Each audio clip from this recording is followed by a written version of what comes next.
remember that we must support mission success and preservation of life.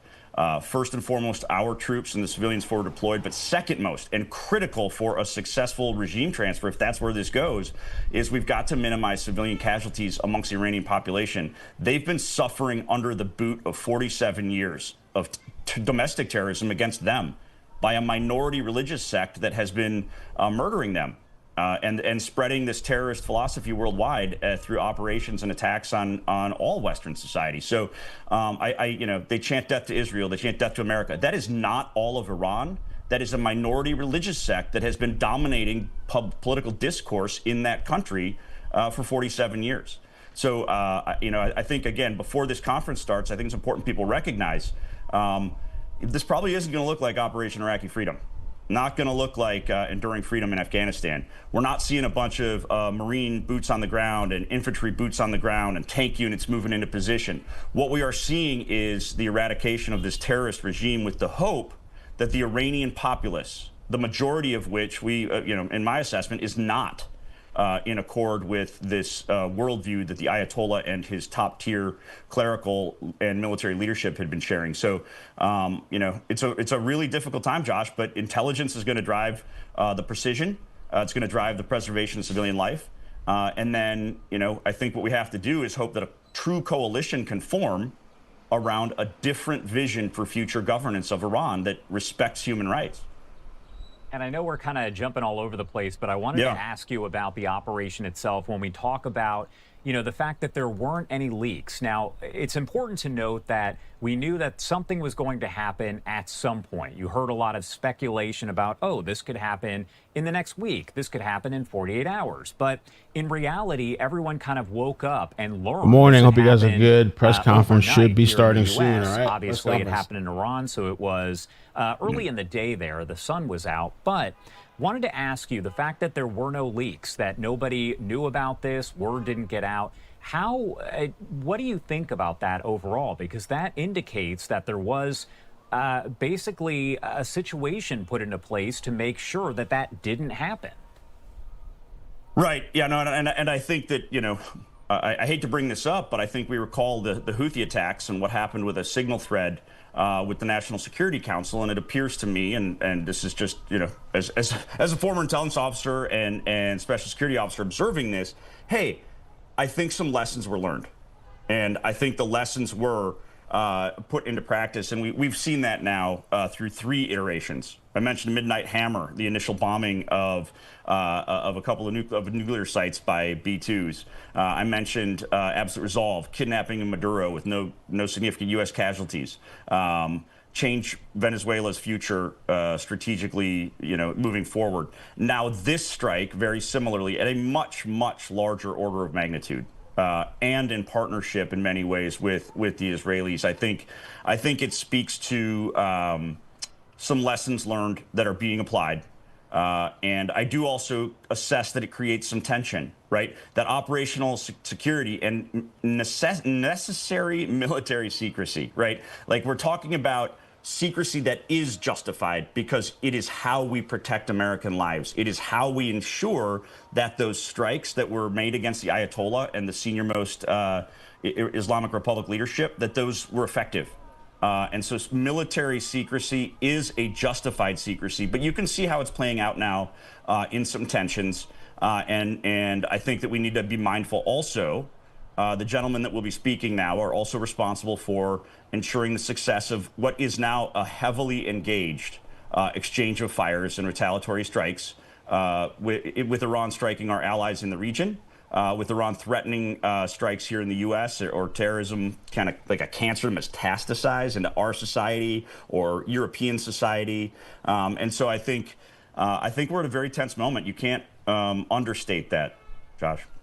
And it's, as we were talking, of course, you mentioned the potential for other situations. You have federal law enforcement working together, trying to check out any potential threat, make sure they're checking social media, other tips.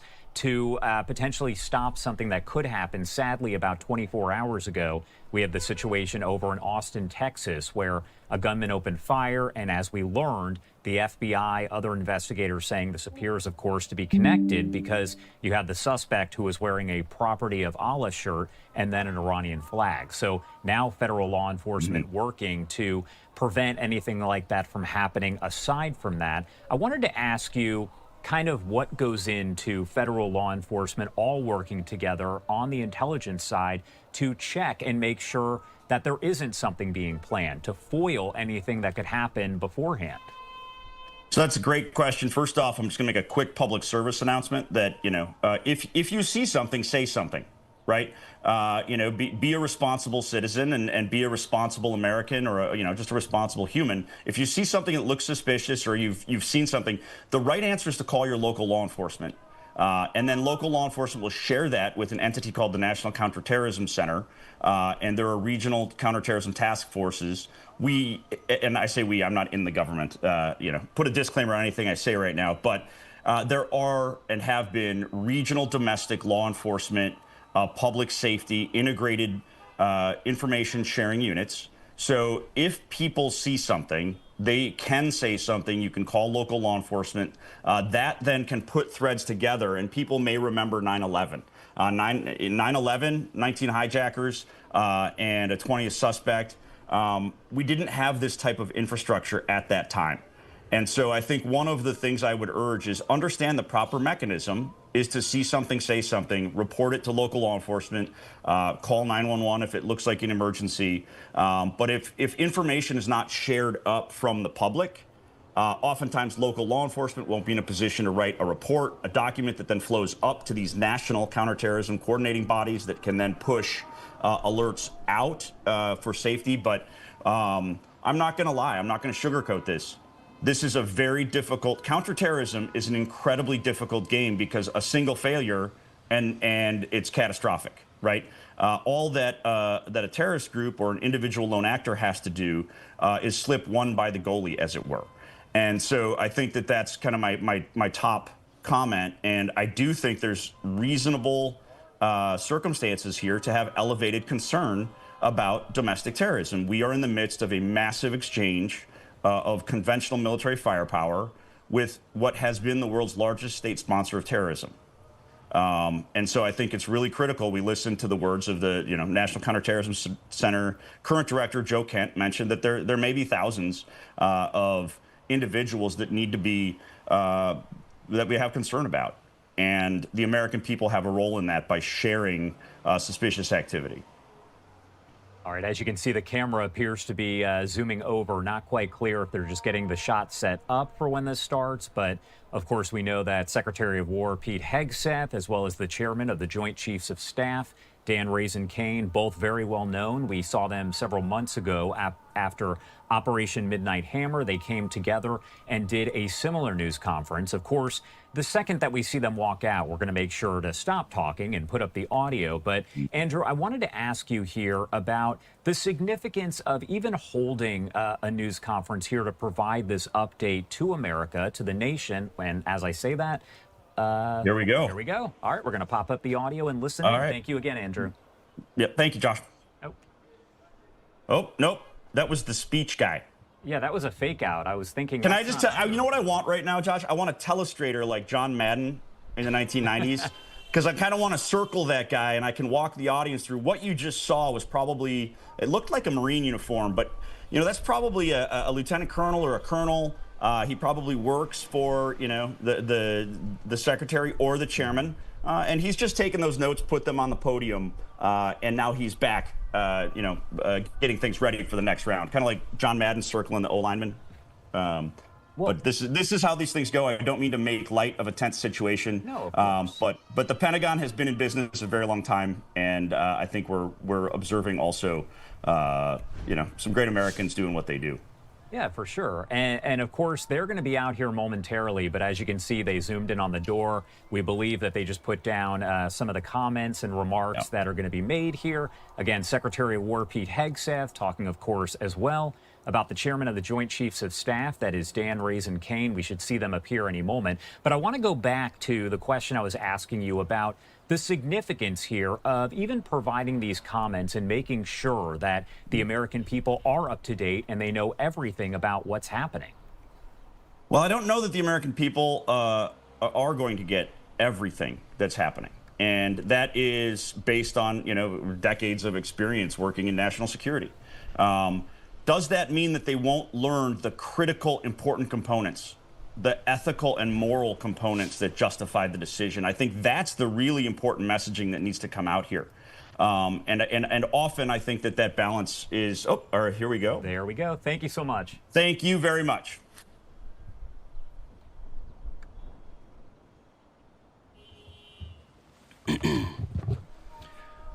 Well, good morning. We just finished an update with Admiral Brad Cooper, the CENTCOM commander, across the CENTCOM AOR, our leadership and troops, as you would expect, doing a fantastic job. 2 days ago, under the direction and direct orders of President Donald J. Trump, the Department of War launched Operation Epic Fury, the most lethal, most complex, and most precise aerial operation in history. For 47 long years, the expansionist and Islamist regime in Tehran has waged a savage, one-sided war against America. They didn't always declare it openly, except for their constant chants of death to America. They did it through the blood of our people. Car bombs in Beirut, rocket attacks on our ships, murders at our embassies, roadside bombs in Iraq and Afghanistan, funded and armed by Iranian Quds Force and IRGC killers. My generation of veterans carry the names of brothers who never came home.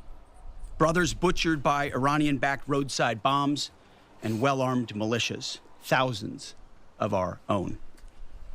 We didn't start this war, but under President Trump, we are finishing it.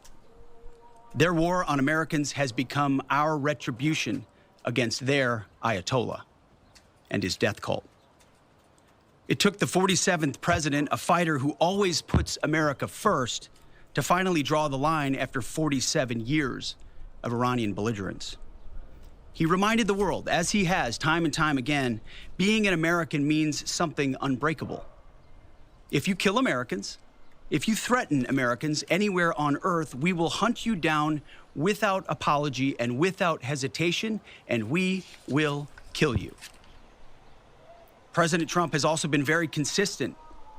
Crazy regimes like Iran, hell-bent on prophetic Islamist delusions, cannot have nuclear weapons. It's common sense. Many have said it, but it takes guts to actually enforce it, and our president has guts. Iran's stubborn and self-evident nuclear pursuits, their targeting of global shipping lanes, and their swelling arsenal of ballistic missiles and killer drones are no longer tolerable risks. Iran was building powerful missiles and drones to create a conventional shield for their nuclear blackmail ambitions. Let me say that again. A conventional shield for their nuclear blackmail ambitions. Our bases, our people, our allies, all in their crosshairs. Iran had a conventional gun to our head as they tried to lie their way to a nuclear bomb. It almost worked under Obama and his terrible deal, but not under this president. Turns out the regime who chanted death to America and death to Israel was gifted death from America and death from Israel. This is not a so-called regime change war, but the regime sure did change, and the world is better off for it. Today, in their desperation, the enemy is unmasked as Iranian missiles and drones rain down indiscriminately on the hotels, airports, apartments, and other civilian targets of their neighbors. Cowardly terrorist tactics from a regime that for decades has trafficked in cowardly terrorist tactics, lies, death, and destruction. to this day.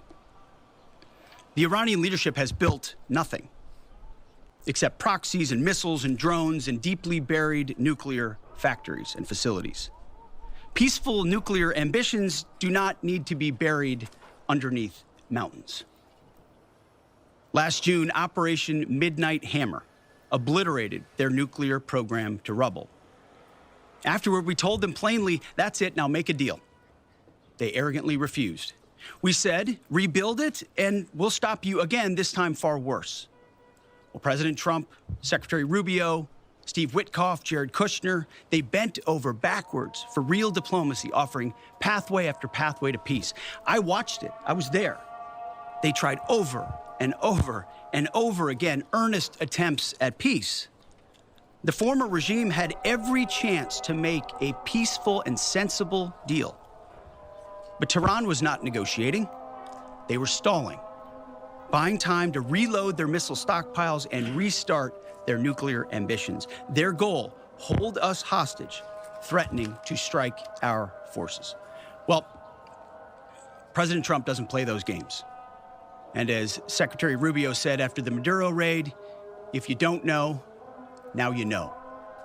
President Trump puts America and Americans first. He doesn't hesitate, and neither do our troops.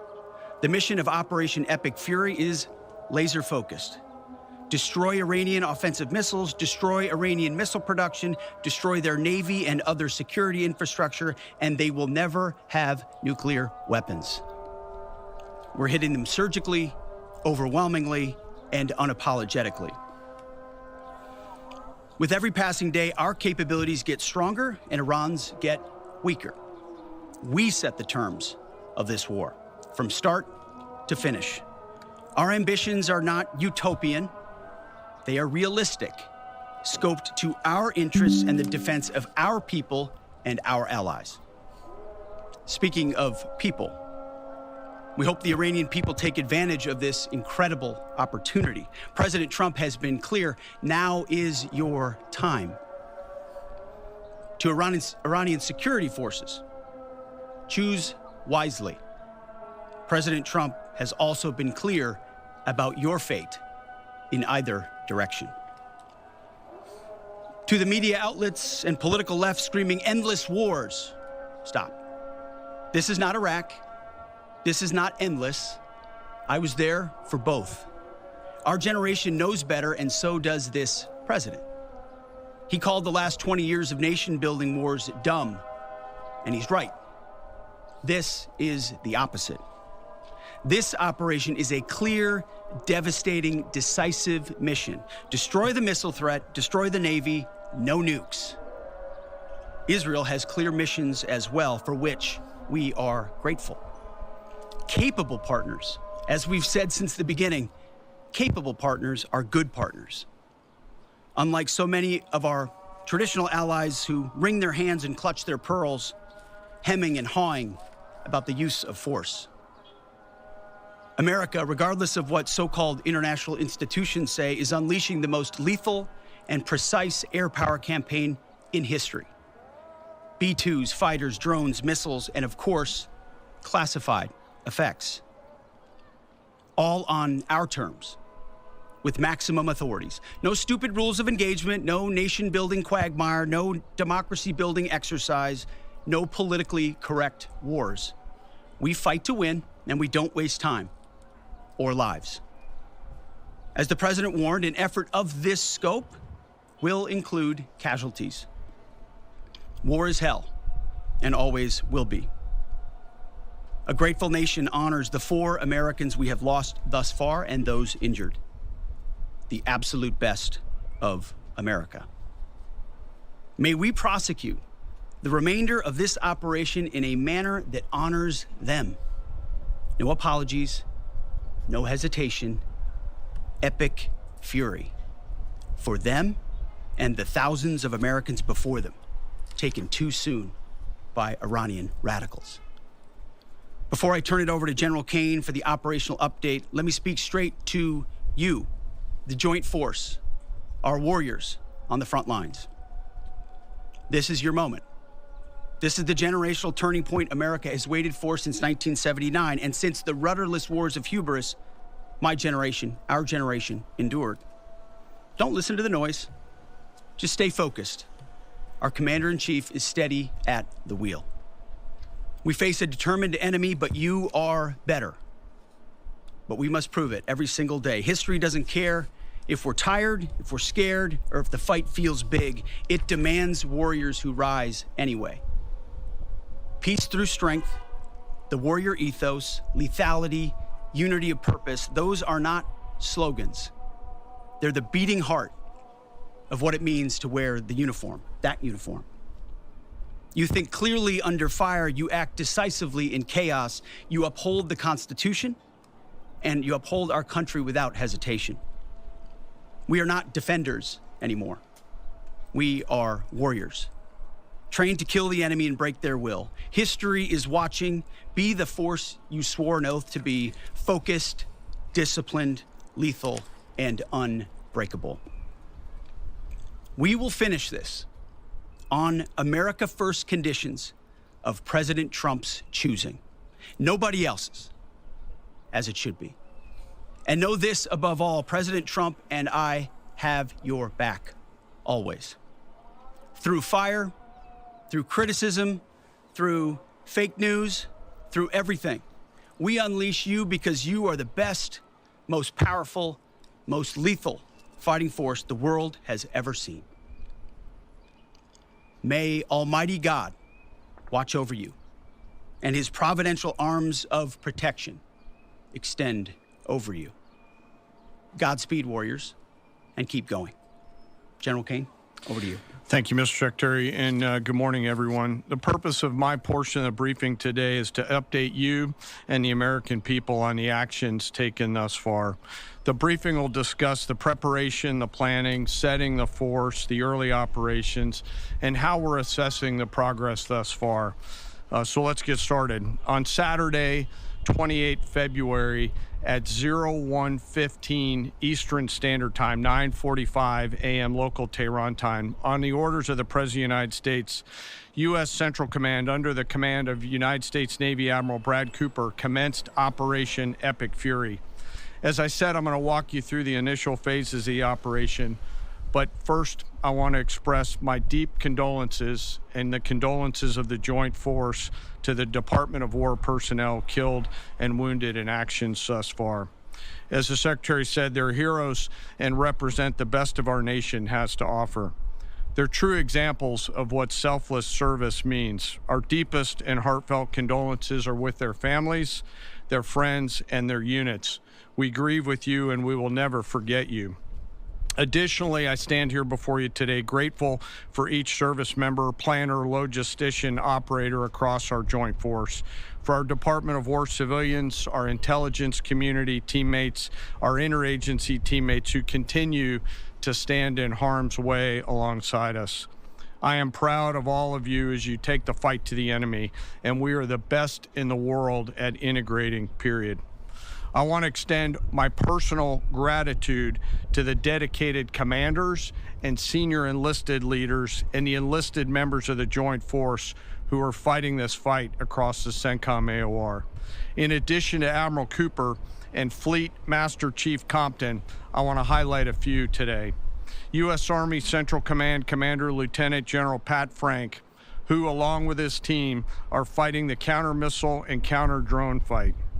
United States Navy Central Command Commander Vice Admiral Kurt Renshaw and his team, who are engaged with the Iranian Navy and projecting American naval combat power from the seas. And United States Air Force Central Command Commander Lieutenant General Derek France and his leadership team, who are crushing Iranian targets from the air. I want to highlight the support to the CENTCOM fight from other combatant commands who are directly involved with this effort, to include U.S. Spacecom, U.S. Cybercom, and U.S. UCOM. I also want to specifically call out United States Transportation Command and U.S. STRATCOM for their contributions to this fight. We cannot project American combat power at the time and place of our choosing without both. And finally, I want to express how deeply thankful I am for the continued service and sacrifice of the entire Joint Force and their families. Their unwavering commitment and dedication are the cornerstones of this effort. So let me start with a few details. First, to be clear, as the Secretary said, this is not a single overnight operation. The military objectives that CENTCOM and the Joint Force have been tasked with will take some time to achieve, and in some cases will be difficult and gritty work.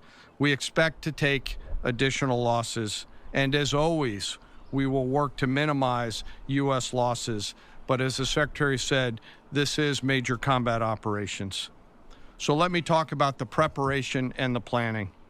On February 28th, the full strength of America's armed forces came together in a unified purpose against a capable and determined adversary.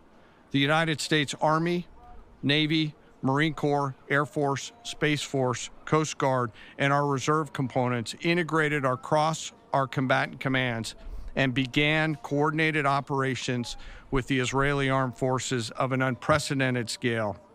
As the Secretary laid out, our military objectives are clear. Our mission is to protect and defend ourselves and, together with our regional partners, prevent Iran from the ability to project power outside of its borders and be ready for follow-on actions as appropriate. Across every domain, land, air, sea, cyber, the U.S. Joint Force delivered synchronized and layered effects designed to disrupt, degrade, deny, and destroy Iran's ability to conduct and sustain combat operations.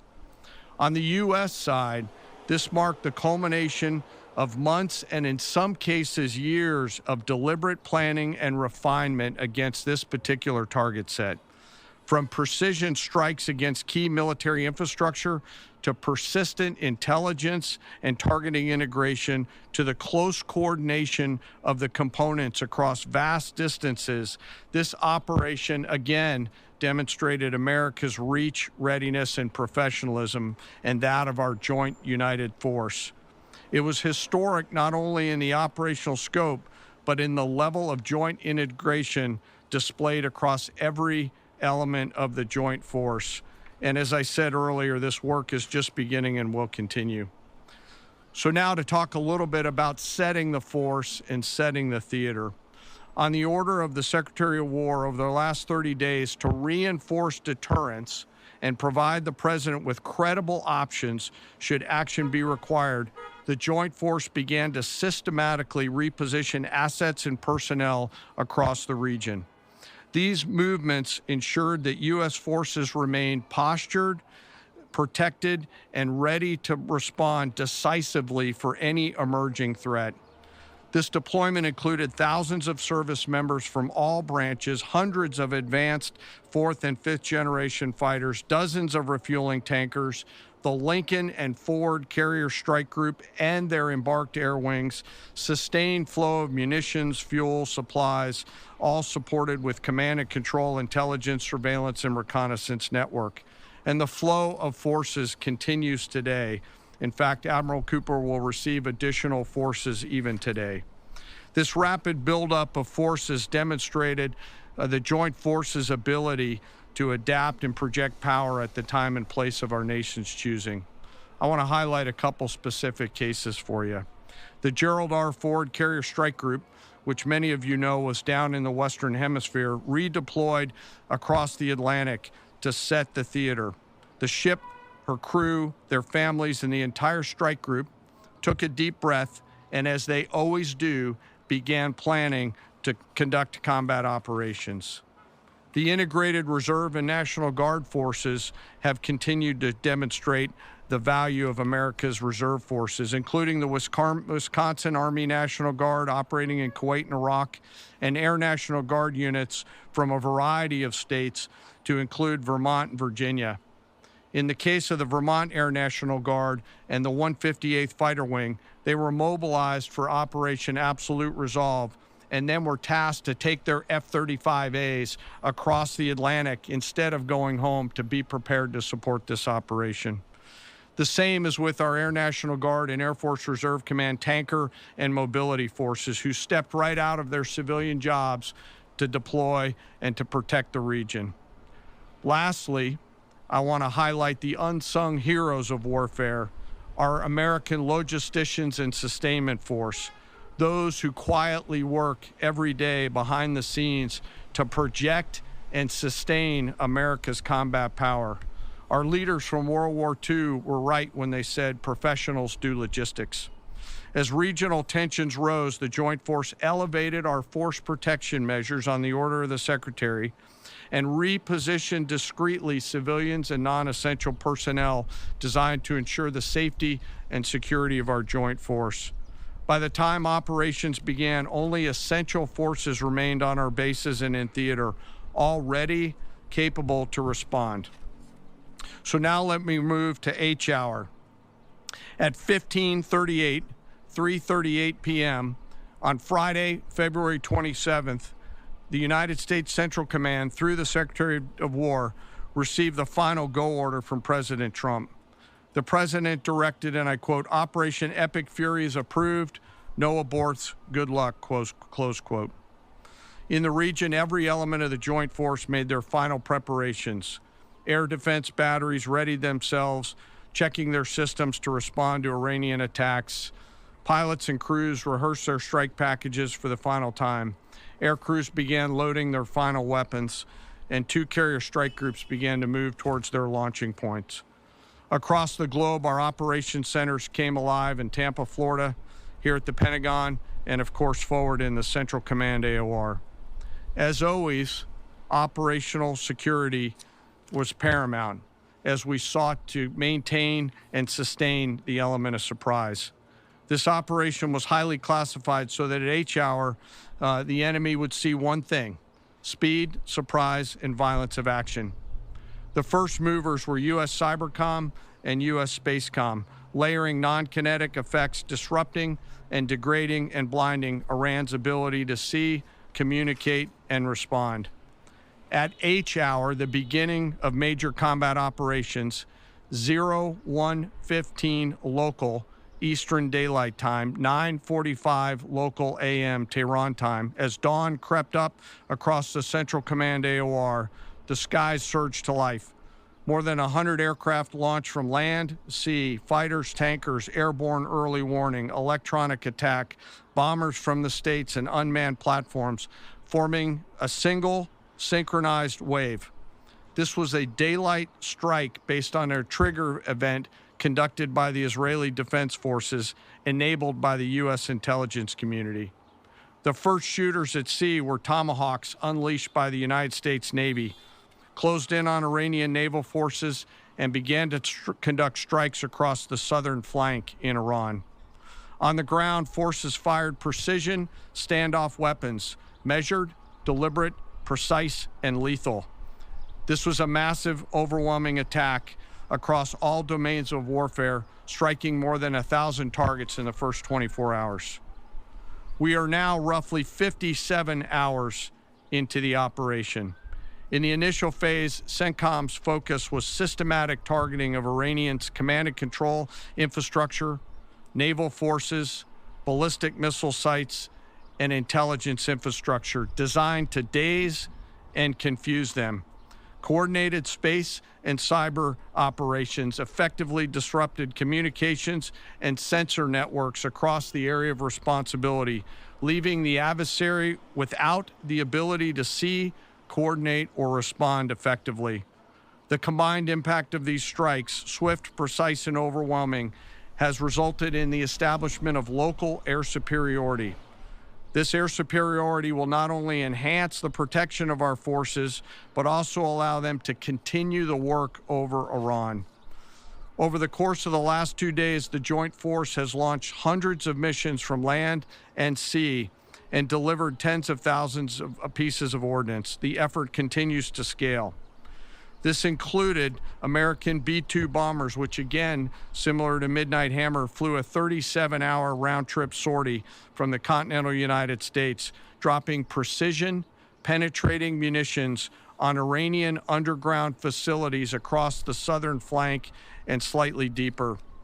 Additionally, Israel has separately executed hundreds of sorties against hundreds of targets.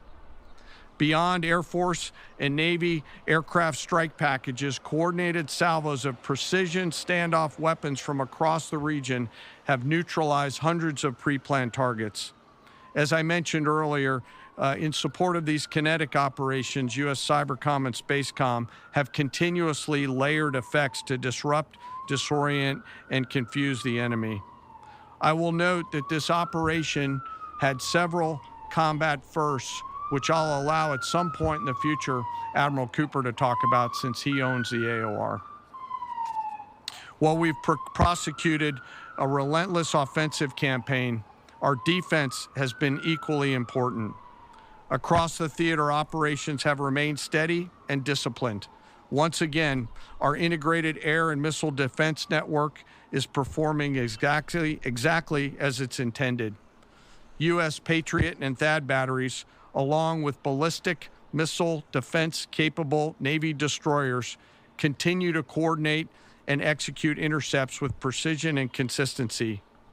I wish that every American could hear the voice communications like I have as these joint operations centers remain calm, focused, and cool while executing under fire over and over again. Collectively, these systems have intercepted hundreds of ballistic missiles targeting U.S. forces, our partners, and regional stability. The threat from one-way attack UAVs has remained persistent. Our systems have proven effective in countering these platforms, engaging targets rapidly. Each intercept represents hundreds of hours of training, readiness, and technology all coming together to work as designed. We will remain vigilant in the counter-UAV fight. And the defense of the region is not ours alone. As the threat grew, our partners surged in beside us. Air defense batteries in Qatar, the UAE, Kuwait, Jordan, and Saudi Arabia joined the fight, proof positive that years of training, trust, and hard-earned integration pay off.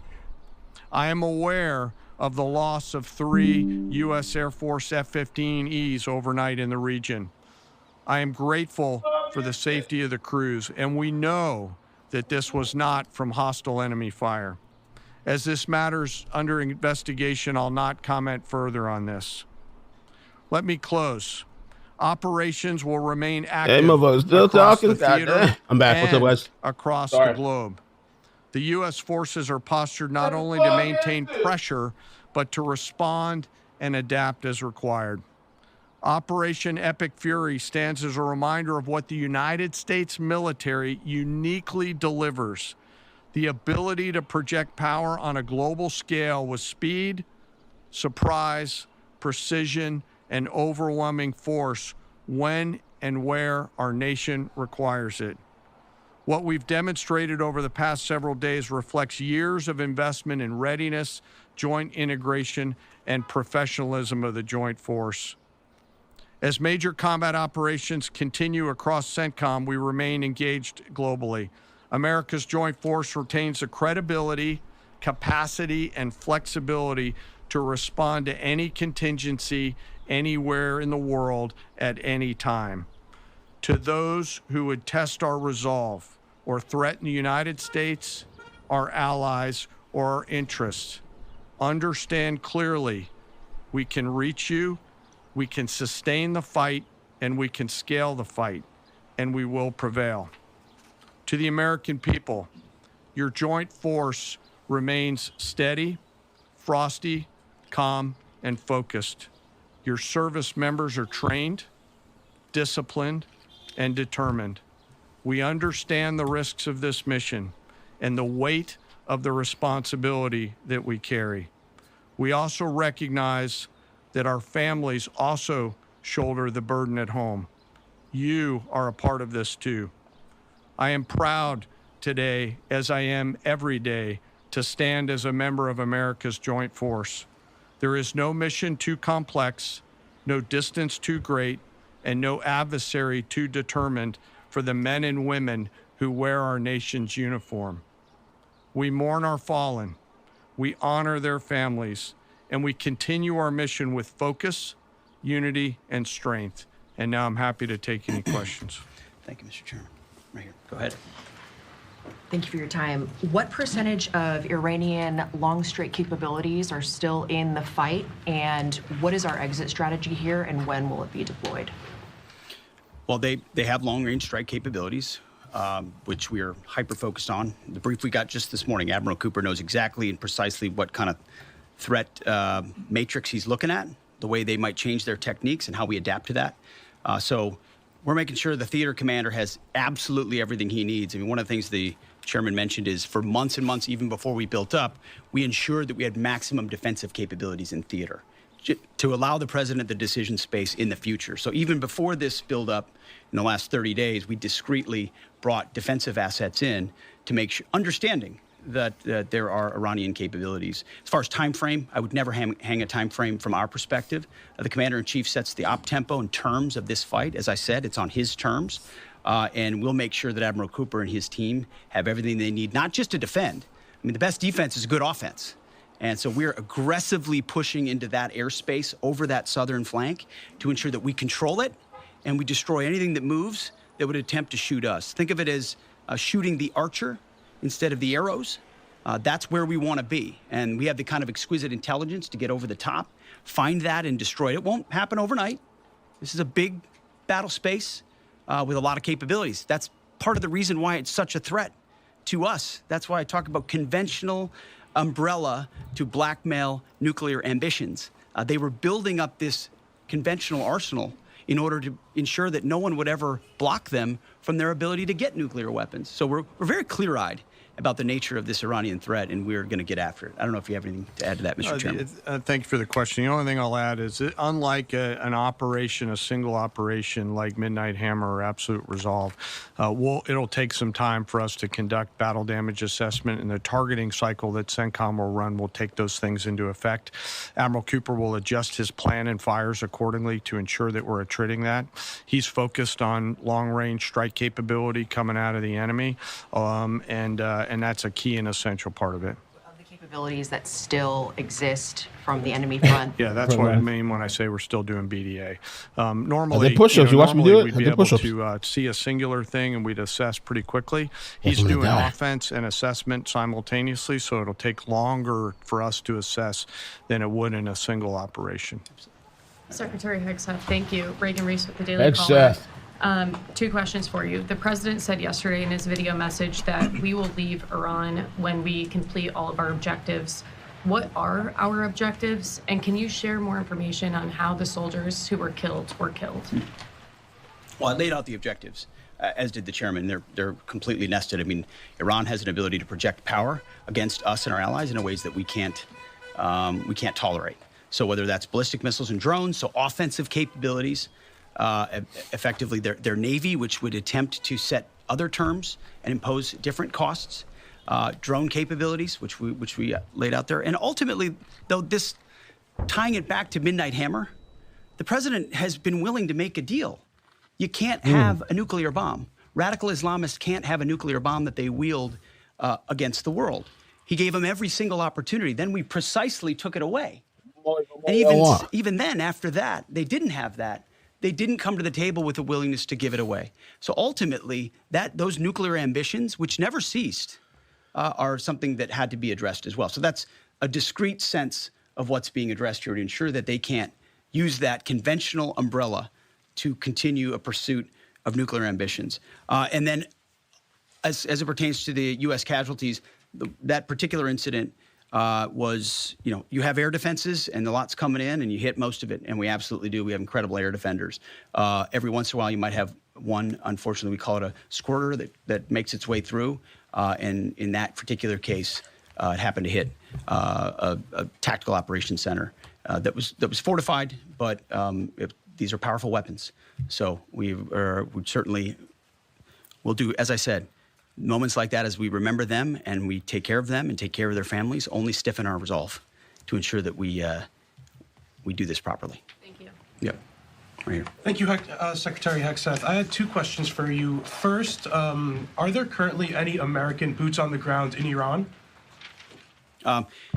No, but we're not going to go into the exercise of what we will or will not do. I think it's one of those fallacies for a long time that this department or presidents or others should tell the American people, this, and our enemies, by the way, here's exactly what we'll do. Here's exactly how long we'll go. Here's exactly how far we'll go. That's what y'all been doing anyway. Y'all been telling everybody what y'all doing. And so President Trump ensures that our enemies understand we'll go as far as we need to go. Whiskey, thank you. Shout out to Cade. American interests. Or Cad. We're not dumb about it. You don't have to roll 200,000 people in there and stay for 20 years. We've proven that you can achieve objectives that advance American interests without being foolish about it. Now, will we be bold about it? Are we willing to be decisive about it? Do we put months and months of planning into what kind of effects we want to achieve? Absolutely. But going forward, why in the world would we tell you, the enemy, anybody, what we will or will not do in pursuit of an objective? We fight to win. We fight to achieve the objectives the President of the United States has laid out, and we will do so unapologetically. Thank you. Is there any significance to Israel carrying out the strike to kill the Ayatollah? And I wanted to know, what was your immediate reaction to finding out about his killing? I think Israel did a great job in the conduct of that operation. President Trump put a 4-week timeline right on here. it. Are you Please. saying that's wrong? Yeah, thank you. You mentioned during the briefing, General Kane, that there would be additional troops sent to the region. Could you say how many troops currently are involved in this operation and how many additional troops are planned to go in this next phase? I don't want to talk specifics because that would tip the enemy off. We have more tactical aviation flowing into theater just based on the time it took to get it out there. I think we're just about where we want to be in terms of total combat capacity and total combat power for Admiral Cooper. One of the things, though, that a commander, he'll consistently assess the trajectory of the campaign. Is he on or off trajectory? And then make an ask of the joint force, which will then develop options for consideration by the Secretary and the President to either increase or in some cases decrease the amount of combat capability that we have over there. I heard the question about 4 weeks. It's the typical NBC sort of gotcha type question. President Trump has all the latitude in the world to talk about how long it may or may not take. 4 weeks, 2 weeks, 6 weeks. It could move up. It could move back. We're going to execute at his command the objectives we've set out to achieve. And what he has shown an ability to do that other presidents can't quite seem to have the aperture to do, well, I mean, Joe Biden didn't even know what he was doing, is to look for opportunities and off-ramps and escalations for the United States that creates new opportunities to execute what we need on our own timeline. So you can play games about 4 weeks, 5 weeks. He has all the latitude, and I'm glad he does, because there's no better communicator than our president expressing those things. Daily Mail. I've been in meetings with the president for the last 2.5 days. We know exactly where his headspace is, and he will communicate as he should exactly what he would like, and we will follow those orders. And I think everything he said on that is right down the middle. Chairman, did you absolutely. Yes, right there. Yes, sir. Thank you very much, Secretary. I left my hometown of Sakis in Iranian Kurdistan in 1996. Can you promise that I will be able to return home safely this year? And I have a following question too, please. I appreciate the question. I'm not going to promise that. I'm not here to place guarantees on that, but I think the message the president has given has been clear promise or guarantee. To the people of Iran. This is your moment. The world was seized by these crowds, and then seized by the reality of this regime killing tens of thousands of innocent protesters. So we saw the nature of the regime yet again exposed. We saw many of the Iranian people seek a change there. This is their moment to take advantage of it, for sure. You served in Iraq and know that no American soldiers were killed in Kurdistan. The Kurdish people are very pro-American. Will you continue protect Kurdistan and Peshmerga as loyal ally of the United States? Why I'm asking this question? Because now Kurdistan is under attack by Iranian drones and by proxies in Iraq and on the region. I think I can speak to allies generally in the region who we've been in constant communication with. We have been standing shoulder to shoulder with them, and we appreciate their capabilities. Absolutely. Yes, right here. Hi, thank you. Cameron Arkin with the Daily Wire. My question is about some of the domestic threats, if any, regarding this right now. Have there been any concerns about Iranian sleeper cells, and kind of what has the Trump administration been doing to kind of monitor these Well, threats? across the interagency, in full coordination, of course, we're paying attention to any potentialities there. This is a former regime, that seeks to export that ideology and try to sow terror. We're ready for that. We've seen these types of folks before, and the American people can rest assured that we're vigilant on that. Secretary, thank you. Kind of a follow-up on that last question. There was just this, what appears to be a terrorist attack in Austin yesterday. How does that change the operation at all? What effect does that have? And It doesn't change the operation at all, and I know the authorities are executing exactly the way they should. Secretary Higseth, and one for Chairman Kane as well. I understand, to your point here, that you don't want to broadcast everything for our adversaries to hear, but the American people also want to know what they're sending their men and women to war for. Is there a concern of this spiraling into a longer war? And then one for the chairman when you're done. Did you not hear my remarks? I mean, we're ensuring the mission gets accomplished, but we are very clear-eyed, as the president has been, unlike other presidents, about the foolish policies of the past that recklessly pulled us in to things that were not tethered to actual did you not hear? clear objectives. Excuse me, lady? So we know. We have sassy. plans, we have generals, we have chairmen, we have commanders, CENTCOM commanders, Admiral Cooper, who's executing very deliberately to ensure outcomes that I laid out are accomplished. But we would never, in front of a press pool, lay out how long that may take. The mission for our warfighters, which is what matters to us, is very, very clear. And they're executing it right now violently. And just for the chairman quickly, I have one for the chairman. You said this is not a one-night operation. It will take time to achieve the goals. What would be the goal line here for you? I think the Secretary laid out the military objectives, and that's what we execute against, is the military objectives. Last one right here.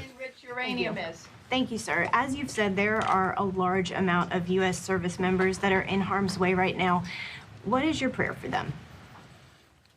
First of all, my prayer for them is that I do pray for them. My wife prays for them. Our family prays for them. Our cabinet prays for them.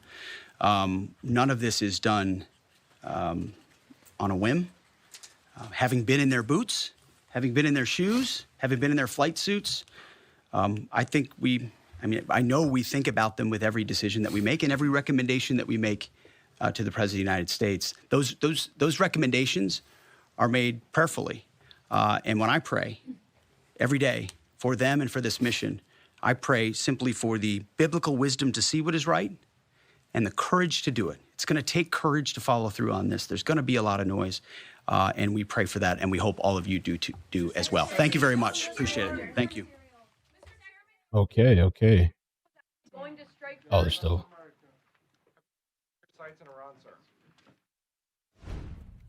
All right, there you go. That was an update from the Pentagon. Of course, we had Secretary of War Pete Hegseth, as well as the chairman of the Joint Chiefs of Staff, providing that update, taking questions from members of the media. Obviously, as you heard from Secretary Hegseth, there's a lot they can release and a lot more they cannot release just yet.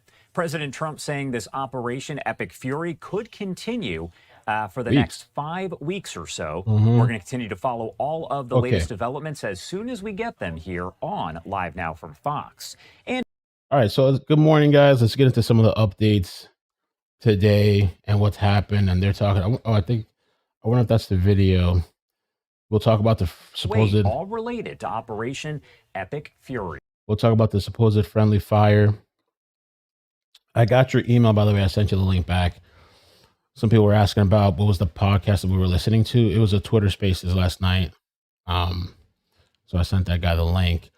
If you want to email me at tips@ikemel.com, or just go to ikemel.com and there's a submit a tip area there. Let's start over here. I had a really crazy ass morning off, like not even on stream. I was like, oh my God, trying to get myself together. And this website that I like is acting weird. Use a different one. Okay. And I have some videos and stuff we're going to go over. Russia, of all places, is urging a ceasefire. Russia. Wow, Putin. Putin's telling you guys to slow down, chill out. And if you hit the like button too, guys, I'd appreciate that. Get into the algorithm. Good morning. Russia urged immediate ceasefire in the Middle East. Wow. The Russian Foreign Ministry said today it's concerned the military campaign, which it described as aggression by the U.S. and Israel, is expanding across the region. How thoughtful of Russia, Mother Russia. What else we got? Joint Chief Chairman offers condolences. So I got to find out about that too. I thought it was 3 U.S. troops that were killed. When did we get to 4?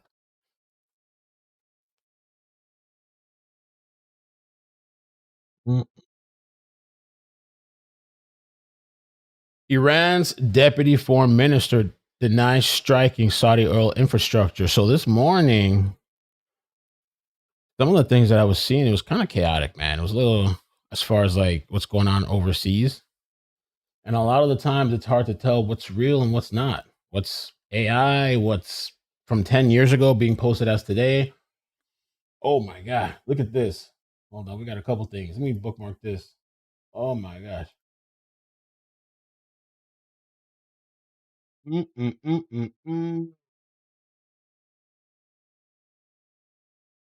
Oh, this lady too is crazy. Hold on. This shit is crazy. You guys ready for some of the crazy stuff? Hold on. Hold up.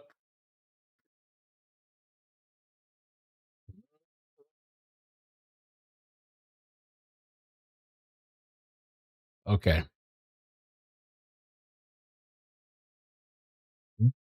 Just fix this. All right, all right. So first, a UAE oil rig in the Arabian Gulf reportedly hit by an Iranian Shahid drone. So apparently they're denying this. They're talking about this one, Saudi oil, reports of a fire. Because I saw somewhere else that was attacked. I think this might be something. This is actually something else. So let's check this out. Let's see.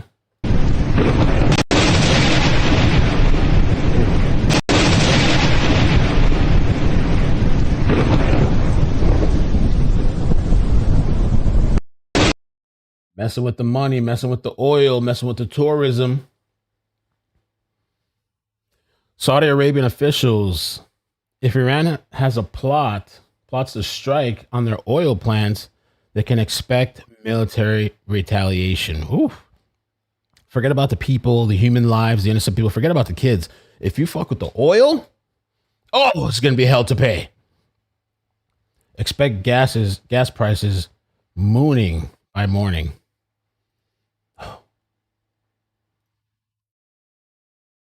U.S. soldier in Kuwait base after the Iranian drone strike. That's my fucking truck. Sorry, too much cursing earlier. Oh. That's my fucking truck. How much are you guys paying for gas, man? Me, it takes me about, I think mine takes, when it's really, it takes up to like 17 gallons.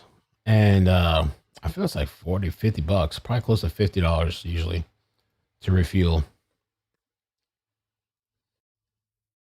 This is something else too. Looks this crazy. Skyscraper has been hit by an Iranian drone.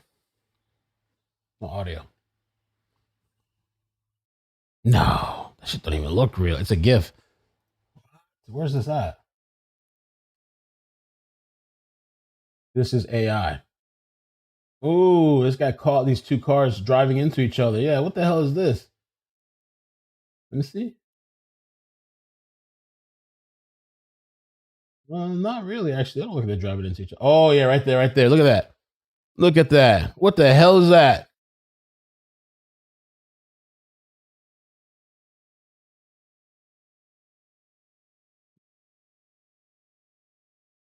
I don't understand. I mean, I guess I understand. I guess maybe the thought in these people's heads, just to get it, whatever I got to do to get the views, I guess.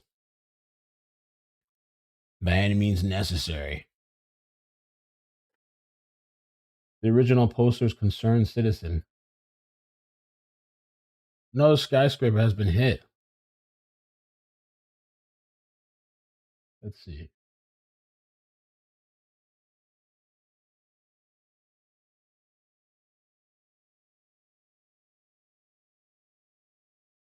The fastest way to blow up on X, the smartest AI, no, the smartest, the most advanced tech in the world is to lie 24/7, post fake content, and AI. Boom. Okay. Now, let's keep rolling. U.S. soldiers in Kuwait reacting to drone strike. All right, we saw that. 3 U.S. warplanes shot down, which is wild, pretty crazy. This is what I saw yesterday, too. I was wondering about this. The U.S. F15 fighter pilot who ejected over Kuwait is alive. So they're talking about there was some type of friendly fire. How? How does this even happen? They're all 3 shot down? It appears the Kuwaitis initially thought he was an Iranian and wanted to attack him. The guy walked up with a pipe. Doesn't this soldier have guns in his hand? He's running up with a pipe? What? Police? Yes. 1 minute. 1 minute. لا لا شبه الدبة 1 minute 1 minute 1 minute بلغ الدوريات Police. And this is the oil refinery that people are talking about. So in the article, again, it says that Iran's foreign deputy minister denies striking Saudi oil infantry. They better deny that shit because they don't want that smoke.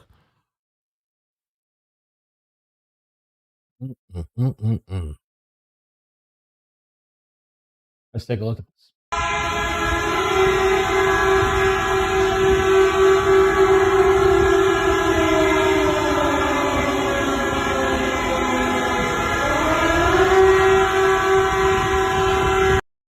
And by the way, the ejection function, I'm not exactly sure how it works with those fighter jets, but it's automatic, isn't it? Or do you have to press something?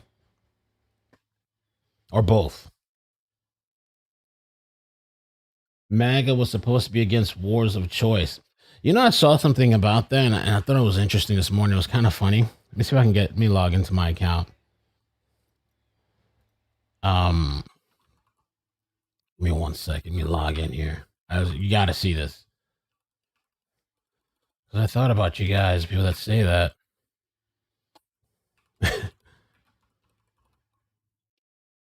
And some people don't agree with this. On the right, though, some people don't agree. There's a lot of people that don't agree with what's going on. Some people do. Yeah, man, everything's triple, quadruple authenticated in this bitch. I want to show you guys this video.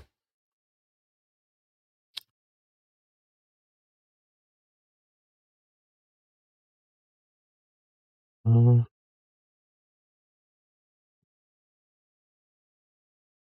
go.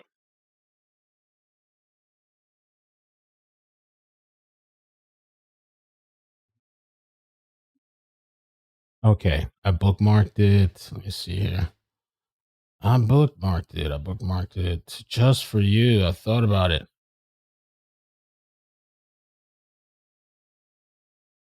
Maybe I didn't bookmark it. Here it is.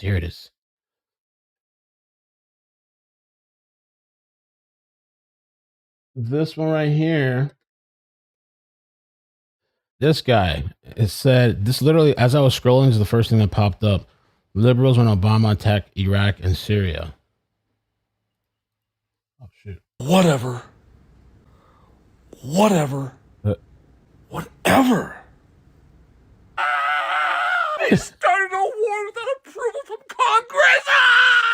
He's a freaking dictator. All these guys have done that without Whatever. Congress. Whatever. whatever. He started a war without approval from Congress. Oh my God. I'm not even going to do this one. You're not ready for this. I'm not going to even touch that. But one more thing. This is kind of funny. It's just, you ever see these people online? They're like, oh, I'm off. I'm done. I'm getting off. I'm done with this social media. I'm taking a prolonged period of time off of X or Facebook. And then they always come back an hour later, 2 hours later. And I'm like, yo, I thought you were gone. If you're going to take the time off. You betray my trust, you're never getting it back. I'm deleting my Facebook. If you have my number, you know how to find me. And if you don't, there's a reason. When I come visit next month, don't even try to hang out with me. Where were you then? I'm cleaning up my friends list. If you're here, it's for a reason. I used to remember seeing that too. I'm cleaning out my friends list. I'm like, okay, I don't know if they're going to get rid of me or not. And I'm just always there. They're still there. Like, go already then, you know? If I cut you off, chances are you handed me the scissors. All right, we're done with that. Back to the serious stuff. But here's more. Iran strikes Saudi Arabia's oil refinery. This is gonna cause some problems because they're over here shooting at anybody and everybody. Anybody can get it.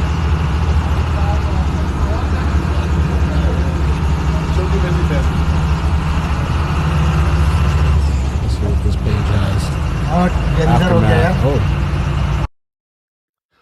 Okay, there's some live video right now. It's kind of interesting. It's the aftermath of a bombing. Iranian missile strike in Israel. Beersheba. I mean, you can't see much right now. Let me set it up. Who's this? Oh, is that United Nations or something? What's that? Let's take a look at it here. Atoms for Peace and Development. Hi, Digi. François Murphy from Reuters. Hello. Hello. Hello, mate. Moments after we received your statement to the board saying you had no indication of that any nuclear facilities in Iran had been hit, the Iranian ambassador told reporters that yesterday Natanz had been attacked. So I'm just wondering if you have information on that, and if you could perhaps give us a clearer sense of what information you have to go on. In your statement, you mentioned that you're not able to reach the Iranian nuclear authorities. So what are you basing this on? What kind of information do you have coming out of Iran? Is there a lag in terms of being able to verify this kind of statement? They got bombed. No, I will not get into a polemic. We got to Rwanda. That. We stand by what I said before. We haven't seen major military activity targeting the nuclear facilities. What? We have been looking at different satellite images. There might be something there, but not significant. Do you acknowledge there is nuclear facilities? Or comparable in any way to what we saw last time. This is, and we are getting information regularly. On the other thing, meaning the contacts with the Iranian safety regulatory authorities, maybe it is due to the interruption of internet services in the country. We don't know. But we haven't been able to reach out to them or for them to respond to the calls from our Incident and Emergency Center, the IEC. Thank you. Austrian television in the back. Andreas Mitschitz, ORF News, Austrian Television, Director General. Hello. Hello. You mentioned a sense of frustration in your statement this morning. Yes. Is this coming from being in Geneva yourself?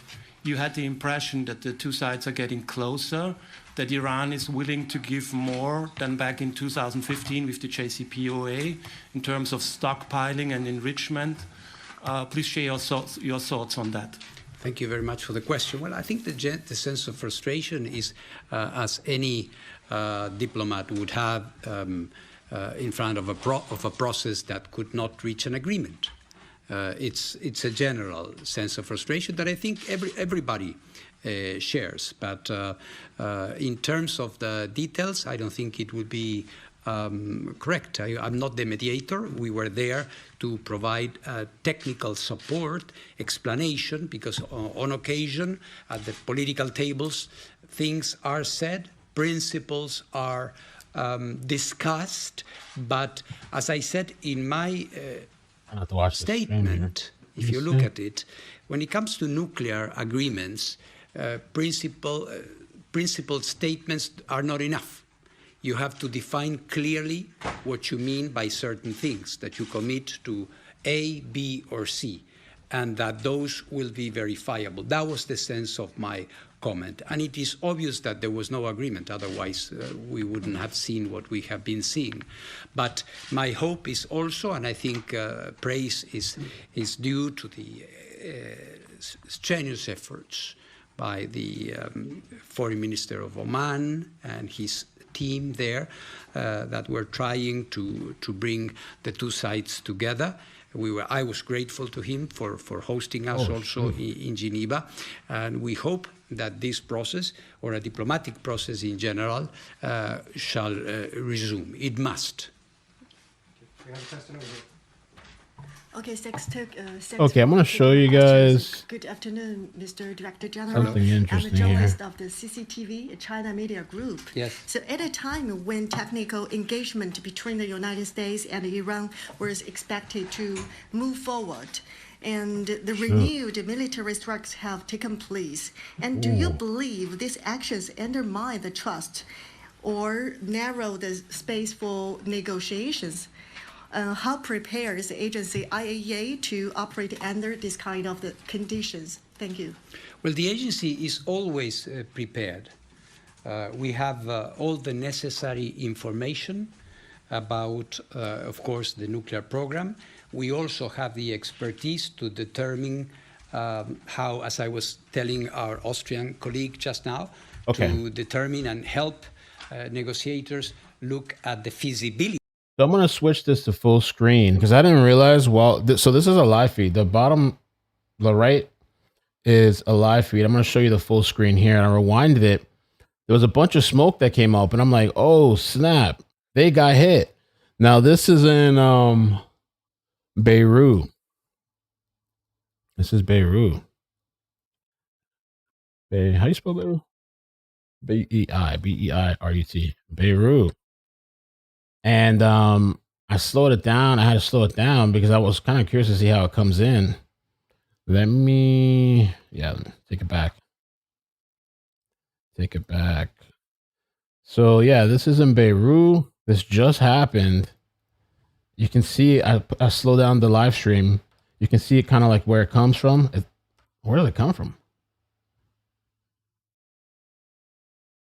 Damn, that should almost look like it was launched locally. What the hell? Like somebody within the city launched that shit. Oh, what?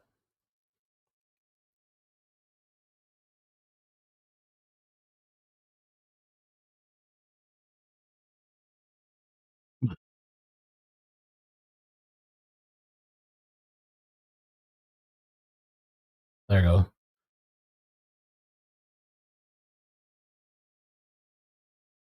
There it is. Rewind it back again. I guess the light, I don't know how all this stuff would work, but you see like an illumination right here. I'm assuming, I don't know, where did that shit come from? The middle, it just came from the sky and then flew down the middle of the street and hit this building?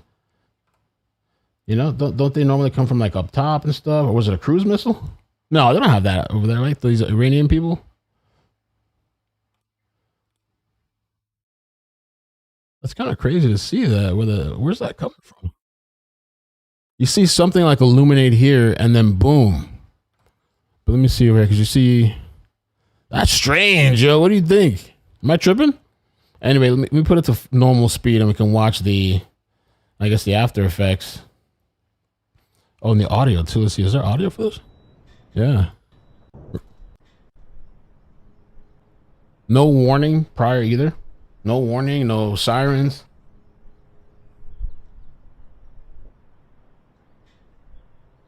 Look, that's normal speed.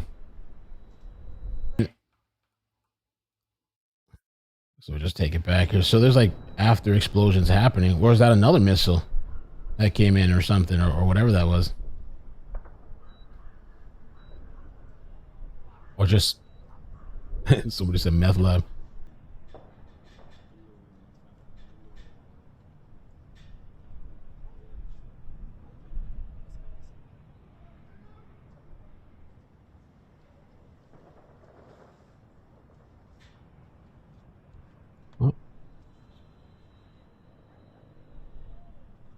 Interesting.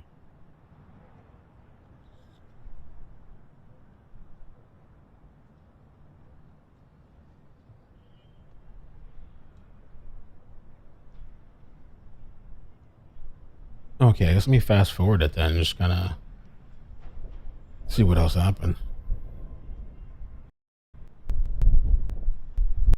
Man, that guy hit hard.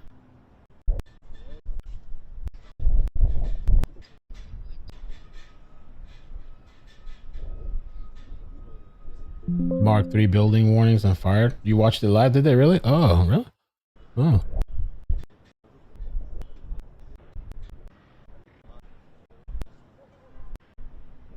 Well, I mean, oh.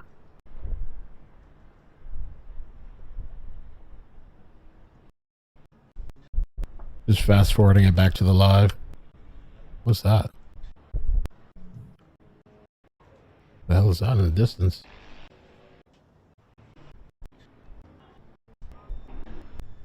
Wait. What's that? You hear that too? Is that like a from a helicopter or something, or was that a car? Well, it's just a car, I think. And it's like a flash too. What's the flash?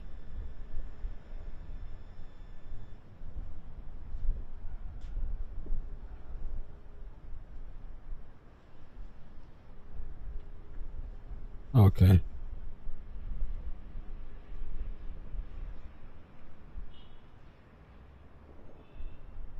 Let's fast forward then. Let's go live. So this is live now. Beirut attacked.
Okay, so that was this morning's attack.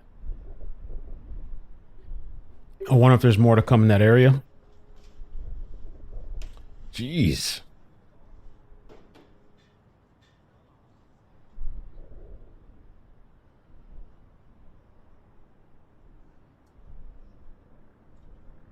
I guess we'll switch back to the other feed.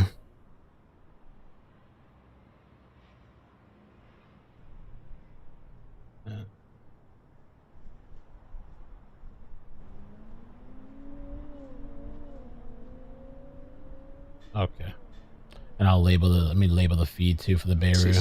If so, requested. Question over there. Mohammed from Al Jazeera Arabic. Can you please tell us more about your concerns regarding the Isfahan facilities?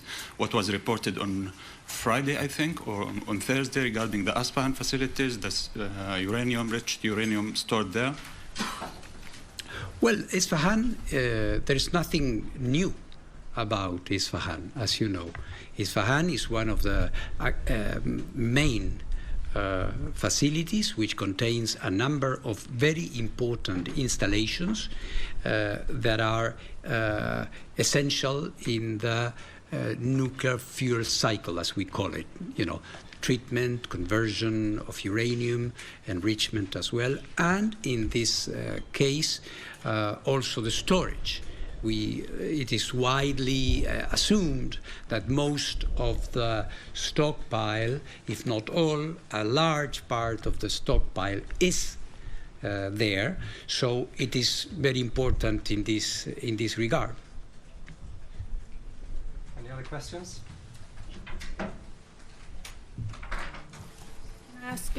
Can I ask a follow-up on Isfahan facility? You said on the report that we have seen, which was published in the news agencies, there was said that there are some activities around the site, and you think the uranium, high enriched uranium, is still there. So can you give more information about that? Well, unfortunately, and in spite of our repeated requests, not from now, but as of last, let's say, fall or late summer last year, we have been repeatedly requesting Iran for access to go and check whether the material is there. You remember that we were able to agree in Cairo on a number of verification steps that could facilitate that, but given the political processes and other things, Iran decided not to continue applying the Cairo agreement. So we haven't been able to return there. That is the general situation. As per the possibility of the material being removed, we hope it has not been removed. We hope we will be able to check it, because we should not forget that the agency, and as Iran continues to be a party to the Non-Proliferation Treaty, they are under an obligation to show the agency where this material is. We understand the difficulties at the moment, but we hope to be able to regain this access as soon as possible. No problem, Craig. Hi again, DG. Could you just give us a clearer picture of the sources of information that you have at your disposal in terms of determining whether any facilities have been targeted? Have you had any input, for example, from the Iranian side on whether that's the case? And what else are you relying on? Is it satellite imagery? Yes. You don't seem to have anyone in Iran at the moment? No, we don't have anybody at the moment, because the last inspection had been completed. And as you know, ever since last summer, we are going there when we have a concrete inspection to perform, and then we return. But yes, we have access to multiple images from us, from others. We analyze them very, very carefully, so we can have a pretty good idea about it. Just like last summer. I mean, we were not there checking whether facility A, B, or C had been attacked or not. And I think this is the case. We are, of course, in conversation with Iran, but at the moment is very limited. Until last Thursday, it was very intense. If there are no further questions, thank you for coming. Thank you very much. Okay. All right, so we were listening to the International Atomic Energy Agency as they were discussing the ongoing Operation Epic Fury and Iran strikes. I did want to bring your attention to this live look of the White House, as coming up at 11 a.m. Eastern Time, President Trump will be participating in a Medal of Honor ceremony at the White House. He'll award the Medal of Honor to 3 soldiers who each fought in a different era. 2 of them are being recognized posthumously. The medal the highest military decoration awarded by the United States. Oh, wow. We're also going to be monitoring this live event because this will be the first time that we see President Trump live in front of cameras since Operation Epic Fury began. We did play his 2 recorded statements that he released on his social media platform, Truth Social. And of course, we'll bring you his remarks in their entirety. That is scheduled to start at 11 a.m. Eastern Time. We are also continuing to follow all of the developments in the Middle East as Iran continues to retaliate during Operation So let me show you guys some Coming up stuff. after the break, we're going to be speaking with former I wonder if you guys have seen this yet. Where's this lady at? This shit was wild. Where's this lady at? No, I want the long version. He posted a really short version because nobody has any kind of attention span. Where's the long version of this? I saw it yesterday. You guys saw it where the lady's live streaming and the ship blows up? Here we oh, I thought it was longer than that. It's just 20 seconds? Oh shit, okay. Ras. Okay. I think I hit again. They didn't get hit again, right? That's the same thing, or is that a new one?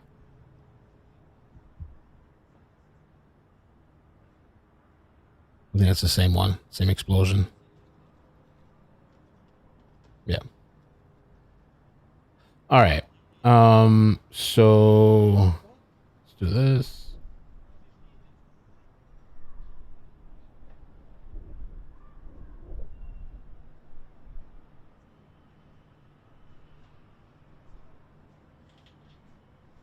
So they're saying this Filipina woman in, I think, Dubai, they're saying she was in her apartment live streaming when the place gets hit by, I guess, some type of missile or drone. Alam mo Mare, alam mo si Anggang, hindi ako yung piniplay niya, si Marabi. Kasi sabi niya kanina kay Marabi, 1/4 pa lang daw. Oh shit, there's no way. You guys seen that?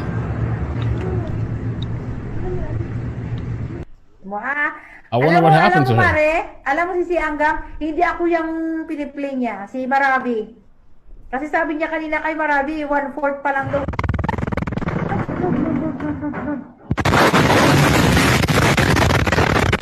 Insane, dude.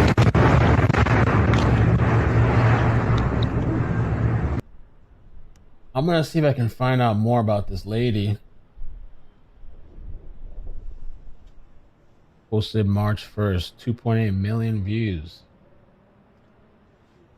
I wonder if we can find out more about her. I don't know what's her name, what happened, what building.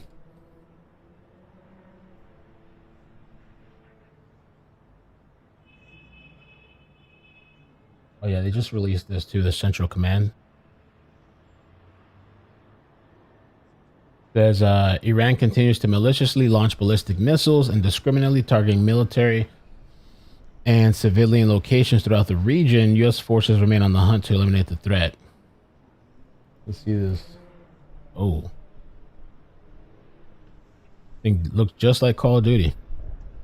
That's crazy. You know, Vlad, DJ Vlad? I don't know if you guys ever heard of that person. He made a comment yesterday that was crazy about Iran. But I guess it was true, though. Let me see something. DJ Vlad? I saw this yesterday. For everyone, especially women, boohooing over his death, ask Grok if this really happened. Female prisoners who are virgins must be arred before execution to prevent them from entering heaven. Now that's some evil, foul stuff, man. It says credible reports and testimonies confirm this practice occurred in Iranian prisons in the 1980s under the Islamic Republic. Virgin female political prisoners, often MEK supporters, were forced into temporary marriages with guards. And this is how disillusioned like people are in religion. because we've covered like all kinds of stories where people just like, you know, like somebody's married and they're cheating and they want to be with the other person and they're like, well, I can't get divorced. Sometimes they're the pastor, I can't get divorced. It looks bad. It's against the church. It's against God. So I'm going to murder you. That way, technically, even though you're still, I mean, like, how does that absolve you? I don't know. So I guess for them in their heads, we're going to force you to get married. That way, it's, I guess it's sanctioned and then art and then executed. Crazy. Jewish lies. Tell me lies. Tell me sweet little lies. Is art haram? Yes, it is. I don't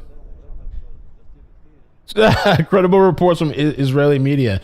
No, from Iranian Ayatollah Hussein Ali Montazeri's memoirs. He protested. He protested it. Damn.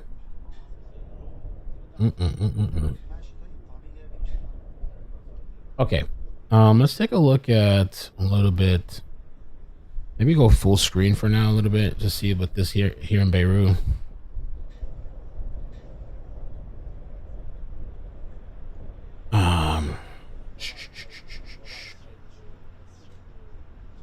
Beirut attacked. Good morning, good morning. Not bad this morning. We're doing all right, I guess. YouTube and Rumble in the house. Rumble started doing shorts now, apparently. They're doing shorts, video shorts.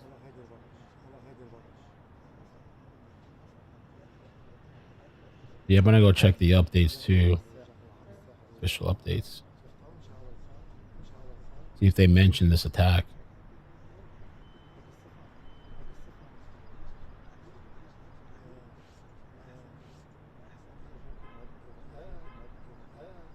Oh, we got a double audio. Hold on a second.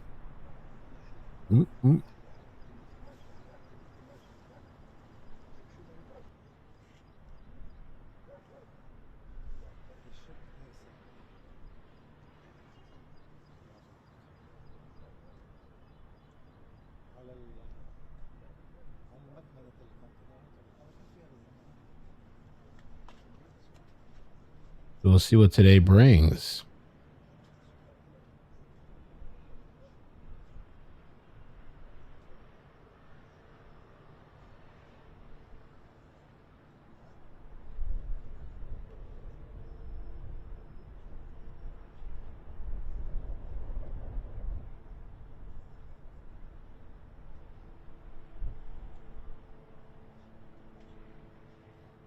Okay, so we got people take shelter in Israel and drivers flee Lebanon.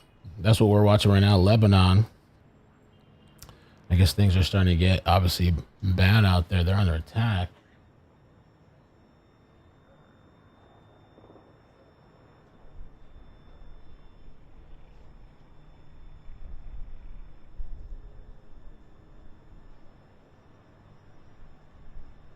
See what else they say about that. There are some of the latest images we're seeing from the ground in the Middle East as the war spirals following the U.S. and Israel's first strikes.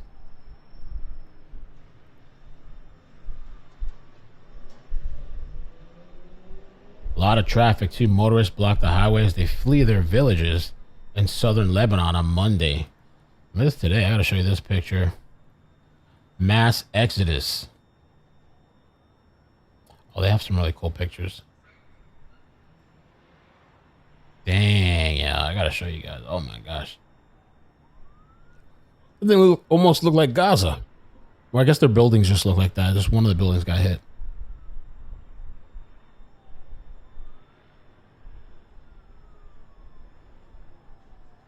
What I was hearing about Iraq too, I was kind of looking to like, why can't we have live feeds and stuff? I guess it's the power thing.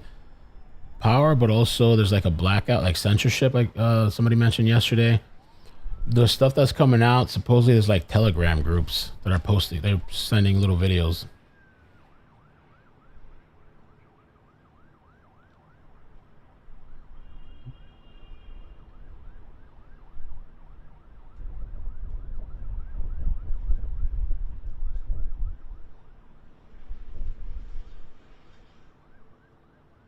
What's the probability of World War III?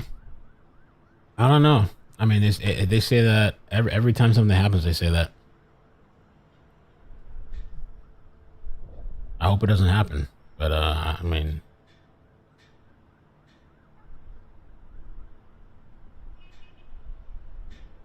the Middle East. It all started and ended in the Middle East.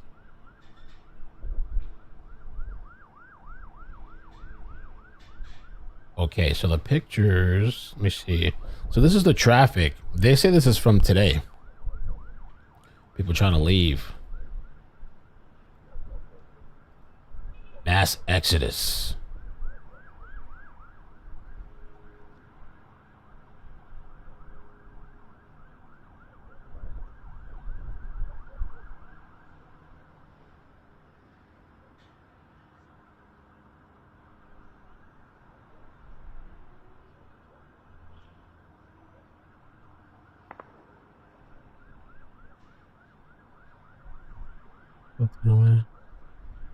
Iran burns.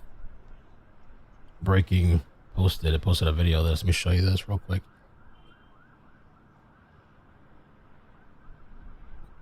Yeah, the U.S. planes. Yeah, we're gonna get into it. Oh, Hezbollah based in Beirut. Is he live right now, Tusi?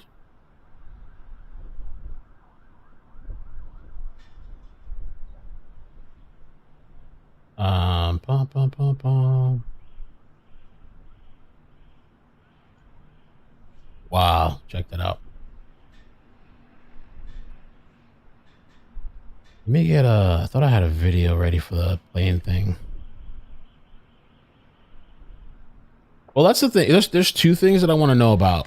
First of all, who's the fourth service member that died? Because I thought it was just 3. This morning they mentioned 4. And also this these planes that were hit. So let's start. I guess let's start out with the plane thing. Maybe. This loads. Separate crash. In nearby Kuwait, smoke has been seen rising from the U.S. Embassy, and we are learning more about a separate crash involving U.S. fighter jets there. Lucas Tomlinson live in Istanbul, Turkey with the latest. Lucas.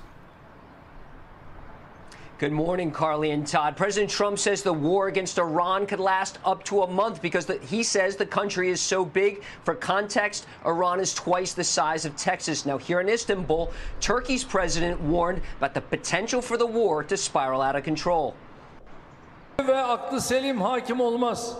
If common sense and reason do not prevail, and if diplomacy is not given space, our region risks being dragged into a ring of fire. This must not be allowed. Damn. Look at that. Woo. That ring of fire seen in the skies over Kuwait when a U.S. Air Force F15 Strike Eagle was shot down from what appeared to be a case of friendly fire. The Kuwaiti Defense Ministry says multiple U.S. aircraft were shot down. There are no reports of casualties at this time. Both the pilot and weapons systems officer, the backseater, and one of the jets appeared in a cell phone video after parachuting to the ground. Since the war began over the weekend, 3 members of the U.S. military have been killed in action and 5 severely wounded. And for the first time, U.S. Central Command says F-18 Super Hornets and E-2 Hawkeyes, those are AWACS aircraft used for command and control, have been launched from the USS Gerald R. Ford in the eastern Mediterranean to strike targets inside Iran. Tomahawk cruise missiles from the strike group's destroyers had been launched as well as from the Lincoln Strike Group in the Arabian Sea. And the Pentagon says over 1,000 targets have been struck across Iran in the first 24 hours of what the Pentagon is calling Operation Epic Fury. There are reports Iran and Iranian-backed militias fired missiles at the U.S. Embassy in Kuwait, and Saudi Aramco, the largest oil company in the world, is reporting that one of its main refineries has been hit and taken offline. And right now, major airports across the Middle East have been shut down as this war against Iran continues. So they're saying it was like friendly fire. We're going to try to get a little more in depth with that. Let me read some of the details that I'm seeing here. We'll have Lebanon in the background in the meantime. But it says that, okay, 3 planes shot down, 3 US F15 planes shot down mistakenly by Kuwait air defenses in a friendly fire incident late Sunday night. All 6 crews, it was 2 per jet. All 6 were ejected safely, recovered, and in stable condition.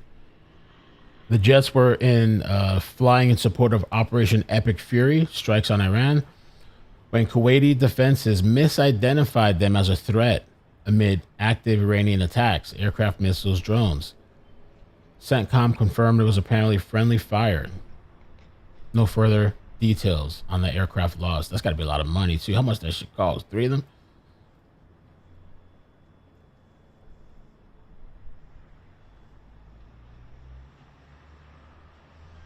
And then also, let's look into the whole thing with the, who's the 4th service member? They just put that out there like, oh, yeah, it's 4. Like, like we were going to forget that you said it was 3. That was 4. What happened?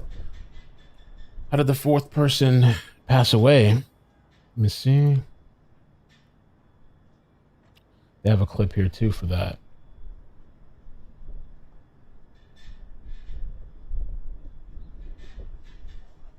Meanwhile, moments Let's see if they have any more details. ago, CENTCOM confirming a 4th U.S. service member has died in the attacks against Iran, revealing, quote, the 4th member saying this, the 4th service member who was seriously wounded during Iran's initial attacks eventually succumbed to their injuries. Major combat operations continue and our response effort is ongoing. Retired 4-star General, Fox News senior strategic analyst General Jack Keane joins us now to break down the operation. General, from what you can tell, what have we accomplished so far? Yeah, well, first of all, let's just mention we honor that service member, and our heart goes out certainly to his family and the friends, and it reminds us vividly what this is really all about. And believe me, people are going to get killed and wounded here, and we're going to make very certain that their sacrifice is not squandered. We're going to end this with Iran once and for all. The president is determined about it, and the military has got a plan here that I've been privy to understand, and it is very comprehensive. And we're going to stick with that plan till the conditions of these military objectives are met. So far, the plan is exceeding all expectations. The leadership targets that you have so correctly identified here, and taking these leaders down, and also 2nd and 3rd tier leaders, that are not on your board, that continues, and it's been very successful. The other thing is the Iranians have short-range and medium-range ballistic missiles. This is the #1 weapon system in their arsenal. This is the thing the Israelis are most concerned about, and they also use them, obviously, against U.S. bases in addition to swarming drones on those bases.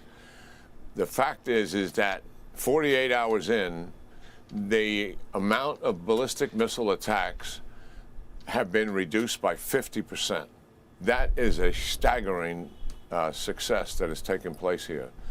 The Navy that they have is small but capable, and what we have been most concerned about is them putting mines in the Straits of Hormuz, which can shut down oil traffic, and that would be a major accomplishment for the Iranians. We have pretty much destroyed most of the ships that would be involved in that activity, to include much of their headquarters has been pulverized. So that is a major accomplishment as well. So significant progress is being made here.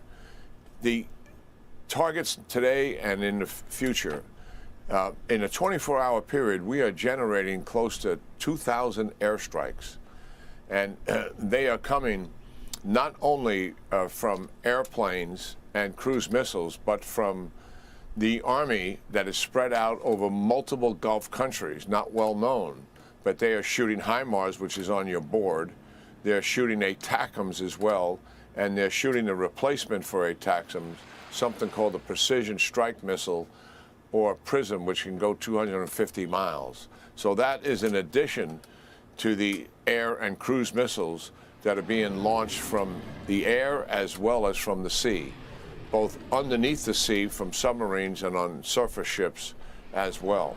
That is going to continue. Massive strikes against ballistic missile capability and drone capability for all the obvious reasons, to get these things down to as low as possible. and make certain that these penetration rates, which is now down at 10% into Israel, and that is quite significant. It was 14% during the 12-day war. So that obviously we're saving as many lives as we possibly can. And we are going to continue to do that until that mission is accomplished, to strip them completely of that capability. And obviously, what recovery they're doing at nuclear sites are also being attacked. But the entire infrastructure, Brian, to sustain this regime, their governance to sustain the regime, obviously leadership has been decapitated, but working your way through the National Security Council, the legislature, all the interagencies that help sustain the governance of the country, that is all on the target board, to include the IRGC, the Basel militia, the police infrastructure, not just the people, but all the infrastructure, communication systems that support it. Systematically, methodically strip it away. This is very comprehensive plan. It's one of the most impressive air campaign plans I've ever been privileged to be aware of. And it is quite significant what has taken place here. And we've got to stick at it. It's condition-based. We stay at it as long as it takes to accomplish those objectives. If we can do it short of time, of course we take that. But it's going to take longer, as the president said. It may take 4 weeks, and based on the conditions. 4 weeks. And at some point, these guys may start waving a white flag at us. They want to talk and negotiate about nuclear weapons. We should not. Ballistic missiles, we should not. Iranian proxies, we should not. The only thing we should talk to the regime about now is their surrender, their complete capitulation, and what will the terms be.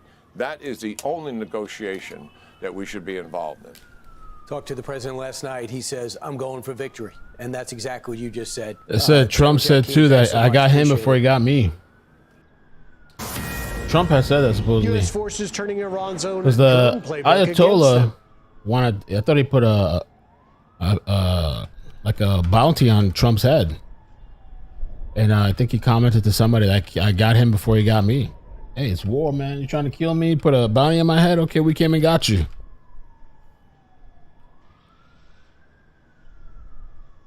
We got you. I was kind of looking for that after explosion. Or maybe I skipped it already. Boom. Let's see. Where was that? So random and strange.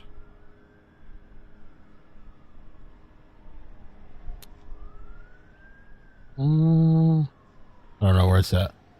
But it was interesting though. Let me fast forward it.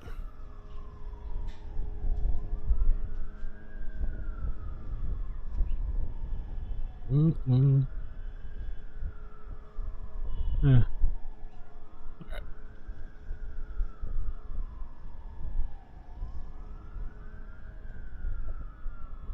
See where are these people at here. Netanyahu visits attack site. Let me see if yeah, they were talking about this other attack site this morning. There was a live feed, but then they took it down. There was going to be like a live on scene. I should go back and look and see if they did it. A very brief statement in Well, that's from English. yesterday. That's Let's yeah. play that out for you right now. We're in the third day of sorry.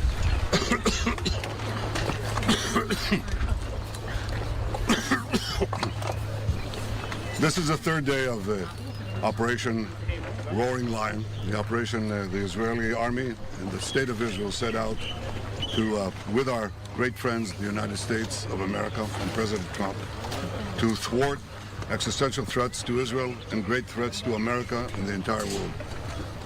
When I stand here in a place that was bombarded by the terrorists in Tehran against innocent civilians, you see the difference. The tyrants of Tehran target civilians. We target the tyrants of Tehran to protect civilians.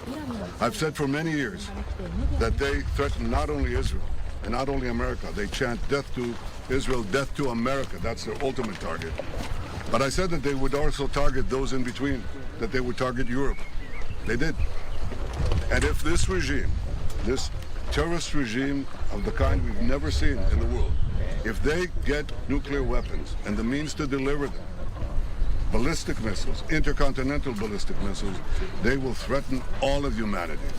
So we set out to protect ourselves, but in so doing, we protect many everybody. others. And I want to say special It's for all of thanks you. to You guys here in the chat. Great friend.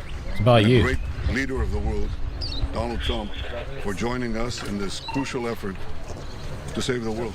Thank you. Each day, sir, this war is expanding. Prime Minister, you spoke to the Indian Prime Minister. You spoke to the Indian Prime Minister. Yes, I did. Please. Can you I did want to play out the very brief statement that Israeli Prime Minister Benjamin Netanyahu shared in English just moments ago. And I also wanted to share this with you. This is some new video that we have right here. And I did want to just share a little bit more as missile strikes have hit the Iranian capital of Tehran once again. This as Israel and the U.S. expand its war there. Meanwhile, Iran and its allied groups continue to fire missiles at Israel and U.S. targets, as well as other Arab states in the Middle East. The attacks have intensified following the killing of Iran's supreme leader. So this is some new footage from Tehran as we continue to follow all of those developments. This also comes as President Trump has stated that Operation Epic Fury could last 5 weeks. We are going to head to just a brief break, but we have a lot more news to get to. We'll be right back.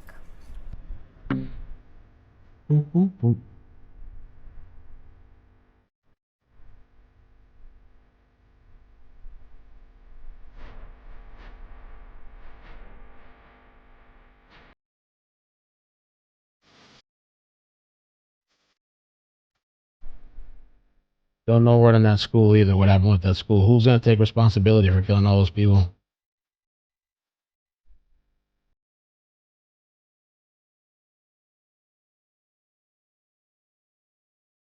Nobody. Nobody wants to take responsibility.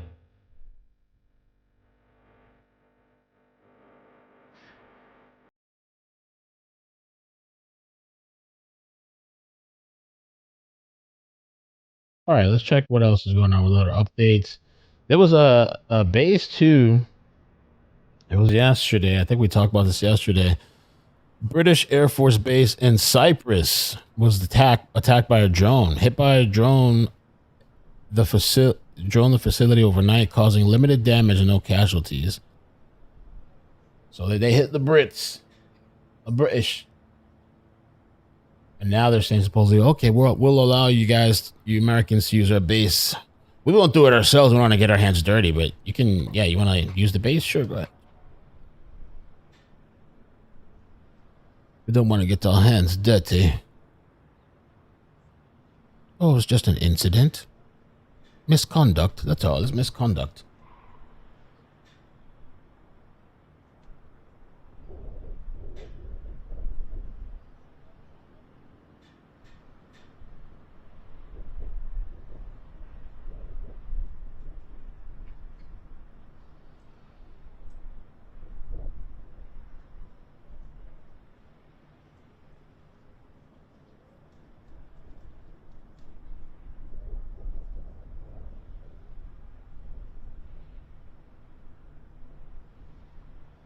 All right, let's see what else is popping.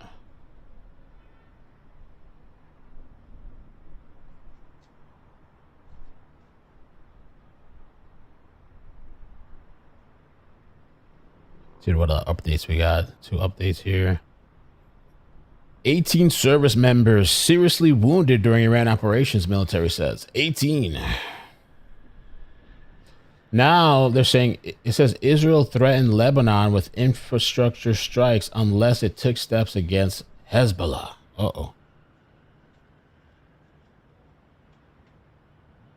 Israel sent an indirect threat to Lebanon, warning of strikes against major infrastructure sites unless the government took steps against Hezbollah.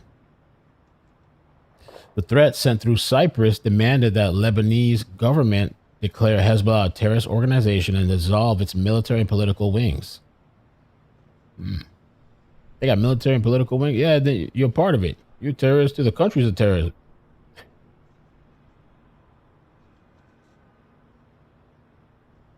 Well, let me show you this too. This was a missile launch from Iran. This picture in the sky over Gaza. This is kind of a cool picture.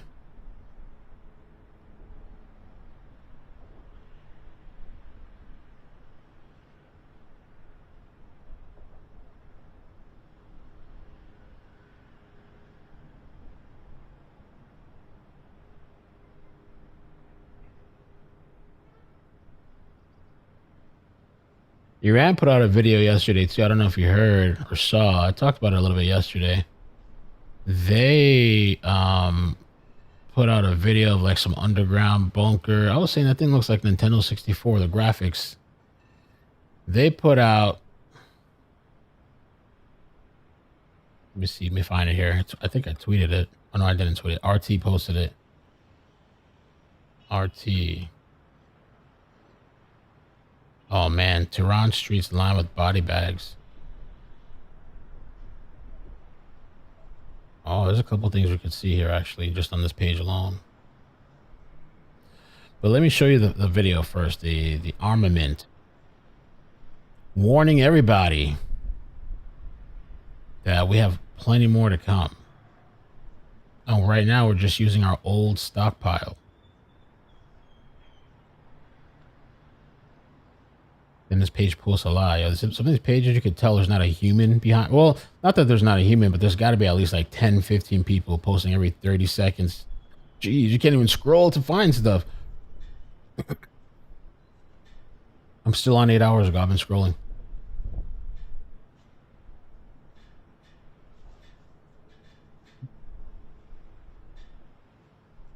$10 hours ago. That was crazy too. We should probably take a look at. They got a lot of stuff on their page.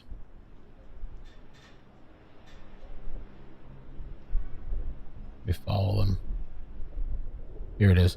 You know, I think RT is with them though. The Russia, right? RT is Russia or something. They're with Iran, but let's see.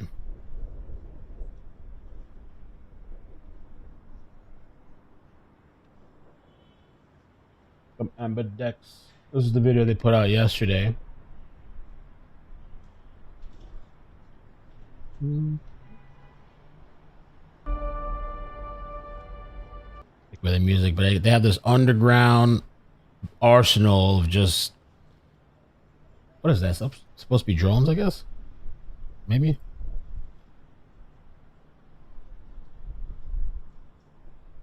Put out very poor quality video. Looks like a video game, like a Nintendo 64. Reminds me when I used to play Star Fox back in the day. They did the B-roll and everything.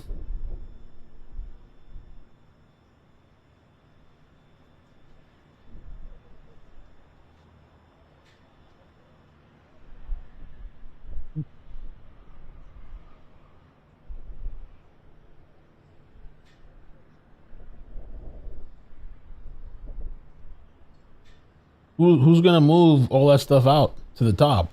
Well, because and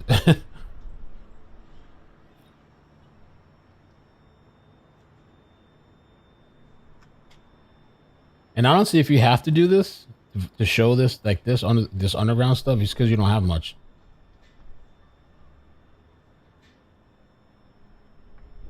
I mean, they're killing people. They are hitting stuff. They're hitting strikes. They're hitting multiple countries, different places. They've killed Israelis, Americans.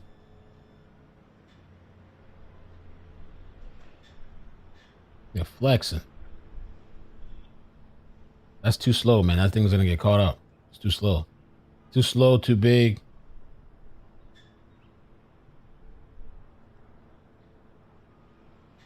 Mel, you sound ignorant, buddy.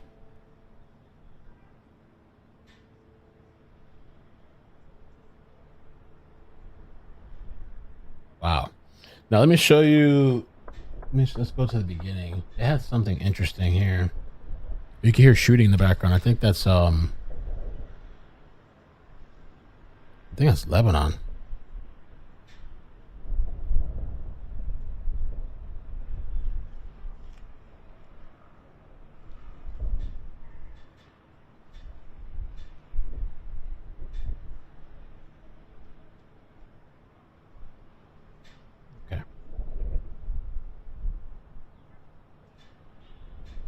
So, let's see what they posted here. These are body bags. This is not too graphic. Heartbroken families. Iran is lined up with body bags. Heartbroken families collapse and wail for loved ones. Dubai-based Emirates Airlines said it will begin operating a limited number, starting tonight, flights. Family in Kermanshah screams in terror as multiple missile strikes near their home. Oh, that's interesting. Let's see.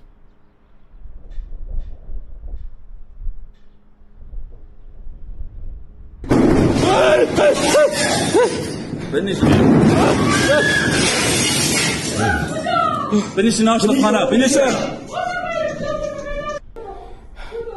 شیشه شکیات دیگه بنشین بنشین آشنا بنشین. It's crazy. Again, there's no international approval for all that's happening. Independent researcher Lamis Jadid. Security there is no international approval for all what's happening, no Security Council approval. So it's all illegal. And he went, as always, in the same book. They used the same, again, to go to the head, assassination of the heads of the enemy. And this is already, they did it in the last attack. It's an Israeli, actually, way of doing things. But of course, they had to do it this way. And I think the Iranians were quite ready for such scenario, regardless that it will be that day or not. But they were, big part of them was waiting that the American will not really approve what the talks that they were going through. Okay.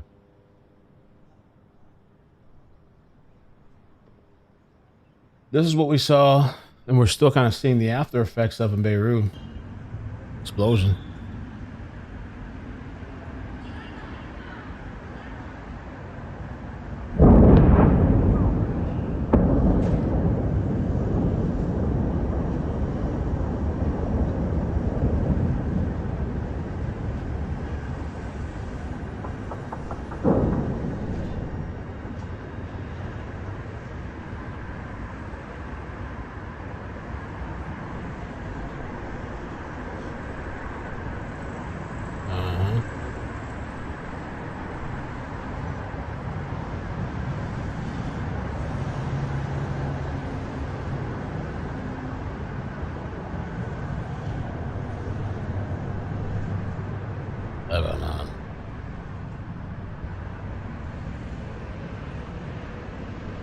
So that must have been, I guess, Israel, striking them.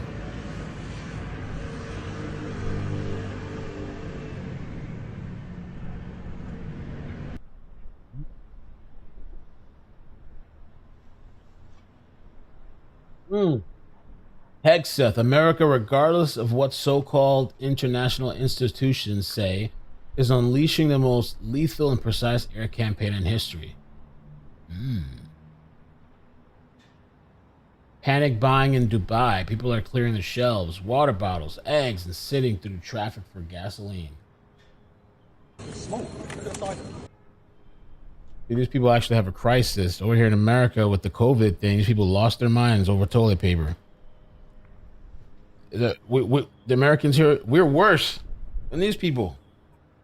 People over here lost their goddamn mind over toilet paper. Bought out all the toilet paper.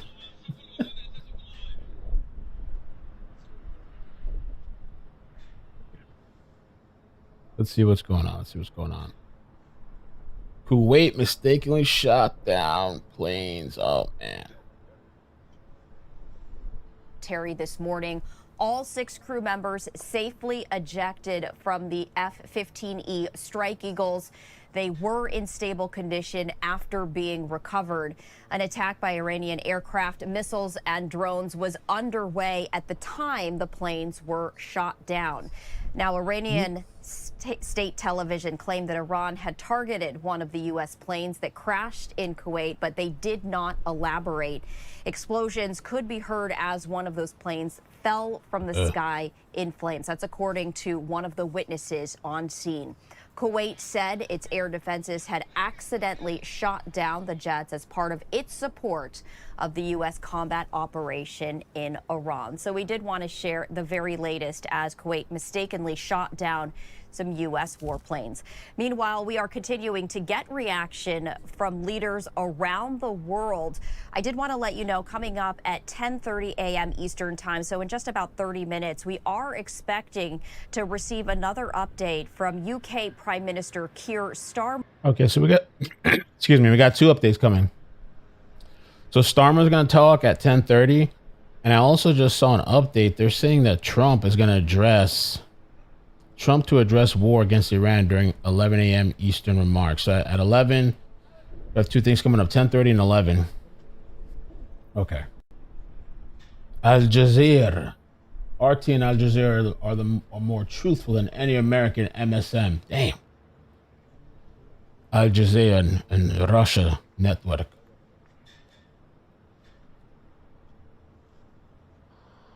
Is that him talking now? I thought he said 30 minutes. Let me see. Starmer. Saying this is clearly a dangerous situation. We have at least 200,000 British citizens in the region, residents, families on holiday, and those in transit. I ask all our people in the region to please register your presence and follow Foreign Office travel advice. I know this is a deeply worrying time, and we will continue to do all we can to support you. Our armed forces, who are located across the region, are also being put at risk by Iran's actions. Yesterday, Iran hit a military base in Bahrain, narrowly missing British personnel. The death of the supreme leader will not stop Iran from launching these strikes. Their approach is becoming even more reckless and more dangerous to civilians. Our decision that the UK would not be involved with the strikes on Iran was deliberate, not least because we believe that the best way forward for the region and for the world is a negotiated settlement, one in which Iran agrees to give up any aspirations to develop a nuclear weapon. But Iran is striking British interests nonetheless, and putting British people at huge risk, along with our allies across the region. That is the situation we face today. Our partners in the Gulf have asked us to do more to defend them, and it is my duty to protect British lives. We have British jets in the air as part of coordinated defensive operations, which have already successfully intercepted Iranian strikes. But the only way to stop the threat is to destroy the missiles at source, in their storage depots, or the launchers which are used to fire the missiles. The United States has requested permission to use British bases for that specific and limited defensive purpose. We have taken the decision to accept this request, to prevent Iran firing missiles across the region, killing innocent civilians, putting British lives at risk, and hitting countries that have not been involved. The basis of our decision is the collective self-defense of long-standing friends and allies and protecting British lives. That is in accordance with international law, and we are publishing a summary of our legal advice. We are not joining these strikes, but we will continue with our defensive actions in the region. And we will also bring experts from Ukraine together with our own experts to help Gulf partners shoot down Iranian drones attacking them. I want to be very clear. We all remember the mistakes of Iraq, and we have learned those lessons. We were not involved in the initial strikes on Iran, and we will not join offensive action now. But Iran is pursuing a scorched earth strategy. So we are supporting the collective self-defense of our allies and our people in the region. Because that is our duty to the British people. It is the best way to eliminate the urgent threat and prevent the situation spiraling further.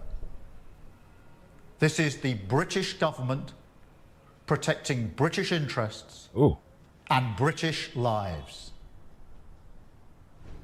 Wow, That was the Starmer. very latest from British Prime Minister Keir Starmer, as he stated that the U.S. can use British bases against Iran. He also stated that the United Kingdom will not take part in offensive strategies, but will in defensive strategies right there. We once again did want to let you know that coming up at 10:30 a.m. Eastern Time, we are expecting to hear once again from UK Prime Minister Keir Starmer as he addresses the world on the developments in Iran. We also are continuing to keep a very close eye on the White House, as coming up at 11 a.m. Eastern Time, President Trump will be participating in a Medal of Honor ceremony, and we are also hearing that he will also be addressing the... What in the heck?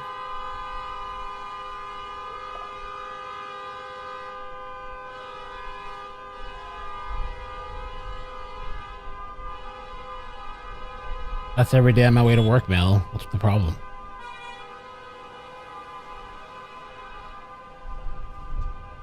Jerusalem.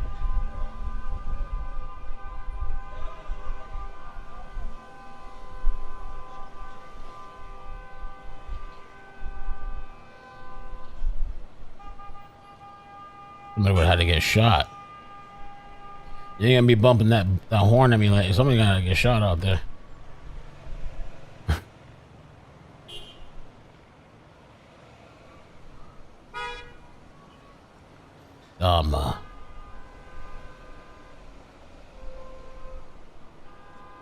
Chrissy Gnome.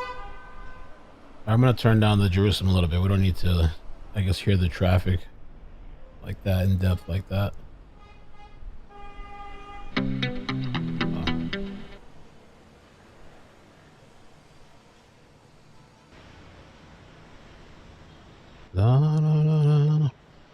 So that's what's coming up, guys. 10:30 pressure with Starmer. All of a sudden he has bullocks. I've never seen this man with bullocks before. He's coming up. We won't get involved in the attack, even though they attacked us, but we'll let you use our base. Okay, cool. They said the U.S. requested to use the base.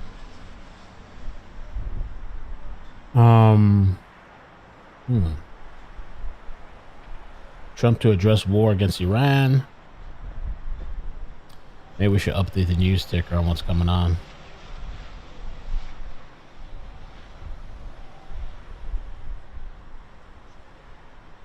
Mm, 18 service members injured. Seriously.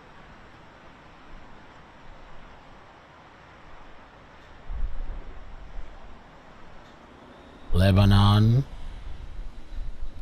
taking hits too, presumably from Iran. I mean, sorry, not Iran, Israel. Commercial ship hit by projectiles in Bahrain port, amongst similar incidents. Those commercial boats, ships under danger. People take shelter in Israel, and drivers flee Lebanon. I showed the picture of that earlier. Running, I wouldn't blame them.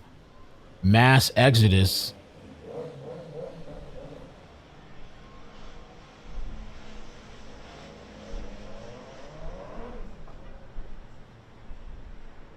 Hakeem Jeffries is upset with Trump. He says Trump has failed to provide any justification for the Iran strikes.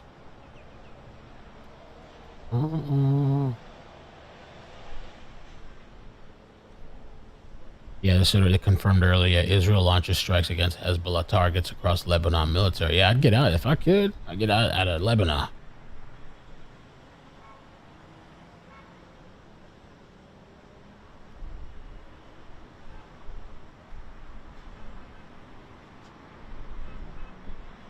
Okay, 10:30 a.m.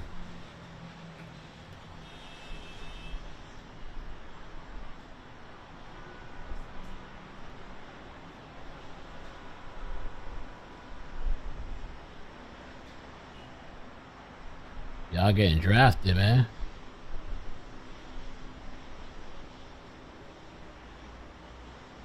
Are you guys worried about a draft? I don't think that's happening, bro. It's already happening, Mel. Let me check what else. What else do we got? What other updates going around while we wait?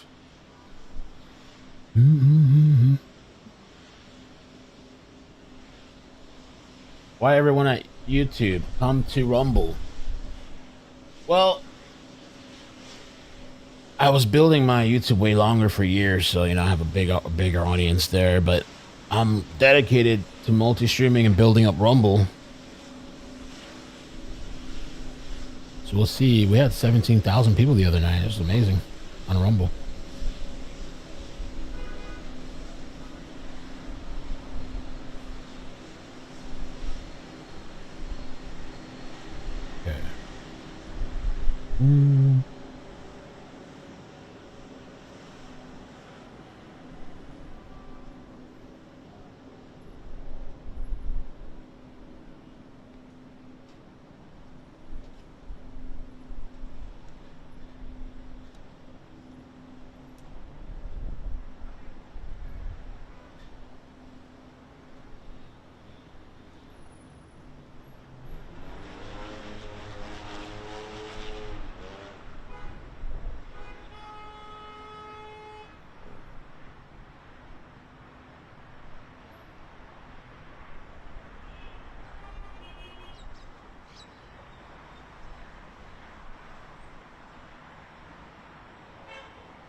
Okay. Okay.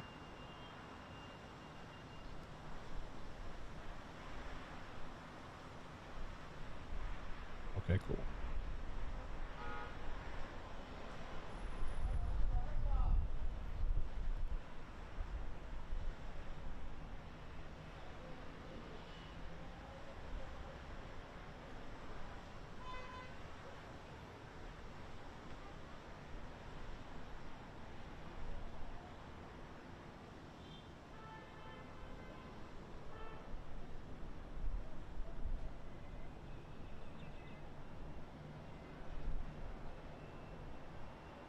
Oh.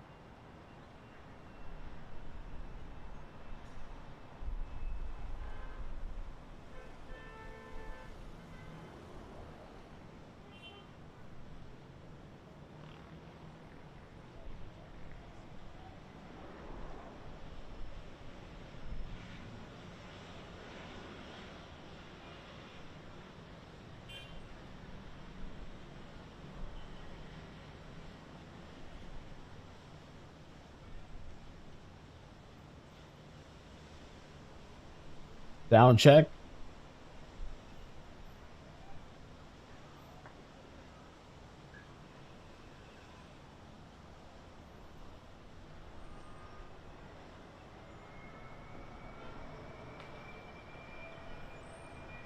Starmer's coming up. Beirut skyline.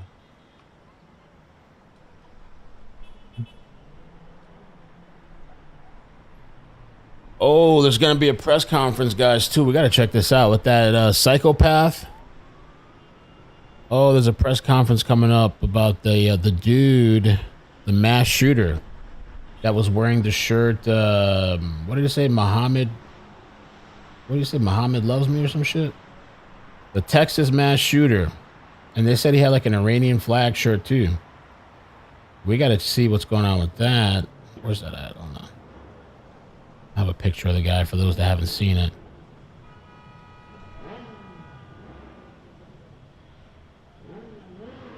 If you haven't seen this, I think he killed 3 people in Texas in a bar. And he had Property of Allah shirt. And there was reports, I had an article, something about an Iranian flag or something. Let me look that up. They're going to come up with some new information, and they were investigating it for like a terrorist attack.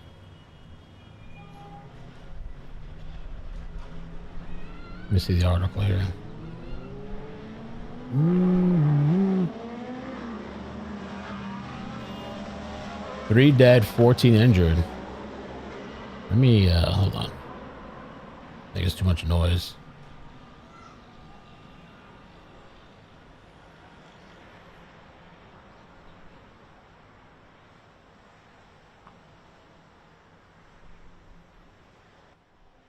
Yeah, much better. So yeah, this guy killed 3 people, injured 14, mass shooting. I think, it was at a bar. And the guy's name, he's 53-year-old Nadiega Daigun, 53 years old. So he first entered the U.S. in 2000 on a B-2 tourist visa and became a lawful permanent resident 6 years later after marrying a U.S. citizen. The boy's he's living the dream. And he hates the place too somehow. Attracted to what you hate. He became a naturalized U.S. citizen in 2013. The department said Daigun was originally from Senegal, according to multiple people briefed on the investigation who spoke on the condition of anonymity. The suspect, wearing a sweatshirt, said, "Property of Allah, Allah," and another shirt with an Iranian flag, according to law enforcement who spoke to Associated Press.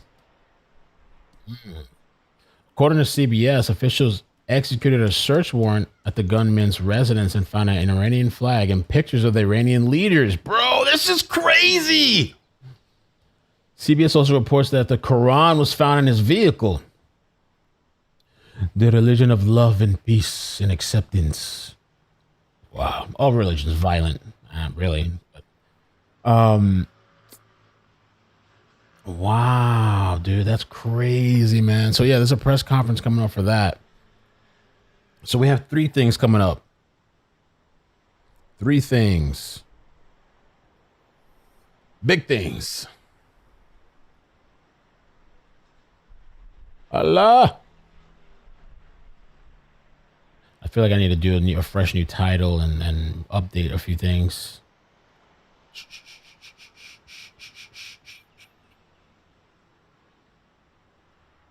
Did a few things. It's time to update.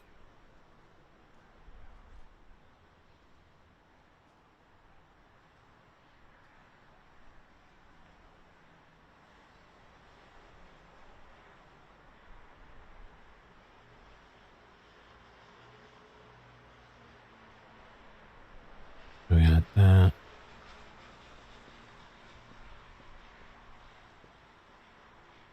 Something like that. Let's see.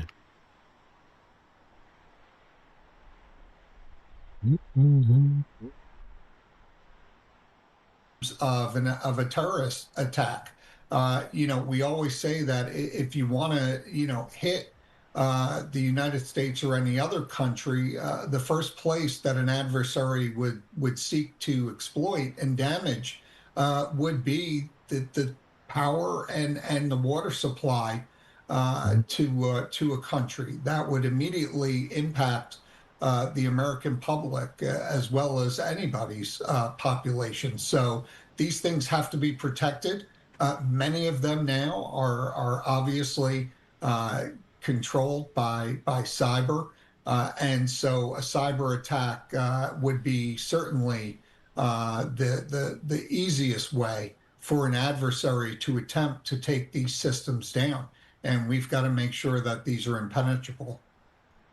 you know, you were talking about the DHS always monitoring any potential threats, and that means, you know, monitoring physical activity or perhaps activity online, you know, the physical footprint and also the digital footprint. How does one monitor to thwart a cyber attack? You know, what are the strategies that are implemented in that respect?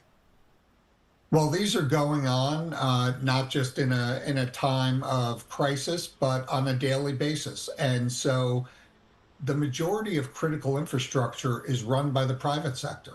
It's not run by the government or by states and cities. So as a result, DHS and the Department of Justice are continually working with these private sector entities that run, for example, the electrical grids to make sure that there's that constant communication, that constant sharing of best practices when it comes to protecting the cyber infrastructure, for example. And any anomalies are reported immediately. Some legislation has been changed in the past to force this mechanism to make sure that reporting is done in a timely manner if any of these anomalies are detected, so that federal authorities could come in and assist these private entities with resolving and further preventing any cause for concern from taking down these vital resources. Let's also talk about the human aspect. And you were talking about, you know, the psychological profiles when something of this sort were to happen. There's now a vacuum of power. Iran's supreme leader has been killed along with 40 top leaders.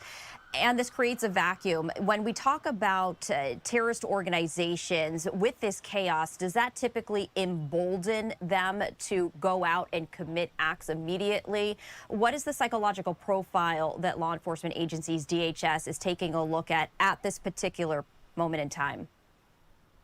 Well, they don't know what the trigger may have been put in place by a place like Iran and its proxies to take action. It may have been exactly what we see carrying out right now. It could have been military attack, decapitating leadership to then go out and take action. So I think law enforcement takes into account the possibility that, look, should the United States have taken action and been successful, as we have been, at eliminating the leadership there, although it's not complete yet, you still have the Iranian Revolutionary Guard, for example, still refusing to surrender, still going in the direction and following through in their loyalty to the Ayatollah Khamenei. And so, you know, the triggering event could very well have already taken place. So what is going on? This is what keeps law enforcement up at night, keeps them concerned. Thank you for the memberships. And as I said, it's why you're seeing federal, state, and local agencies already shifting to that elevated threat level, regardless of DHS coming out and formally doing so. I think the last administrative step, if you will, is to now pull the American people up to that same level, because we want to make sure that the American people also are paying attention to what's going on here and the ramifications here in the country. And one of those ramifications, by the way, is that, you know, radicalization used to take place by somebody having to jump on a plane and traveling to a special interest location or going online and following, you know, a terrorist organization and their ideologies. Well, now it can take place here in the United States. We have such a large immigration population, in many cases illegally, unfortunately, under the Biden administration, that these communities have segregated themselves from the rest of American society. And as a result, they are not assimilating to the culture here in America, the norms in America, the laws of America, and radicalization becomes much easier now in many of our major cities. Chuck, before we let you go, is there any particular aspect as we take a look at the days, weeks, and even months to come that you're taking a very close eye on from the perspective as having been with the DHS? Well, I can tell you that when I recommend that DHS raise the threat level to elevated, they are able to do so in increments. I would say that the minimum that they should do is 60 days. Raise the threat level for 60 days, reassess based on what's going on, because there's no sign that this the military action is going to wean here until we, and along with Israel and our other allies, achieve the degrading of those that still remain within Iran that are loyal to the supreme leader who was killed in the attacks, along with other senior leadership. So there is the potential that this gets worse before it gets better. And I think that principle needs to apply to here at home as well. And so we need to be prepared. The American public needs to be prepared. As I said earlier, needs to be involved in their own security and needs to report anything for law enforcement. An agency like the FBI is not going to be able to do all this on their own.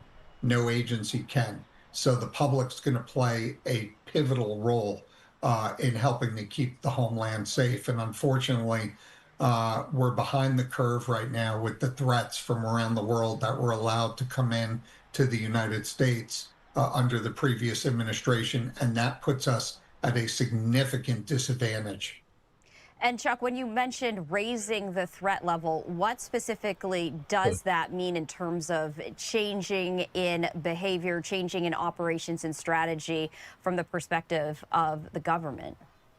Well, there are a lot of forcing mechanisms that come along with increasing that threat level. It forces many federal, state, and local and military agencies to adapt, I would say, more stringent protective measures across their enterprises.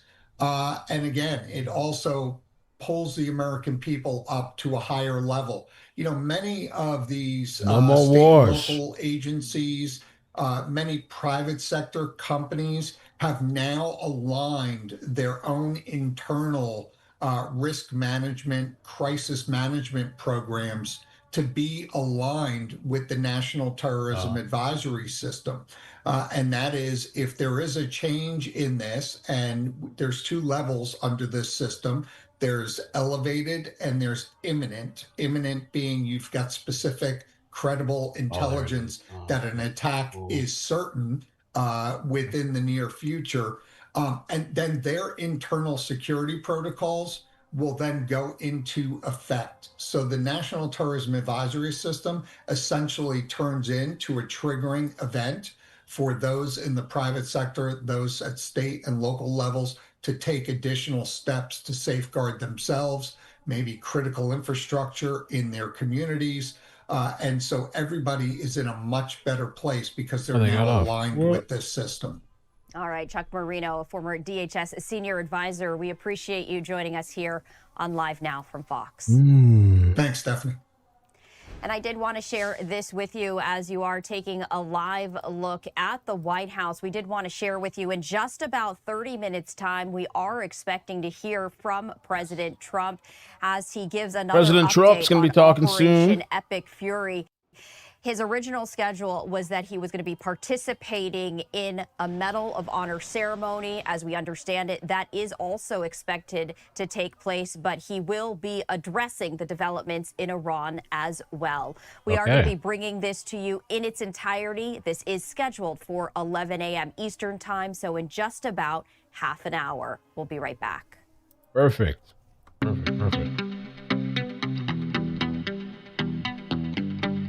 The press conference hasn't started yet. I'm waiting on it.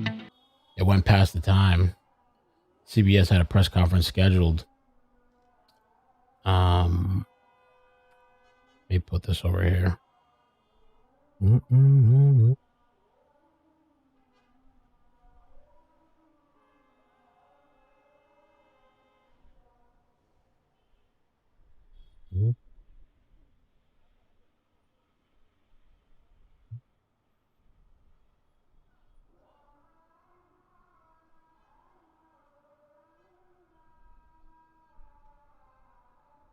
Plus, it didn't work how I wanted it to work.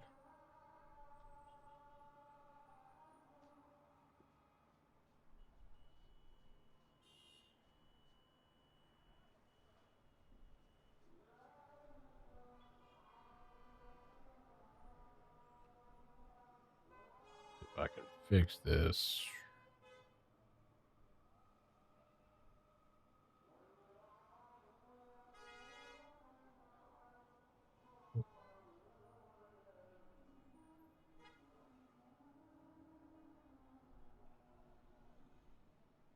Sorry. Still not working properly though. All right. I tried. So yeah, upcoming Starmer is supposed to be talking now. Actually, should be coming up soon. The mass shooter. There was supposed to be a press conference. I'm not sure what happened with that. Maybe they're running late. And then Trump at 11.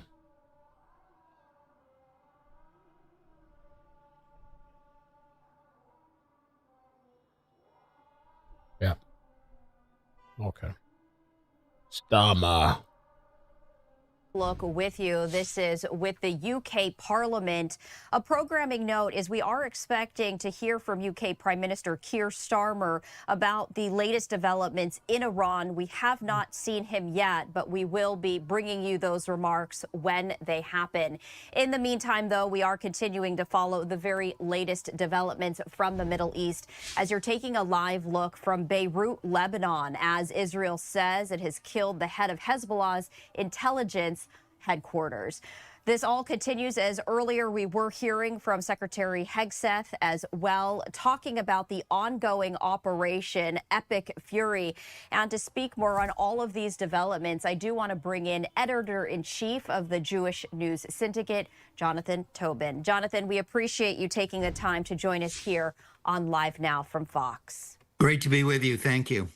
As we continue to watch the retaliation escalate, we've also seen Hezbollah now getting involved, sending missiles into Israel, Israel retaliating. What can you share about what is happening at this moment in time and the significance, rather, of all of it? Well, it's important to remember that Hezbollah is not merely just another Lebanese terror group. It's a direct auxiliary. They're basically the employees of the Iranian regime. They take their orders from Tehran.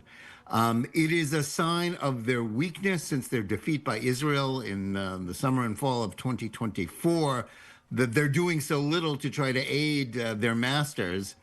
And it's also what we need to, so it's not surprising that they are shooting some missiles, that they have made some gestures towards support for Iran, trying to distract Israel from that front. But it is also telling that the Lebanese government, which, for years was intimidated by and enthralled to Hezbollah, is now speaking out against it, almost tacitly welcoming Israel's slapping down Hezbollah. It just shows how weak Iran and its allies have become since they launched, this terror war on October 7th, 2023, and how increasingly isolated they are.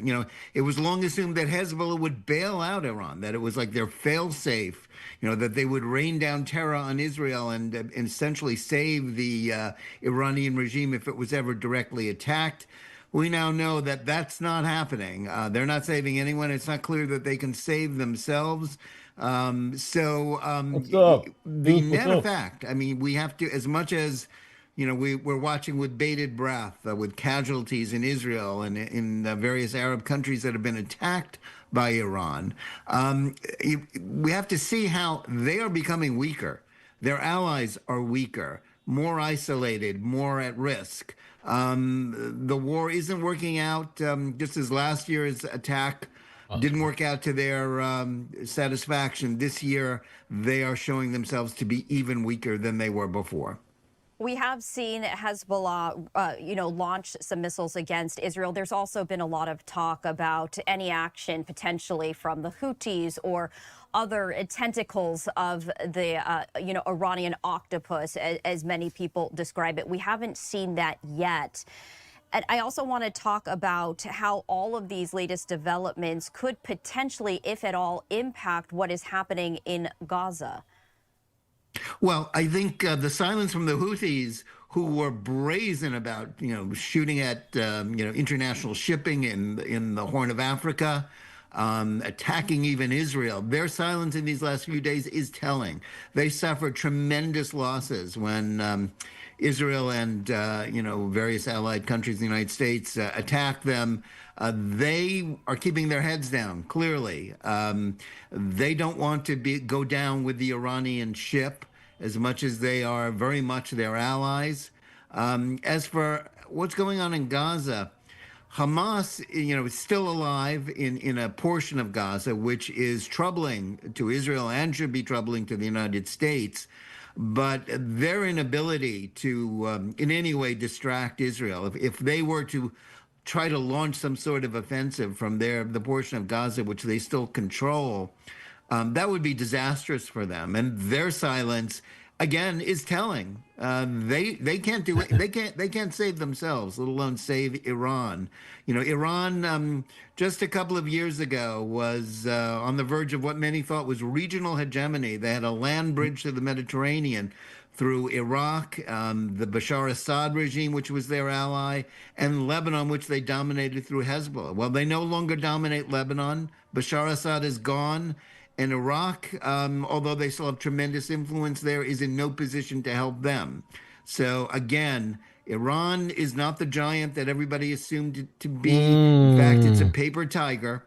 What? And the He said a paper regime, tiger? while it's perhaps trying to hold on with its ability to massacre, the Iranian people who are against them. Again, no one should interpret these lashings out by the regime and their weakened allies as signs of strength or something that the United States and Israel a sign that they're losing. Quite the contrary. It's how it's happening and in the manner in which they are doing this is actually illustrating their weakness, their isolation, and perhaps why they're on their last legs.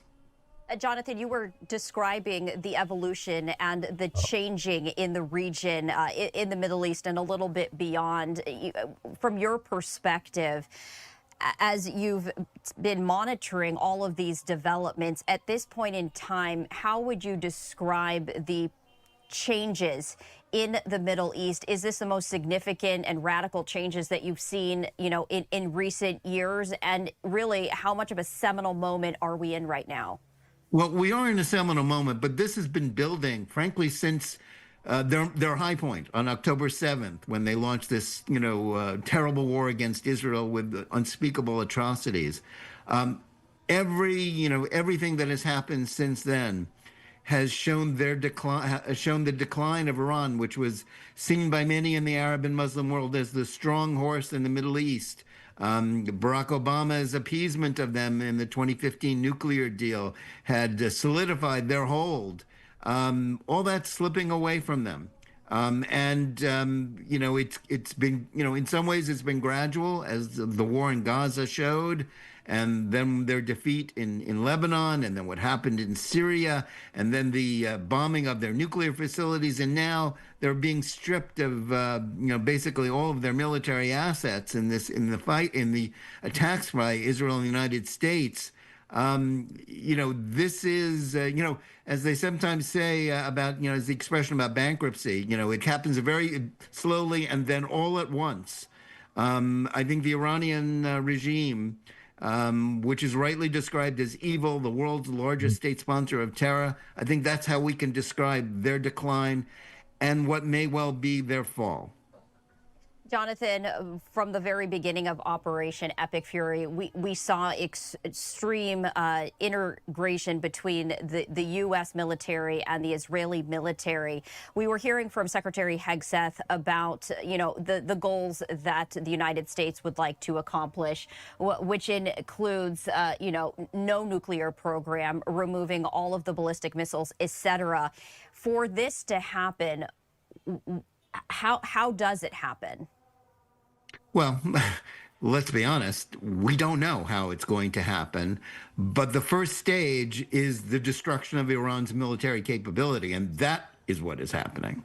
They are in no position to resist these attacks, as it's been shown. They're lashing out in the Arab world and at Israel, causing casualties, with these atrocious missiles. But they're running out, and they're losing their ability to use this. And the truth is, these sorts of regimes, these sorts of ideologies, rarely survive catastrophic military defeats. And I think what the United States is counting on is that forces within Iran are going to, look around and figure out what time it is and time to change. Are we sure that that's going to happen? No, we're not sure. We don't know how that's going to go. And partly, the United States is limited by President Trump's, understanding that, the United States can't fight a land war, in Iran, doesn't want to, and it doesn't want an Iraq-style, quagmire. It's going to leave it to the Iranian people. And they may not be able to. The regime forces may cling to power, but the regime that emerges from this, whether it's, still run by these Islamist theocratic tyrants or not, is going to be in no position to inflict harm on its neighbors, to spread terrorism. That's a reasonable goal. And that's a goal that can be achieved, I think is on the verge of being achieved.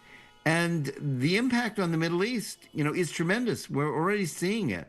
All of Iran's allies are falling or are weakened. It's going to impact the ability of Hamas to hang on. Hamas. If their Iranian sponsors and paymasters are no longer able to send them weapons or even just give them money, that will have an impact on them and on Hezbollah and on the Houthis as well. What else we got? So I think the Putting on Trump for a more stable Middle East We're talking about gas prices going down now. And I think that will have a ripple effect on a lot of things happening, even on American politics, as sort of the far anti-Semitic right and the anti-Israel left, chirps away about Trump and the war. But, I don't know if this is going to work out as they think it is going to. And quite frankly, even if the regime lives on in some truncated form, I don't know that this is going to be, it's not going to be a disaster for the United States, because if at the very minimum, Iran has no nuclear program, it has no missiles, ballistic missiles, and its terror operation is basically shut down, that's in Iran. You have no it's sound? Terrible for the Iranian people if it's still You run said by I'm Islamist born? theocrats. But it will be no But you danger here watching to the me rest every of, day. the Why Middle you East. say I'm born? And that is something that I think will be livable for Israel and the United States, as much as both countries do want regime change. They do want a more rational, player to be running things in Tehran. But again, that's not something that either the United States or Israel can impose on Iran. It's going to be the choice of the Iranian people and the people with the guns in Iran, whether they're going to be sensible enough to do that.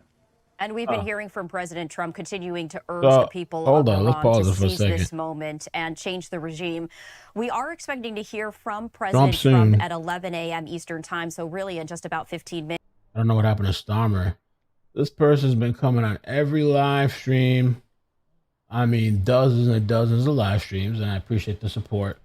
They've been spamming your boring mail talk. I do a lot of talking. I'm kind of tired this morning, but I've been doing a lot of talking over the last couple of streams, so much so that people say, stop talking, stop yapping.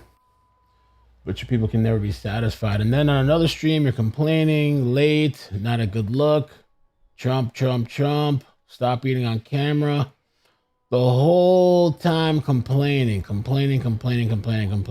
mean, that's going back days and days. Even, let me see. Where's that at? Texas flood.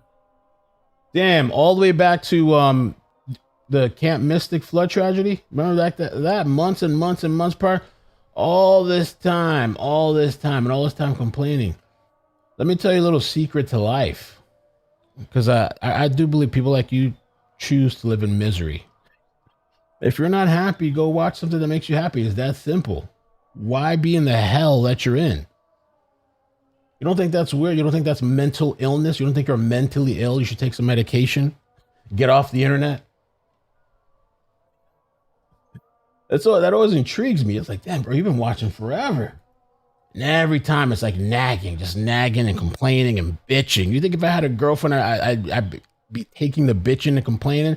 I'd kick your ass out. I'd be done with you. I don't want to deal with that shit. Complaining, whining. No, you can't do that. No, you can't say that. Oh, you're cursing too much. You're cursing. Oh, who wants to deal with that shit? Get out of here, man. Go bother your husband, whoever else is in your life.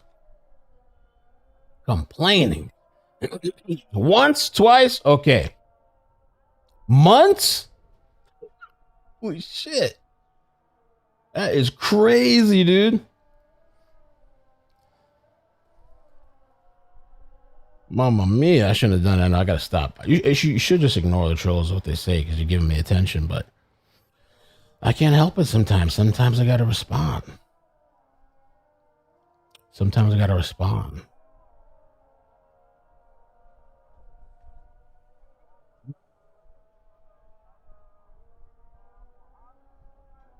All right.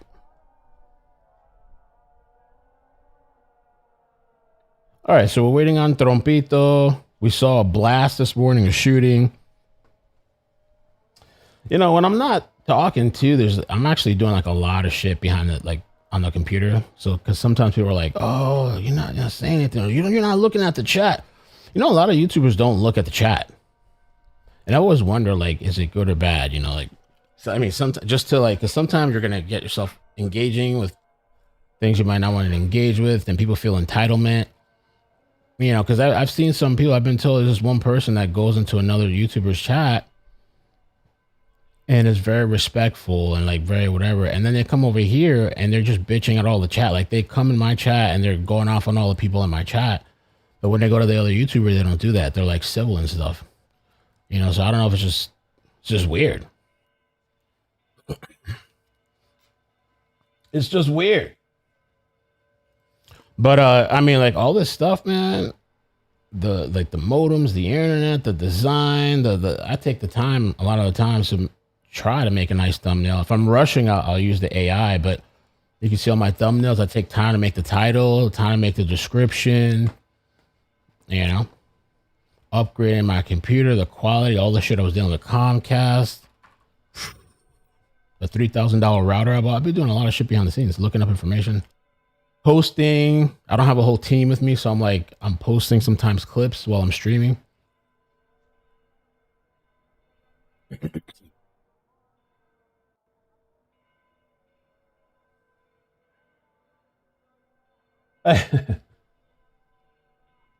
So it really depends. But this last couple of weeks have been like a lot, man. It's been like exhausting. IDF says what the hell? IDF says identifies launch of missiles toward Israel from Iran. Okay.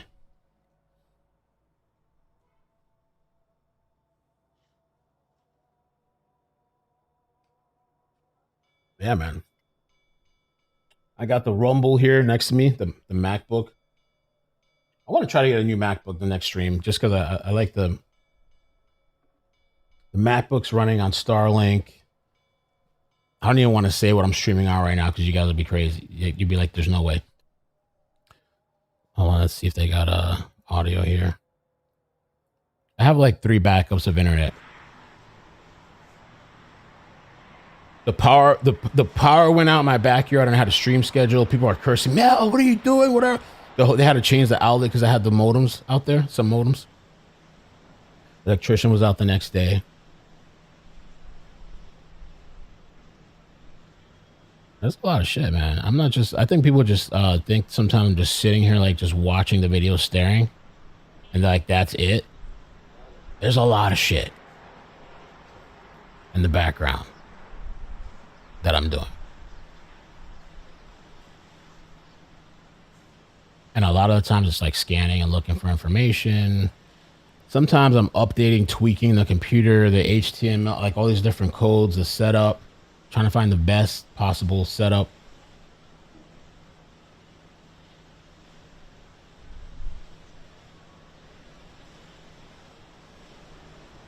I use 3 screens. Well, kind of technically 4. I have Rumble on this MacBook here. That's mirroring OBS. And then I have like 3 here, 3 screens.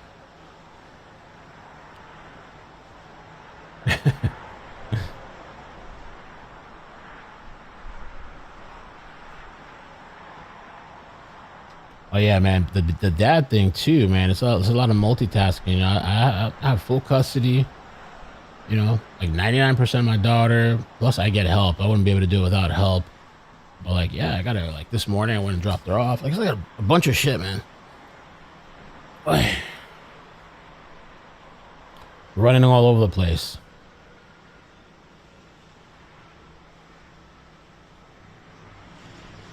Trump said we haven't even started in Iran. The big one is coming soon. Trump said this is just the beginning. You haven't seen anything yet.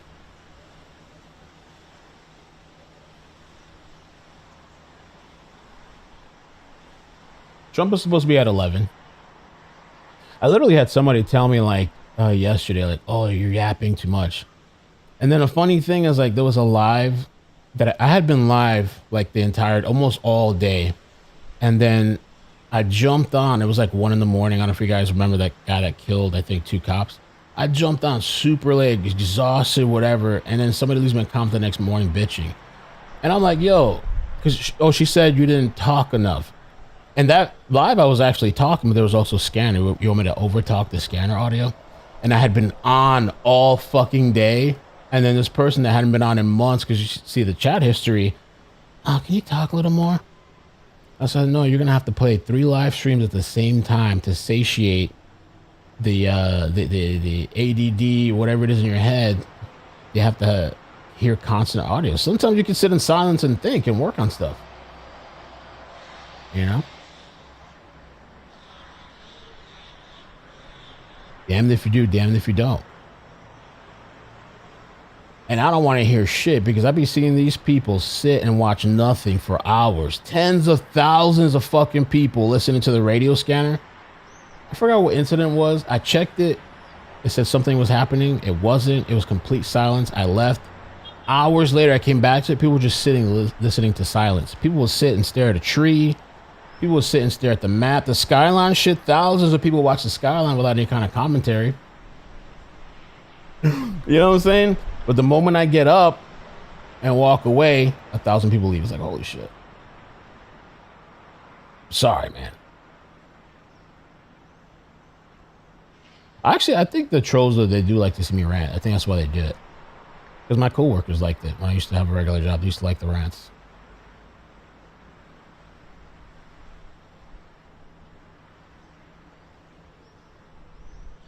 Oh, they community noted it. The AI from earlier we talked. Remember I posted about it? Let me show you. Community note. AI generated video.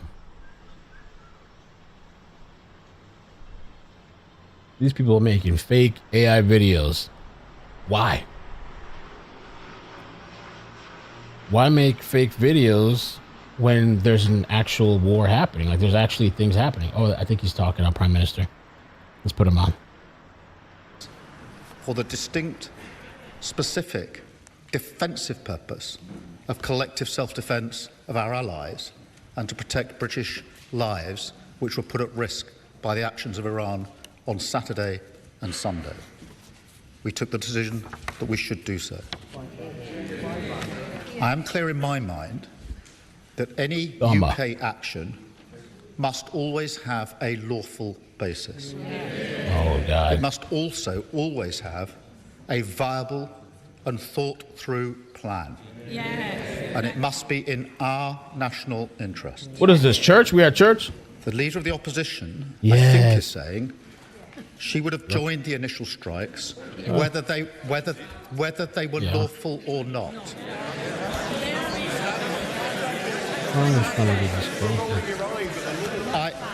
I noticed she didn't say the Shadow Attorney General said they would have been lawful, just that the law should be changed. Yes.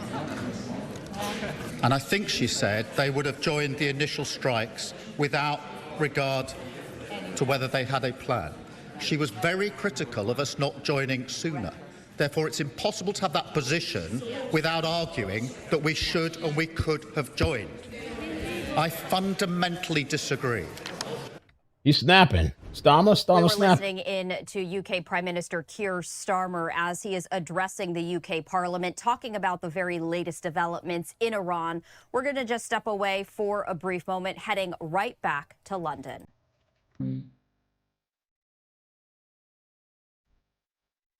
I wanted to see what Starmer was going on about.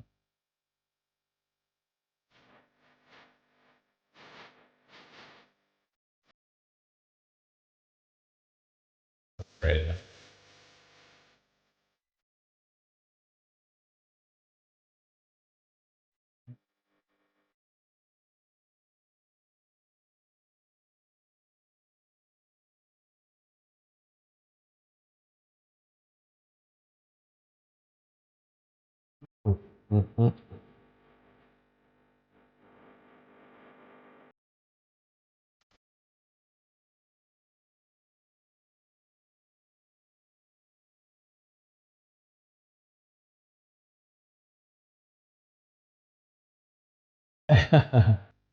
YouTube censored you on saying that?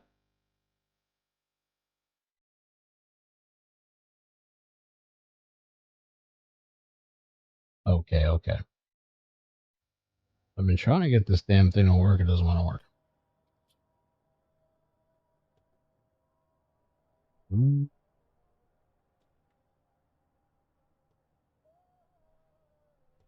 Let me see what we have for updates. They've been updating stuff here.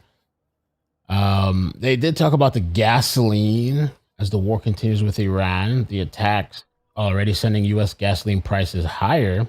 Even steeper increases are likely to come soon. Oh, no. And then Trump told CNN that the big wave is yet to come. U.S. military is knocking the crap out of Iran, but that the big wave is yet to come. We're knocking the crap out of them.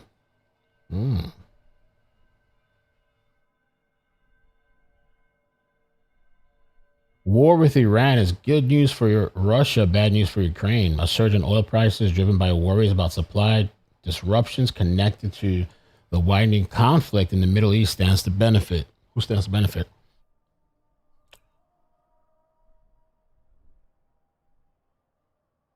Live?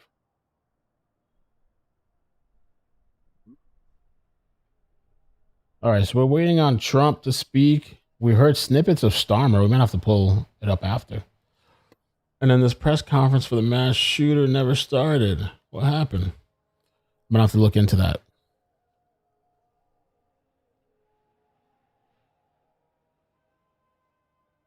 We are going to bring you his remarks in their entirety.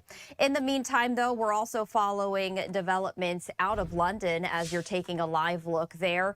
The UK Prime Minister Keir Starmer addressing the Parliament over the developments in Iran. Let's continue to listen in. Trump, especially when he breaks international law, it makes our country less safe. And how will the Prime Minister be sure that defensive operations from UK bases will not become offensive? And in rightly protecting our allies in the region, can we be assured by the Prime Minister that he won't follow Trump's lead down a slippery slope he's slamming into protracted conflict? And finally, Mr. Speaker, we rightly expect our brave armed forces to protect British citizens around the world in crises like this. But that includes tax exiles like Isabel Oakeshott and washed-up old footballers who mock ordinary people who stay in the UK and pay our taxes here. So as we protect them, does the Prime Minister agree it is only right for tax exiles to start paying taxes to fund our armed forces just like the rest of us do?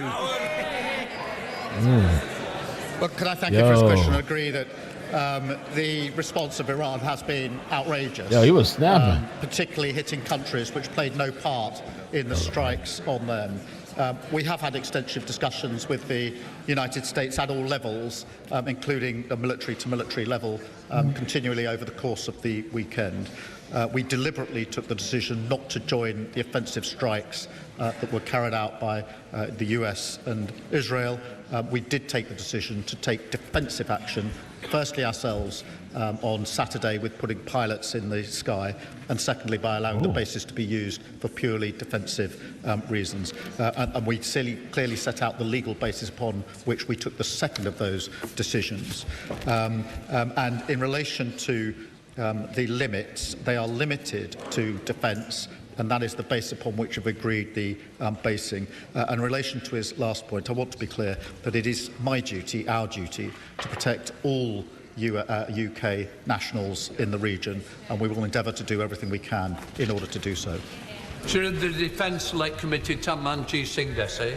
Thank you very much, Mr. Speaker. The Iranian regime, including its late leader Ayatollah Ali Khamenei, are of course no friends of our country, but I thank the Prime Minister for clarifying that the UK had no involvement in the Israeli and US strikes on Iran. And indeed, my heartfelt condolences to all those who have sadly lost loved ones in the region thus far. And I'm extremely concerned about the safety of the millions of people in the region, including the thousands of Brits who are living there and currently stranded there. So can the Prime Minister please confirm what steps are being taken to ensure their safety, especially from the one-way attack drones? What steps are being taken to help evacuate those Brits who are stranded and want to come back to the UK? And what steps are being taken with our allies to help de-escalate the situation? In relation to the protection of our citizens, obviously we're still operating and we will continue operating defensively in the air in the region, taking out the missiles and the drones and the strikes, and we have permitted the US basing specifically for the purpose of taking out Iran's ability to launch the strikes in the first place, and the US has the capability to do that in particular. On the question of our citizens and their desire, understandably, to return home as swiftly and safely as possible, we're doing all that we can, working very closely with our partners in the region, and I would ask all those in the region to register their presence so we can give them the best advice as quickly as possible as to how we can keep them safe and bring them home as quickly as possible. Father the House, Edward Lee. Well, yay. Many of us believe that we should be guided by the law of national self-interest, not so-called international law. Does the Prime Minister agree that we are right to be cautious in this matter, that the British public will warmly support him in defending British people and bases, but they're very sceptical about being dragged into the cesspit of Middle East politics? Thank you, BB. They remember Iraq, which some of us voted against. Be back fast. They remember all the arguments about weapons of mass destruction. What evidence, actually, is there that Iran was on the cusp of acquiring nuclear weapons? And since when has regime change from the skies ever changed the regime? Let me thank him for his question. This government does not believe in regime change from the skies, and I thank him for his question. The lessons of history have taught us that it is important when we make decisions like this that we establish there is a lawful basis for what the United Kingdom is doing. That is one of the lessons from Iraq. And that there's a viable, thought-through plan with an objective that can be achieved or has a viable prospect of being achieved. That is the principles that I applied to the decisions that I made over the weekend. They're the principles I applied to the decision not to get involved in the offensive strikes of the US and Israel. They're also the principles I applied separately to the separate decision and a separate request from the US to be able to take defensive action in order to hit the launchers for the missiles that are currently going into allies, countries in the region, and currently threatening our citizens and our service personnel. And I stand by both of those decisions. I repeat, I am not prepared to commit our military service people to action unless I am sure that what they're doing is lawful and has a viable basis. We can discuss what the law is on another occasion, but the law is what it is, and they deserve to know that their Prime Minister cares and pays attention to whether what I'm asking them to do is lawful, and I will always do that. Diane Abbott, Mother of the House.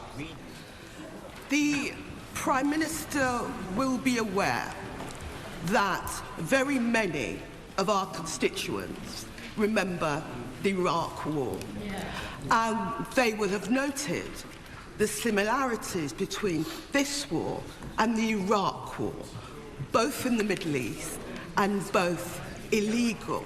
Of course, this regime, the current regime in Iran, is a horrible regime, violent, murderous, and a threat to international order. But does he accept that our constituents are not prepared to see this country dragged into another war in the nature of the Iraq War?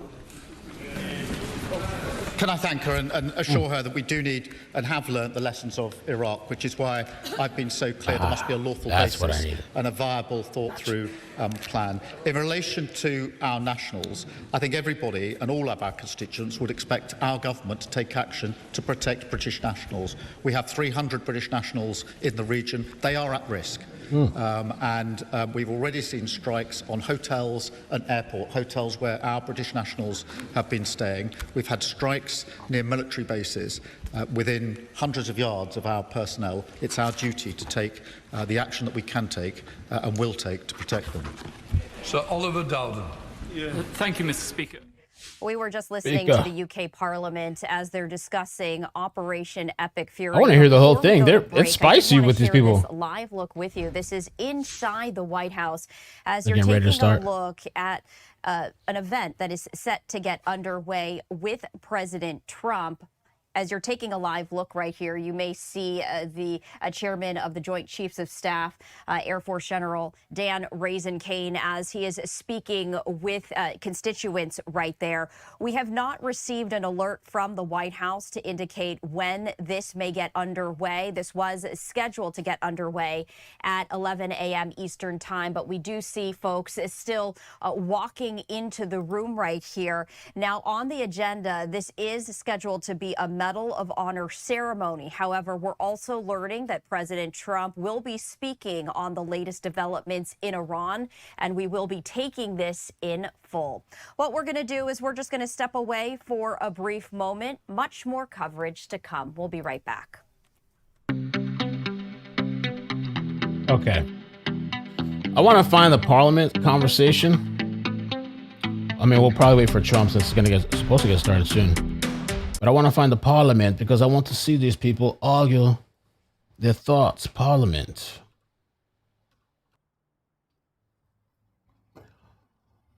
No, I haven't seen the do not travel. Oh, here it is. Starmer. Defensively on our allies. They've been on for 40-some minutes. Okay, I think later we'll play this. I want to see the people that are for it and the people that are against it.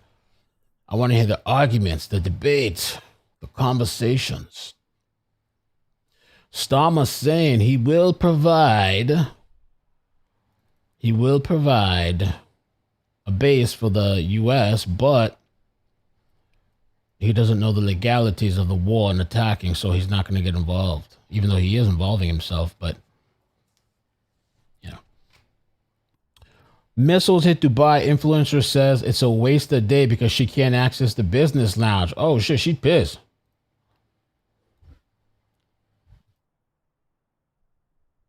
I'm sure there's some people in her chat too, like, how can you not make it? Yeah, you gonna make it? Literally, there was a bomb. Like now I'm trying to schedule in my head. I'm literally watching all of the ground staff taking the bags off of the planes. So that's how you know that we're not going anywhere and we're going to have to go back out and back to an airport because they are literally running around on the tarmac like crazy, unloading all the baggage off the planes. I don't know what we're going to do. We haven't had any text messages. I assume we're going to have to check into a hotel somewhere. And then it's really annoying actually because we have got events and I'm just like, now I'm trying to schedule in my head like, right, what artists are available to do what job, like what have we got next week? We've got meetings. I'm probably going to have to cancel them. We just don't really know anything. They've not communicated anything, but I suppose this is actually above airport staff now. Like this is bad, but yeah, it's not been great. I feel like it's just been a waste of a day. And we actually had this happened in Greece last year. We waited and waited. We were delayed. Our plane was meant to take off like midday. 8 p.m. came, still waited with 2 kids. And they were like, yeah, no, you're not going anywhere. And it's just annoying because you'd rather just know from the start so we can leave. Our baggage is, I don't know where it is. That's why we're still here waiting.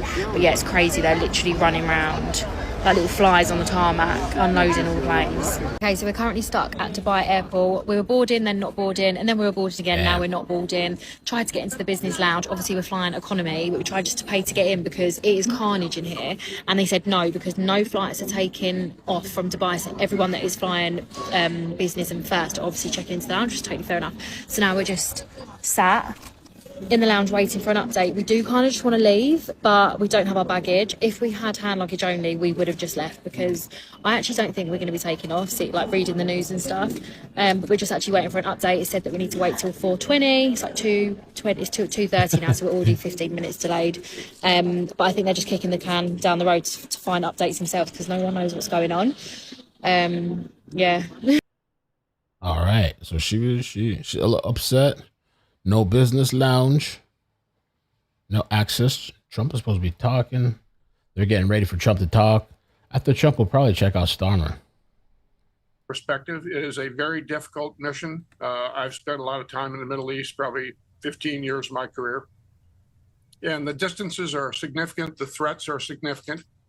The targeting is significant. But I would say the collaboration between Israel and the United States is beyond anything I've ever seen before. I think you have to really commend the intelligence community significantly, both countries, for what they've done, what they found.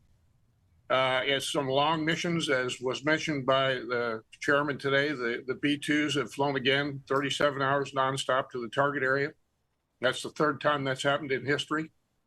Significant there. All the naval assets have done a super job. The Israelis have come in and taken care of the leadership of the Iranian leadership, the regime. And it takes a lot of courage for these guys to fly over a country as large as Iran in the distances they are. And we've already had a couple of some incidents, especially this morning with the F-15Es. But again, just like I said during the Rising Lion mission back in June of last year, that was the most impressive military air mission I've ever seen, ever heard of.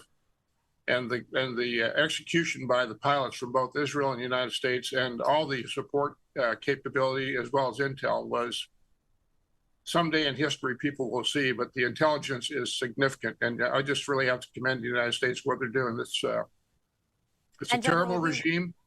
They've been doing this for years, and it's time for them to go away. And I personally, I'm not a warmonger. Most military people aren't, but I think it's the right thing to do.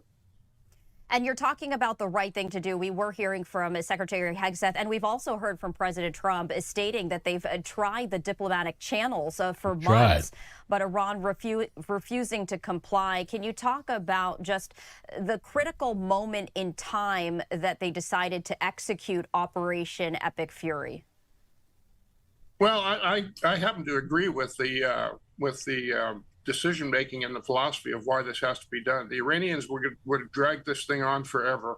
They do not negotiate in good faith. They're trying to build time by time to build up their conventional capability again, so they could threaten the neighbors more than they are now, and even threaten Israel. So I don't think there was ever any intention of the Iranians stopping the nuclear program, although it's been set back quite a bit. But I do think they were trying to rebuild their conventional capability to threaten neighbors, specifically Israel, but also other neighbors in the region. And the longer we waited, the better they would have gotten at that. And that builds negotiating room for them and builds strength for them. So I think their negotiating or their strategic plan to buy time to build conventional forces has failed. I think the U.S. and Israel and our other allies in the region have done the right thing to decimate as much conventional capability the Iranians have as they could. Specifically, I think in the Persian Gulf, I think the attacks on the, the Iranian Navy was really a good idea. And particularly the ballistic missile capability in Iran had to be hit. So I, again, like most military people, you prefer not to have to go to war, but when you do, you're going to do it right, and I think they've done it right. And President Trump indicating that Operation Epic Fury could continue for up to 5 weeks to make sure that the mission is accomplished. Right now, there is a power vacuum with Iran's supreme leader killed, as well as the top, leaders there in Iran. What is the biggest concern now? We were hearing yesterday from Iran's foreign minister stating that a new supreme leader was going to be elected in the next 48 hours or so. But as we take a look at hopefully stabilization in that region, what are the greatest concerns from a military standpoint? Yeah, I think there's a little bit of a mistake, particularly, well, I won't say who, but the idea that this is about regime change is, from a military perspective, we don't do regime change. That's a diplomatic issue. That's up to the people of Iran. This is to degrade to the Iranian military conventional capability to the point where they're not a threat to the region, whether it be neighbors in GCC countries, Israel, or the Persian Gulf, or other places. So I know they're connected. I mean, it's hard to disconnect what happens next with in the leadership of Iran, but that's not up to the military. That's up to the Iranian people and how they go forward. And as long as the Iranian, whoever's in charge, decides to build conventional capability that threatens our neighbors or the United States or our allies, then they need to be ready to be taken out. And we can't live with that in the Persian Gulf. 25% of the oil that in the world goes through the Straits of Hormuz. We've got great neighbors in the region. We obviously have Israel as our main ally, and we need to help protect them. And part of protection is getting rid of the threats. And the threat in this case is a conventional threat. And General, you were talking about regional allies as well as Israel. As we take a look at next steps in the weeks and months to come, how might the U.S. support the allies in the region? We haven't heard anything about boots on the ground, but in terms of military support or assets, what might that look like? Well, I don't have inside information on this other than my experience, but we'll continue to have intelligence support. I'm sure it's a great collaboration with our allies, but the United States has superb intelligence. We'll continue to provide support for the region there. We'll continue to help build up conventional defensive capability. As has been mentioned often, that there's a lot of missiles that we've used, the West has, to defend itself from incoming missiles and drones from Iran. We need to continue to build that up. We need to continue to build the integrated air defense capability of the region with the allies, and continue to plan and train for that so we can defend against missiles from Iran, let's say. But I think it's mainly continue to build up defensive capability in the region as this goes forward, both for ourselves and our neighbors, to continue to collaborate on integrated air defense and command and control, and to continue to support with intelligence as we see fit. And I think those things will hold us in good stead. From your perspective, how seminal of a moment is this? I know that you mentioned, in terms of the military standpoint, the military has nothing to do with regime change. That's really the diplomatic channels. But as you take a look at geopolitical stabilization, when you take a look at international security, Iran trying to ramp up its nuclear program, where does it stand right now for you? I think this has been coming for years, as we talked about, Stephanie. Back in the mid-'80s, the United States, along with our allies, set up a defensive shipping program called Earnest Will. That's when the Iranians were attacking ships in the Persian Gulf. That's quite a while ago, as you can imagine. It's 40 years or so. So this has been going on forever, and it's time for us to stop this. I mean, it costs a lot of money. We've already lost some of our own troops, unfortunately, and my heart goes out to them and their families. It's time for this to end and for their stability to be brought to the Middle East. And that is an economic issue. It's obviously a political issue, but it's also the safety of our allies and ourselves. So I think this is a culmination point. I personally think it's the exact right thing to do. I think, as you pointed out a minute ago, that the regime change will be in a different channel, if you will. That's up to the Iranian people. It could be another regime similar to the one that was there now. That's to be determined, I think.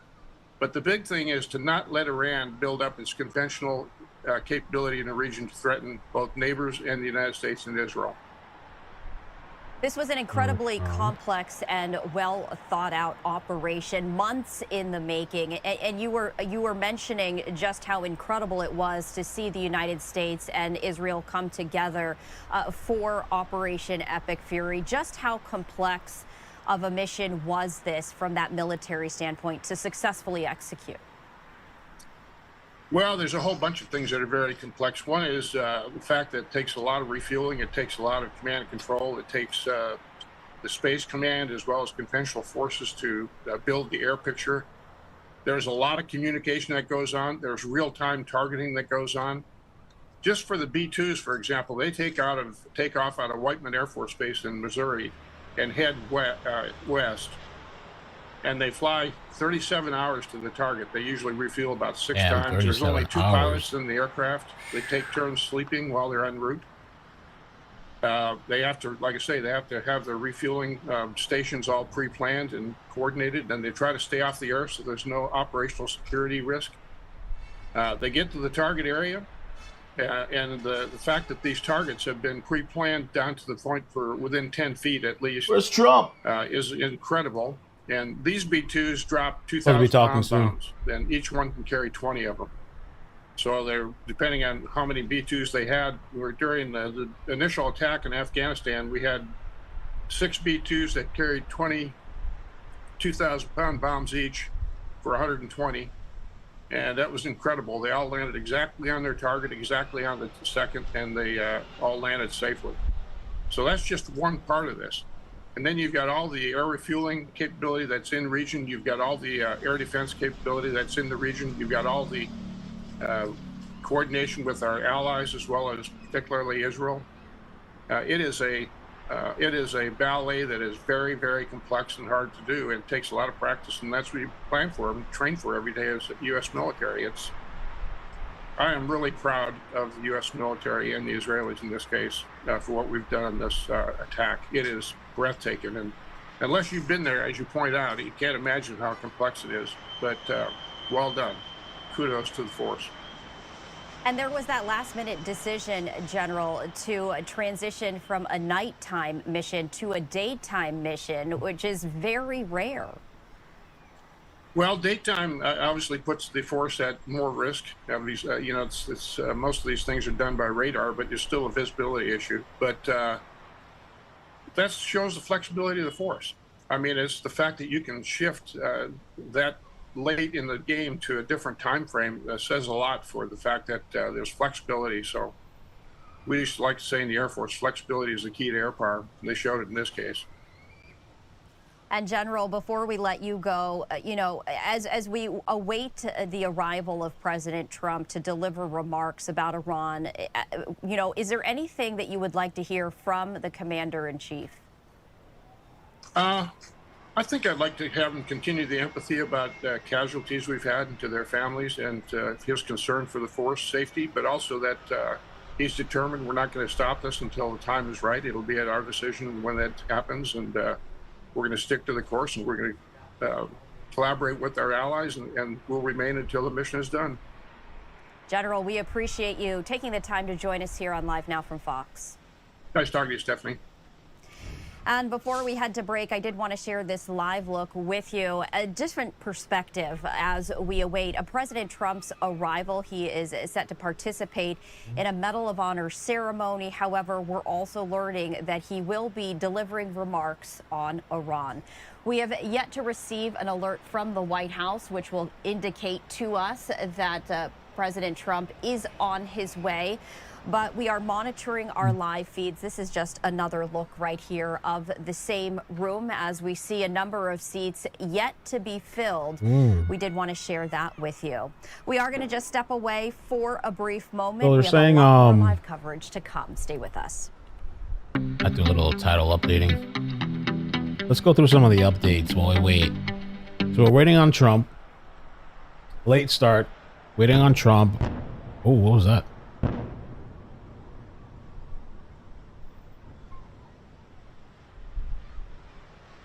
And we'll play Starmer after Trump. They're saying Khamenei's wife dies from injuries sustained in U.S.-Israel attack. The wife of Iran's supreme leader, Ayatollah, died on Monday, according to the local media, after she sustained wounds from U.S. and Israeli bombing. Oh, wow.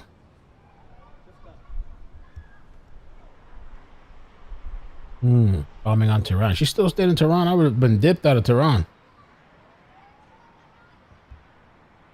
Wow, that's kind of a new big update there. Wife is dead. And the kids and everything else.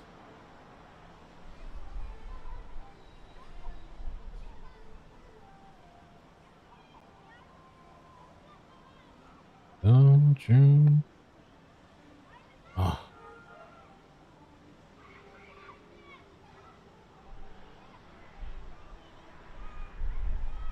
Boom. Boom, boom, boom, boom.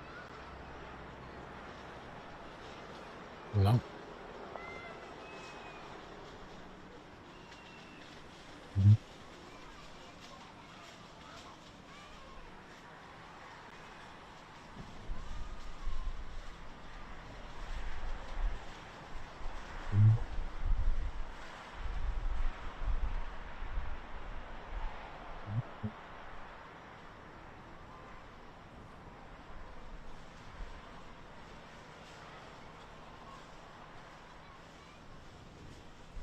Dang.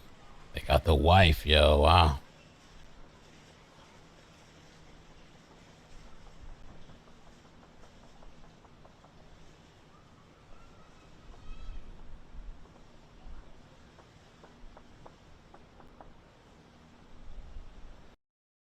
Oh, shoot. Sorry. I have the link over here. Hold on.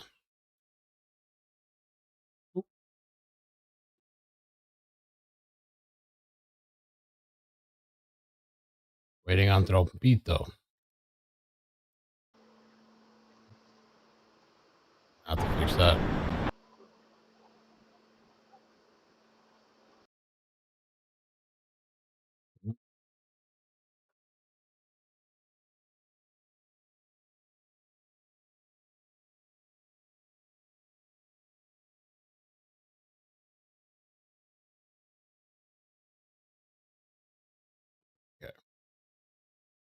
Well, it looks crazy out there. Yeah, were they just bombed? Let's see. I almost feel like maybe we should have this on a bigger screen. I'm not sure. This and any update, of course, we will bring that to you. In the meantime, though, we're going to head to London, as this is a live look here at the skyline of London, as UK Prime Minister Keir Starmer continues to answer questions from Parliament. They're grilling his ass. The developments in Iran. Thank you, Mr. Speaker. The truth is, this dreadful Iranian regime has been a permanent threat to British interests, British citizens, both domestically and abroad, attacking us, they're spreading their extremist ideology. And surely the Prime Minister understands that actually the United States and Israel has done the West a huge, huge favour in degrading the military capability of this terrible regime. And does he not understand that after 10 years of negotiation that have failed, actually the West was left with no alternative? And does he understand also that actually, in refusing to support the US, he's humiliated us on the international stage? Can I agree with him that the regime is abhorrent for all the reasons that I've already set out? But I think he's saying that because of that, it is perfectly right for a British Prime Minister to deploy and take action which would not be lawful. I simply and fundamentally disagree. I think it's a very important principle when we're talking about our personnel that we ensure that what we're asking them to do, and they're being asked to put their lives at risk, that we ensure that it is lawful. I believe in that fundamentally. I'm surprised if he doesn't. Oh yeah, we're going to take that back. In his statement, the Prime Minister mentioned the drone attack on RAF Akrotiri and the UK's support for the security of friends and partners in Cyprus. Can he tell us how the UK is coordinating efforts with the Cyprus government to ensure the safety of the whole island, including the bases? Can I assure him I spoke to the President of Cyprus yesterday, and I'm hoping to speak to him again later today. Can I repeat what I said earlier, because it's important for reasons that he and the House will understand? The bases in Cyprus are not being used and not going to be used by the US. And it's very important.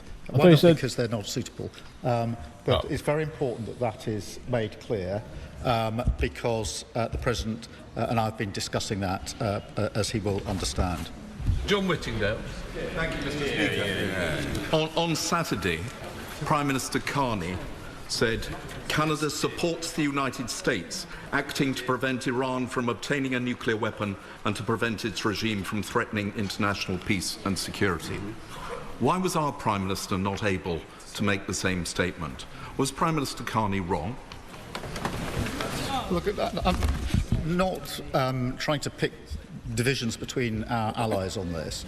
I was presented with a different scenario, which is whether we should accede to two requests in relation to action to be taken. That is different, and that requires careful consideration of both the lawful basis and the viable plan. That is the basis on which I took the two decisions that fell to me. Different decisions fall to other Prime Ministers. Mr. Speaker, I thank the Prime Minister for his careful response to this issue and his ongoing commitment to the international rule of law. My constituents' parents, Lindsay and Craig Foreman, are currently serving an appalling and unjustified 10-year sentence of imprisonment in Evin prison in Tehran. Other governments have given detailed instructions to their nationals as to what to do if Evin's prison gates were to open and order breaks down. So first of all, will the Prime Minister confirm that a plan covering that situation will be communicated to them to ensure their safety? And secondly, has the government impressed upon the US and Israel the importance of not targeting Evin prison as Israel did last year, given that the lives of 2 British citizens are at stake? Well, can I thank him for raising this case and assure him that we have been and will continue to take all necessary action to safeguard their interests in relation to this case. Dr. Ras Laffan. Thank you, Mr. Speaker. RAF Fairford is in my constituency of the South Cotswolds. The government has now authorised the US Air Force to use RAF Fairford for defensive operations. Residents have been contacting me today, understandably concerned for their safety, especially given the recent events at RAF Akrotiri. Given that the Prime Minister has pledged to prioritise the safety of UK citizens, what assurance can he offer specifically to the people of Fairford that their safety and security will be fully protected now that UK airbases may be used in operations targeting Iran? Can I thank her for raising that and assure her and her constituents that all necessary measures are being taken to keep her constituents safe in relation to the use of the base in her constituency. That is a first order priority for us, and that's what we're doing. Melanie Ward. Thank you, Mr. Speaker. The Prime Minister is right to be clear that UK military action has to be in line with international law and that we were not involved in Israel and the US's offensive action. He is also right to act to protect British lives and British interests in the face of Iranian attacks. Let me ask the Prime Minister, in rightly drawing lessons from Iraq, does he agree that a failed state in Iran is not in the interests of the UK and not in the interests of the wider Middle East? I mean, we do have to learn the lessons, and collapsing and failed states have historically proved to be worse, so we do have to be careful.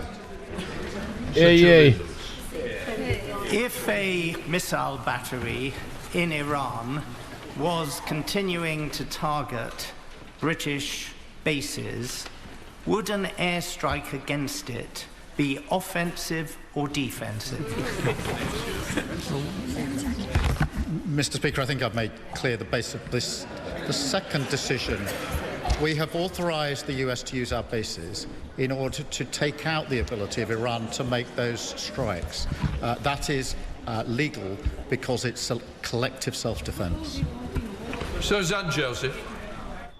All right, so we are listening into the UK Parliament as they are continuing to talk about Operation Epic Fury, but I wanted to transition into this live look right here because the doors have just opened for this event. Trump. As we are expecting to see a President Trump walk through the doors. This is a Medal of Honor ceremony right here. Let's listen in. Oh.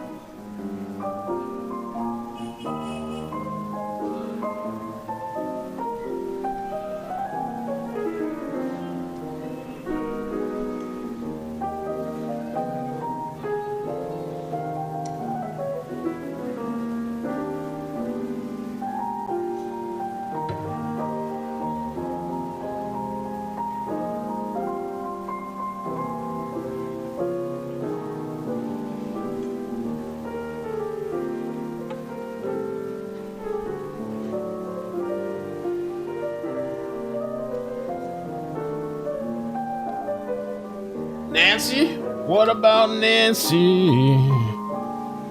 Yeah, we gotta check on Nancy.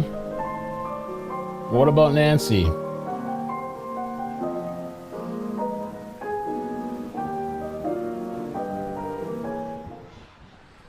If you're just joining us here on Live Now from Fox, we are expecting the arrival any moment of President Trump at the Medal of Honor ceremony here at the White House. This is a different perspective of the room where this event will get underway. We are also learning that President Trump will be delivering remarks on the very latest developments in Iran at this event as well.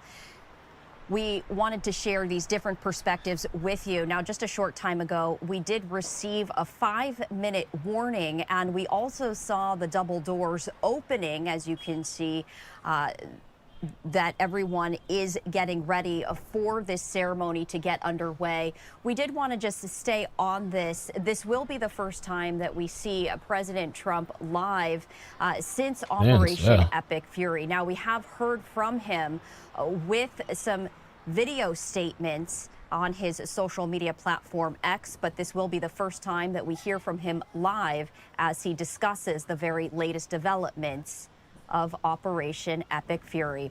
We do see individuals now walking in, and this is just a different perspective as we see them walking into the seats that were empty. So we are expecting this to get underway any moment now as we see the podium set with the presidential seal. We also see a number of individuals, including the Susie Wiles right there, the chief of staff, as we did see her walk into the room just a short time ago. And Secretary Hegseth, we just saw him also entering this room.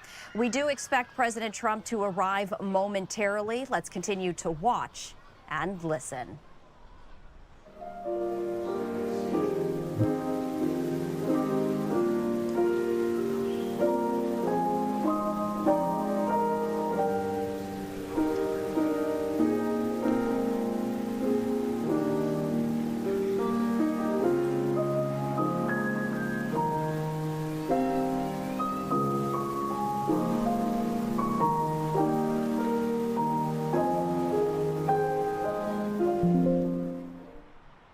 This is one of the perspectives that we have from inside the White House as we're waiting for President Trump to arrive for the Medal of Honor ceremony and also address Iran at this event. This is another live look right here. Iran. And unfortunately, a gentleman is blocking Secretary Hegseth, but he is there in attendance.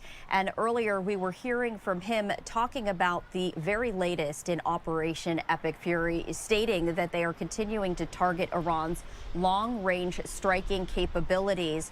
He was also asked about a possible time frame for when the mission will be declared accomplished, and he said that they don't have one. All right, just to let you know, we just received right now from the White House an alert letting us know that this is scheduled to get underway at 11:45 a.m. Eastern Time. So this is going to get underway in just about 5 minutes' time. What we're going to do is, because we are going to bring you this in its entirety, we're going to just step away for a break, heading right back as we await the arrival of President Trump. So the wife is dead. Oh, man.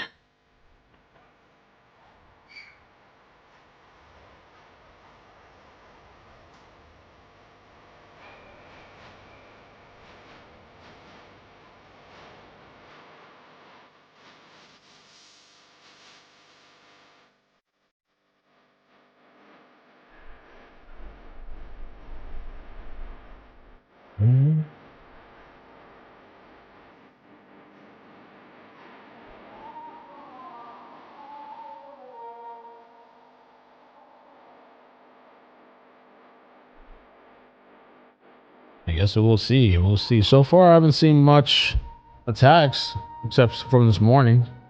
Beirut.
All right, as we wait 5 minutes for Trump.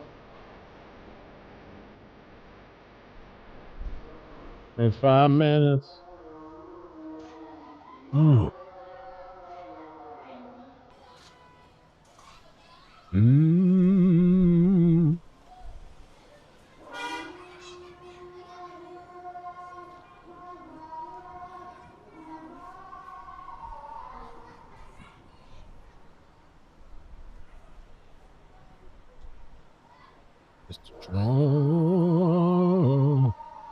Crazy times we're in, man. I gotta check too. I don't know about Nancy. What updates, if any? Jailer said he's staying out there for another week.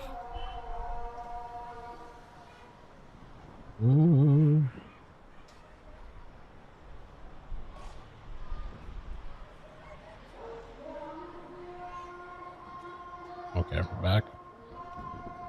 I'm gonna turn on the music. I know you guys didn't want to hear the music before. To the Middle East. We were hearing earlier today from General Kane as well as Secretary Hegseth talking about Operation Epic Fury. And when answering questions, Secretary Hegseth stated that they do not have a timeline for when they will end Operation Epic Fury. President Trump had initially stated it could be about 5 weeks' time. Secretary Hegseth said that they will leave that to the military leaders in charge to make that determination. He did say that on the agenda is crippling Iran's long-range striking capabilities and also aggressively pushing into that airspace. They say that they will not tolerate any of Iran's offensive capabilities, including their Navy, their drone capabilities, and also having nuclear capabilities as well. So we were hearing from Secretary Hegseth as well as General Kane live here on Live Now from Fox, as we are awaiting the arrival of President Trump to address the ongoing developments in Iran, as well as participate in a Medal of Honor ceremony. We are just about 1 minute away from President Trump's arrival. This was scheduled to begin at 11 a.m. Eastern Time, running just about 45 minutes behind schedule as there continues to be developments in Iran. And we do see right here that the camera is zooming in. It looks like this is about to get underway. So let's raise the audio and listen in.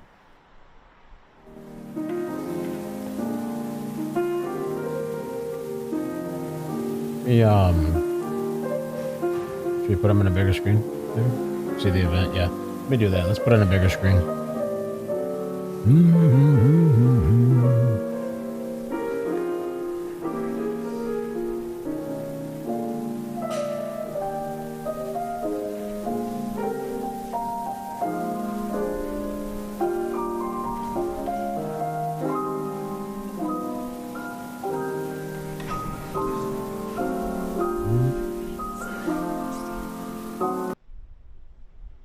We'll put it on the bigger screen for now.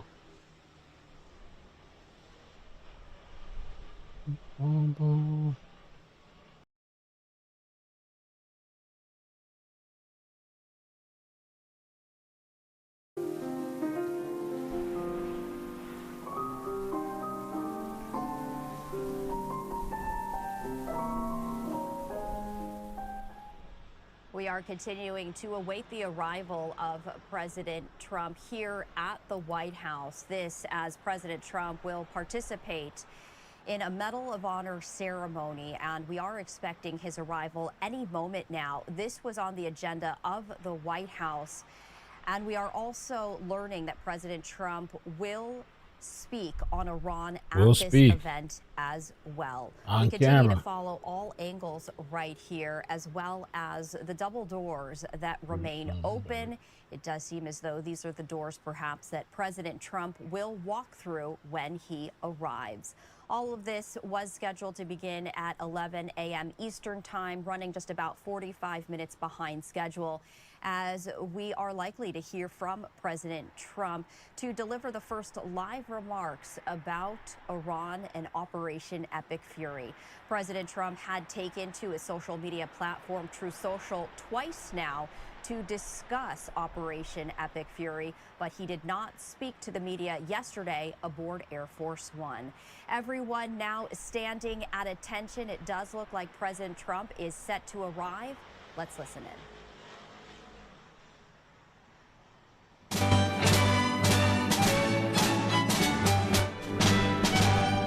All right.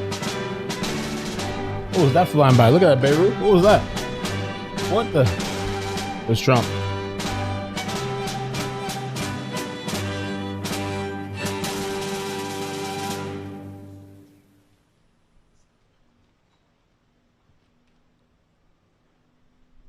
Ladies and gentlemen, please bow with me as I ask God's blessings upon this ceremony. Almighty God, your steady hand has guided this republic for nearly 250 years. From its birth in the wilderness to this very hour, we come to you now with grateful hearts. We assemble here today to honor men who, when the test came, were steadfast and unmovable. We thank you for the unyielding conviction of Master Sergeant Roderick Edmonds, who looked evil in the eyes and did not flinch. And we thank you for the battlefield grit of Command Sergeant Major Terry Richardson, courage that saved lives in Vietnam and courage that stands before us today. And Lord, we thank you for Staff Sergeant Michael Allis, who, in a final selfless act, made his own body a shield for a friend. Wow. Bless the family and friends of these great men of honor, O Lord. and forbid that we leave this place as mere admirers of their heroic deeds. Plant in our hearts a measure of their courage, that we might prove worthy of the freedom for which they and generations before them defended. And Lord, now let the light of liberty continue to shine on our great nation. We pray in the strong name of the one who guides us. This will defend. Amen. Amen.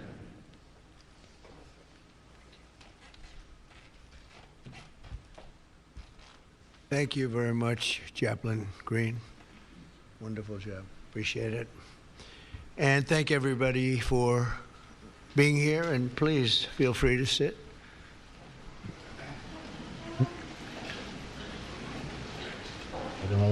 So before we begin this important ceremony, and there's no ceremony that can be much more important than this, let me provide a brief update on Operation Epic Fury. Today, the United States military continues to carry out large-scale combat operations in Iran to eliminate the grave threats posed to America by this terrible terrorist regime. Following our obliteration of Iran's nuclear program in Operation Midnight Hammer a short while ago, we warned Iran not to make any attempt to rebuild at a different location because they were unable to use the ones that we so powerfully blew up. But they ignored those warnings and refused to cease their pursuit of nuclear weapons. In addition, the regime's conventional ballistic missile program was growing rapidly and dramatically, and this posed a very clear, colossal threat to America and our forces stationed overseas. The regime already had missiles capable of hitting Europe and our bases, both local and overseas, and would soon have had missiles capable of reaching our beautiful America. The purpose of this fast-growing missile program was to shield their nuclear weapon development and make it extraordinarily difficult for anyone to stop them from making these highly forbidden by us nuclear weapons. We were the ones that were complaining. We were the ones that wanted it stopped, but everybody was behind us. They just didn't have the courage to say so. An Iranian regime armed with long-range missiles and nuclear weapons would be an intolerable threat to the Middle East, but also to the American people. Our country itself would be under threat, and it was very nearly under threat. I was very proud to have knocked out the Iran nuclear deal by President Barack Hussein Obama. That was a horrible, horrible, dangerous document. They would have had nuclear weapons 3 years ago, and they would have used them. But I'll not let that happen. For almost 47 years, this regime has been attacking the United States and killing Americans. Every time you see someone with missing arms and legs or a face that's been absolutely shattered violently, it was almost certainly caused by an Iran roadside bomb. They were put there by General Soleimani, who was the father of the roadside bomb. Very proudly, he thought, but I terminated him in my first term. This was our last best chance to strike what we're doing right now and eliminate the intolerable threats posed by this sick and sinister regime. And they are indeed sick and sinister. Our objectives are clear. First, we're destroying Iran's missile capabilities, and you see that happening on an hourly basis, and their capacity to produce brand new ones, and pretty good ones they make. Second, we're annihilating their Navy. We've knocked out already 10 ships. Damn. They're at the bottom of the sea. Third, we're ensuring that the world's #1 sponsor of terror can never obtain a nuclear weapon. Never going to have a nuclear weapon. I said that from the beginning. They're never going to have a nuclear weapon. They were on the road to getting one legitimately through a deal that was signed foolishly by our country. And finally, we're ensuring that the Iranian regime cannot continue to arm, fund, and direct terrorist armies outside of their borders. And we thought we had a deal, but then they backed out. And they came back, and we thought we had a deal, and they backed out. I said, you can't deal with these people. You got to do it the right way. Today, we grieve for the 4 heroic American service members who have been killed in action and send our love and support to their families. In their memory, we continue this mission with ferocious, unyielding resolve to crush the threat this terrorist regime poses to the American people, and a threat indeed it is. We have the strongest and most powerful by far military in the world, and we will easily prevail. We're already substantially ahead of our time projections, but whatever the time is, it's okay. Whatever it takes, we will always, and we have right from the beginning, we projected 4 to 5 weeks, but we have capability to go far longer than that. We'll do it. Whatever somebody said today, they said, oh, well, if the president wants to do it really quickly, after that he'll get bored. I don't get bored. There's nothing boring about this. Do you agree with that, Pete? I don't think there's anything, Mr. General. I think there's nothing boring about it. Somebody actually said from the media, I think he'll get bored after about a week or two. No, we don't get bored. I never get bored. If I got bored, I wouldn't be standing here right now. I guarantee you that. Yeah, some people say it's bored, it's bored, it's bored. People dying bored. We also projected 4 weeks to terminate the military leadership, and as you know, that was done in about an hour, so we're ahead of schedule there by a lot. But please join me in thanking every American service member who bravely is standing in harm's way. They really are incredible, and I just want to thank you. We have a lot of them right here. Thank you very much. All right. Thank you.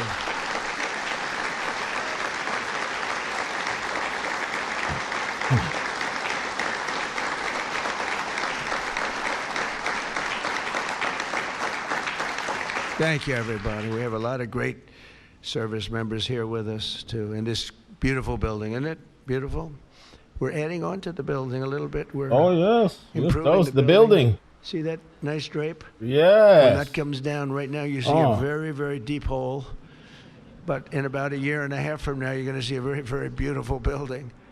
And there's your entrance to it right there. In fact, it looks so nice, I don't think I'll even... They're going to kill him for this. ...in the doors, because it can't get more beautiful than that. I picked those drapes in my first term. I always like gold, but I think we can save a lot of money. They're going to kill him! I just saved curtains.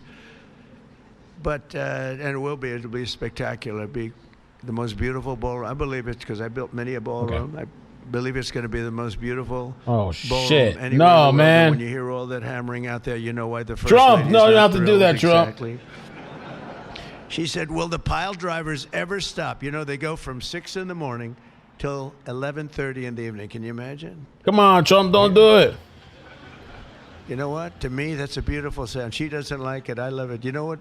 To me, other than here, because we're donating it, not a penny to the taxpayer. It'll be under budget, ahead of schedule. It'll be 400 million or less. Most people say 400 million or more. No, it'll be less. But when I hear that sound, that beautiful sound behind me, it means money, so I like it. What? But my wife isn't thrilled. Trump, save this shit for another time, not right now. I said, don't worry about it. We'll be all finished up in a few months. But now for the reason that we're gathered this morning to recognize the unsurpassed courage of 3 really incredible American heroes, 1 living and 2 no longer with us. I'm sorry. Together, I'm sorry. Hold on, man. Exceptional valor. Hold on. This is insane. Roderick Edmonds and hold on, bros. This is fucking nuts. This is nuts. Maybe I'm tripping, maybe I'm not. How do you what was he talking about? The furniture and shit? Like the ballroom? Oh, can I rewind this? Oh, they don't let you rewind? What's going on? Oh, they don't let you rewind on this thing. Hold on a second. We gotta get this shit. Is he on the White House? Or AP has him on. AP has him. Let me see. Yeah, I just couldn't believe that. What? No. Okay, here, we can rewind over here. Let me just fix this. And then to segue from that to the soldiers, bro. No, man. Come on. Nah, I don't believe it. Can't be. It cannot be.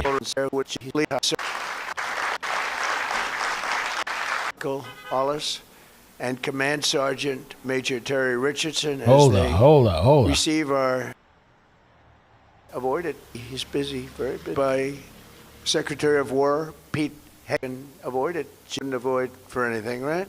Veterans Affairs. 92% approval. Chiefs of Staff. And when I heard that name, the arm. Dan. Where's it at? I just saved curtains. Yo, you stopped the building. Beautiful. No. What will? We also projected 4 weeks to terminate. There, first member who bravely. A lot of them right here. Thank you very much. Thank you. This too in this beautiful building, isn't it beautiful? I mean, I understand it's the building a little bit. Am I tweaking? You don't think it's a little too much? See that nice drape? When that comes down right now, you see a very, very deep hole. But in about a year and a half from now, you're going to see a very beautiful building. And there's your entrance to it right there. In fact, it looks so nice, I think I'll save money on the doors because it can't get more beautiful than that. I picked those drapes in my first term. I always like gold, but I think we can save a lot of money. I just saved curtains. Well, shut up and watch now. And it'll be spectacular. It'll be the most beautiful ballroom. I believe it because I built. You think, and the chat's like killing me, you guys think this is normal? To talk about this shit and then segue into the dead U.S. soldiers? What is wrong with you people? You think this shit is normal? Many a ballroom. I believe it's going to be the most beautiful ballroom it's anywhere a little in the world. And when you hear all that hammering out there, you know why the First Lady is not thrilled exactly. She said, will the pile drivers ever stop? You know, they go from 6 in the morning till 11:30 in the evening. Can you imagine? Maybe I'm tripping. I'm tripping. You know what? To me, that's a beautiful sound. She doesn't like it. I love it. You know what? To me, other than here, because we're donating it, not a penny to the taxpayer. It'll be under budget, ahead of schedule. It'll be 400 million or less. Most people say 400 million or more. No, it'll be less. But when I hear that sound, that beautiful sound behind me, it means money, so I like it. But my wife isn't thrilled.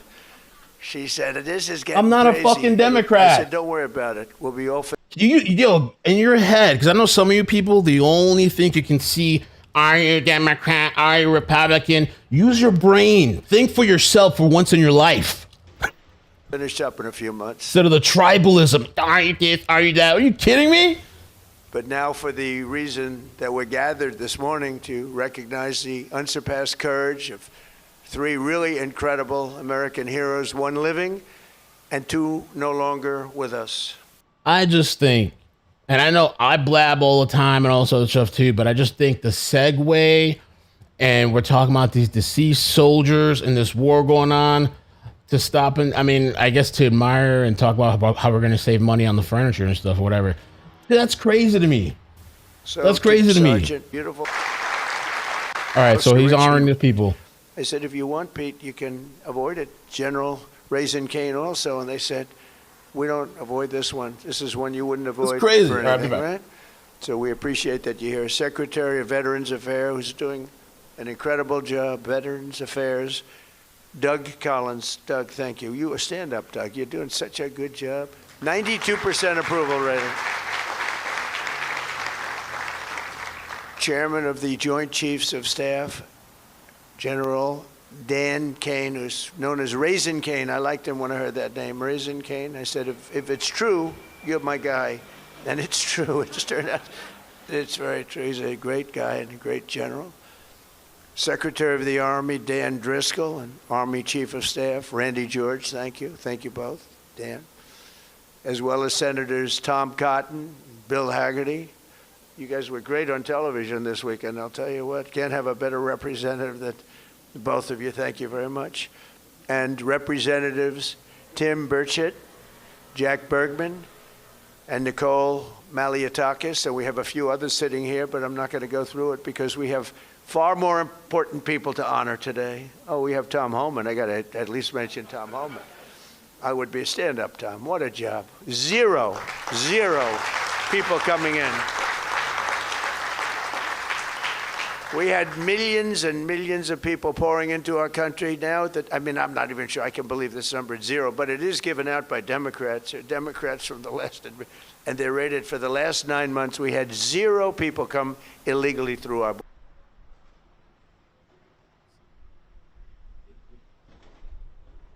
border.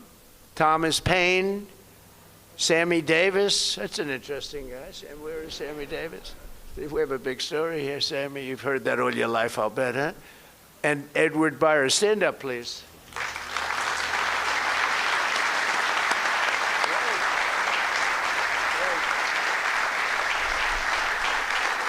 You all look good. We all look good. We remember the ceremonies. All great. It's a great honor. There's no greater. I tried for myself. I've tried numerous times to get one by myself. I keep getting shut down. They say, you can't do it, sir. Bad protocol. Very bad. I would say the worst. But I'm only kidding. You don't have to say I'm only kidding, otherwise the press will come out with it, which they actually did once. Donald Trump wants the Congressional Medal of Honor, but he's been shut down. But now you are brave, amazing people. And I want to thank you all. In 1941, Roddy Edmonds of Knoxville, Tennessee, enlisted in the U.S. Army and soon rose to one of the youngest master sergeants in the military. In 1944, he sailed to Europe to fight in World War II, and he was so enthusiastic and young and full of vim and vigor. Roddy soon found himself on the front lines of the Battle of the Bulge. That was a big one, massively outnumbered by enemy forces. His 1,200 soldier unit fought valiantly until they were completely overrun. The force was massive on the other side, many times number.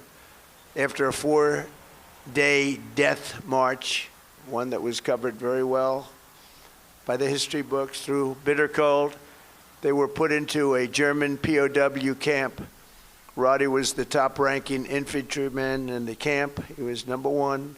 Meaning he was responsible for the lives of his fellow service members. On July 26, 1945, a Nazi SS officer issued an order over the camp loudspeaker, loud and strong. He said that only American Jews were to show up to roll call following this morning. He added, all who disobey this order will be shot immediately. There were more than 200 Jewish American soldiers in the camp, and Roddy knew their separation from the group would mean certain death. So that night he summoned his team and devised a plan. The next morning, all 1,200 American men fell in line together, shoulder to shoulder. Enraged, the Nazi commandant rushed forward, drew his Luger pistol, and pressed the barrel between Sergeant Edmonds' eyes. He barked at Roddy. They cannot all be Jews, he screamed loud and again, and staring straight back into the raging face of evil, Sergeant Edmonds replied fearlessly, we are all Jews here. The Nazi officer lowered his weapon and the soldiers erupted in cheers. With total disregard for his own life, Roddy had saved over 200 of his fellow service members. Their camp was liberated 2 months later. We're honored to be joined today by Roddy's son, Chris. Please stand up as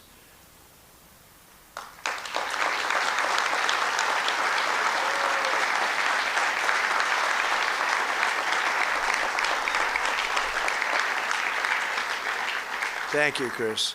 Today, your father gets the honor he so courageously earned, and really amazing, right? It's an amazing story. Congratulations to the family of Master Sergeant Roddy Edmonds. The next two we recognize today served in the 1st Battalion, 28th Infantry Regiment of the 1st Infantry Division, better known as Big Red 1. Do you know about that, Pete? Right? Command Sergeant Major Terry Richardson, we are honored to have you with us. On September 12, 1968, 102 brave men of Terry's Alpha Company were asked with securing Hill 222 deep behind the enemy's line in Vietnam. They didn't know it at the time, had no idea, but the area was totally infested with nearly 300 enemy bunkers and many, many enemy soldiers, far outnumbering them by at least 4, 5, even 6 to 1. As Terry led Lima platoon up Hill 222, the enemy launched an ambitious and violent attack, unleashing a withering fire of machine guns and rocket-propelled grenades. Just didn't stop, just kept coming. Pinned down in hell on earth, Terry summoned unimaginable courage. 3 times he exposed himself to enemy fire to rescue severely wounded comrades, and 3 times he dragged them back to the group. Terry soon realized that the 82 remaining men had one chance of survival. That was air support. Acting without regard of his own life, he grabbed a radio and charged up Hill 222 alone. He needed to be there. It was the only place you'd get reception. He withstood a storm of enemy bullets, eventually reaching the top, where he spent the next 8 hours calling in tactical strikes, completely exposed. An hour in, an enemy sniper shot rang out and the bullet tore through his right leg violently. He was in bad shape, but Terry disregarded that and pushed through. And after 7 more hours of calling in American fire from above, the enemy retreated. Later that day, his team found him with both eardrums totally ruptured and a mangled right leg and foot, but still barely living, but living nevertheless. Due to Terry's actions above and beyond the call of duty, 82 men, Alpha Company, survived this battle, including 2 in this room, Norm Meyer and Dave Himmer. Where are you? Can you want to stand up, Norm and Dave? Where's Norm and Dave? That's pretty cool.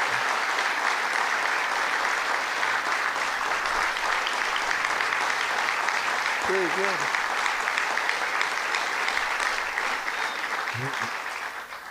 And that story is 100% correct, isn't it? Huh? See, pretty. It's how much have you paid him over the years? Have you said take everything we have? We wouldn't be here, right? That's great. That's a great story, Terry. Today, you enter the ranks of the bravest warriors ever to stride the face of the earth. Please stand up, please. Thank you.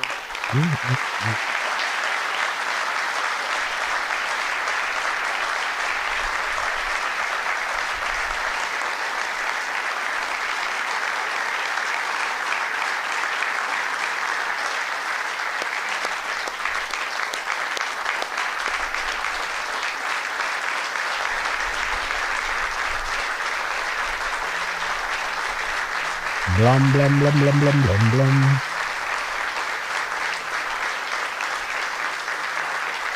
That's great, Terry. That's a great, brave man. I met him back there. He said, he's central casting. Look at him. He looks great. He looks great. You feel like fighting? I think we could take him today. What do you think, Pete? We'll make a little deal with him, as you are a brave man. Finally, we honor one more American soldier, a fallen warrior of wars, and really terror. Staff Sergeant Michael Ollis, born in 1988 on Staten Island. Michael grew up seeing the World Trade Center across the bay. I know Staten Island so well. The people in Staten Island are amazing. After 9/11, Michael enlisted in the Army, and by 24 years old, he was locked in. He loved it. He wanted it so badly. He was a squad leader serving in Afghanistan with the 2nd Battalion, 22nd Infantry Regiment, 1st Brigade Combat Team of the legendary 10th Mountain Division. On August 28, 2013, terrorists detonated a 400-pound car bomb on the east wall of the forward operating base, Ganzi, ripping open a 60-foot wide breach into a compound that housed NATO coalition forces, a lot of them. 10 Taliban fighters wearing suicide vests swarmed through.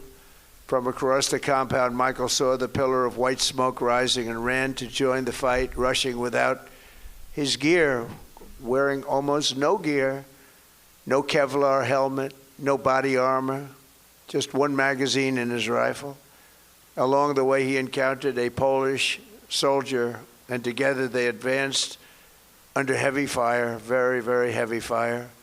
At one point, shrapnel ripped through the Polish soldier's legs, rendering him unable to walk, very, very severely hurt. In that chaos of gunfire, explosions, and charred human remains, a terrorist insurgent appeared, rounding a corner with his suicide vest, fully armed, and you could see it. It was going to happen. He charged the wounded Polish soldier without hesitation. Michael raised his gun and forced himself between the insurgent and the man he just met, shielding him with his own body. He knew it was going to happen. He shielded him with his own body. You know, bravery's amazing. You never really know who's brave, who's not, until they're really tested. We think some people are brave, Pete, and they're not. We think others aren't, and they are. You never know. But he was tested. That's called the ultimate test, right? And at perhaps his final heartbeat, Michael fired his weapon, and the terrorist detonated his vest simultaneously. Staff Sergeant Ollis was killed just weeks before his 25th birthday, and nobody was any more brave than that. In his final act on earth, Michael absorbed the blast, sparing the life of that Polish warrior, who we are grateful to have in the room with us today, Second Lieutenant Carol Sierpika. Carol Sierpika. Where are you, Carol? Hey.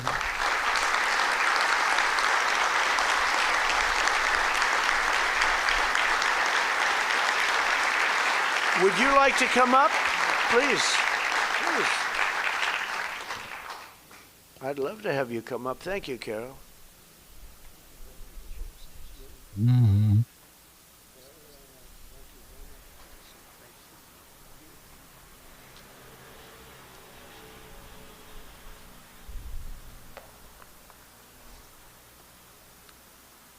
Mr. President, Minister of War, my Minister Polish of National Defense, distinguished guests, everyone gathered here today, dear my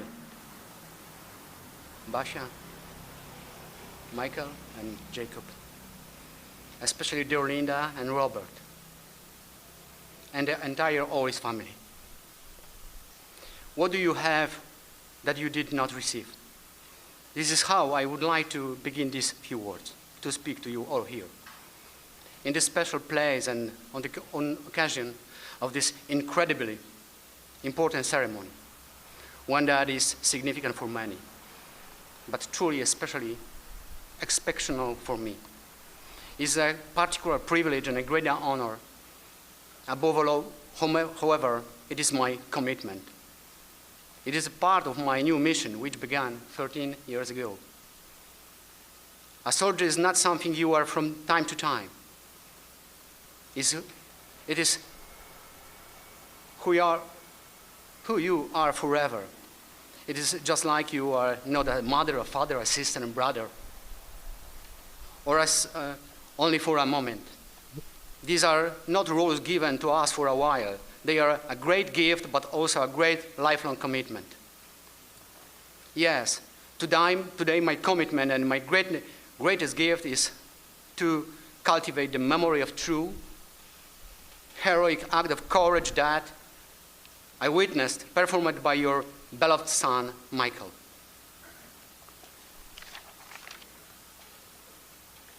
Please forgive me if my words have not fully captured what I truly feel today. However, sometimes words are simply not enough. I'm deeply moved, happy, and grateful to God for my service, for my parents, for my family, for my beloved homeland Poland, for my second family from Staten Island, and for my second homeland America. God bless you all. Michael, thank you for your service, and I will see you in our heavenly homeland. Thank you for your service. Thank you so much. Okay.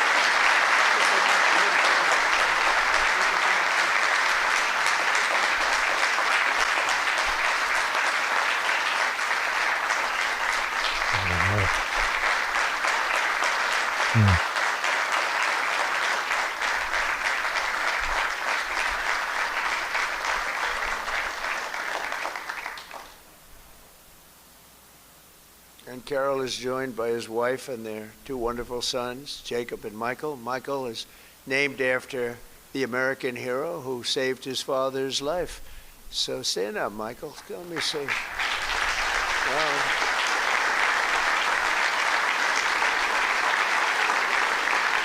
That's great. We're also pleased to be joined by several members of the Polish government, including representatives of the president, who I think is a fantastic man, by the way. I must be honest with you. I endorsed him and he won, and he came from behind, he won, and he was the biggest story in Europe. And he's going to be a great president, he already is. But as well as Poland's Minister of Defense, to honor the blood and sacrifice that has helped seal the Polish-American bond. We have a great bond. We have a great relationship with your country. And I just want to thank you to Michael's parents, Bob and Linda. Your son's selflessness in the face of real evil reminds us of the courage that keeps our country free. And I just said the genetics in that family are very strong, right? I said that before.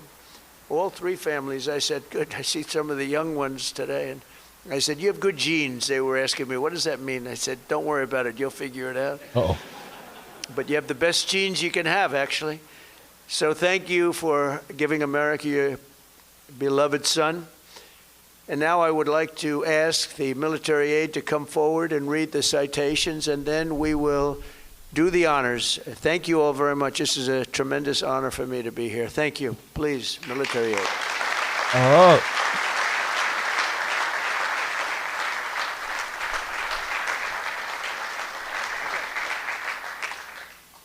Chris Edmonds, accepting on behalf of his father, Master Sergeant Roderick W. Edmonds.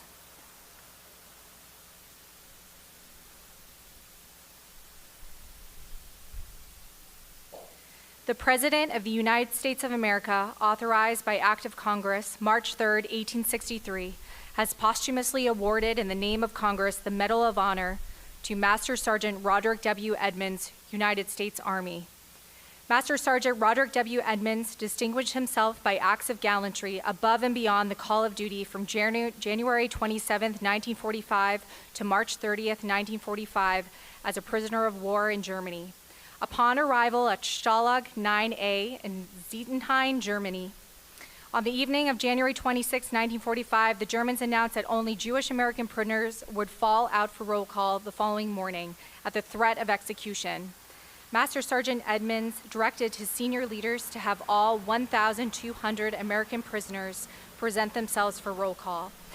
The Nazi commandant became incredulous after realizing that so many Americans were standing in formation. The commandant removed his pistol, pressed it hard against Master Sergeant Edmonds' forehead between his eyes, and demanded that he order all Jewish American prisoners to step forward or he would be shot. Master Sergeant Edmonds fearlessly held his ground, refusing to concede. The commandant lowered his weapon without further attempts to segregate the Jewish American prisoners. Several weeks later, in March 1945, the Germans ordered all prisoners to assemble outside the barracks for evacuation. That's what I was saying, Master Sunshine. Sergeant Edmonds ordered all American prisoners to form in front of the barracks, and when the enemy transports arrived, they would break ranks and rush back to the barracks. Master Sergeant Edmonds gallantly led these prisoners in a relentless pursuit of opposition and resistance, forcing the Germans to abandon the camp, leaving the 1,200 American prisoners. I'm just looking back at some of the chat and Master Sergeant Edmonds' conspicuous gallantry above and beyond the call of duty are in keeping with the highest traditions of military service and reflect great credit upon himself, his unit in the United States Army. die.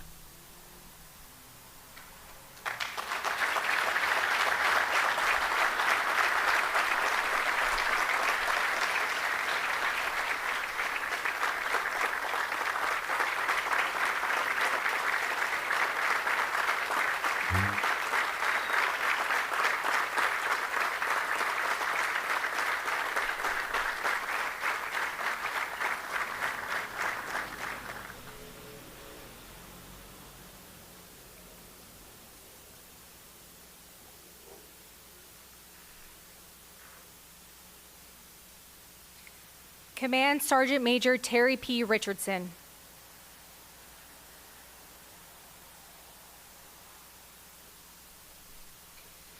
The President of the United States of America, authorized by Act of Congress March 3, 1863, has awarded in the name of Congress the Medal of Honor to Staff Sergeant Terry P. Richardson, United States Army.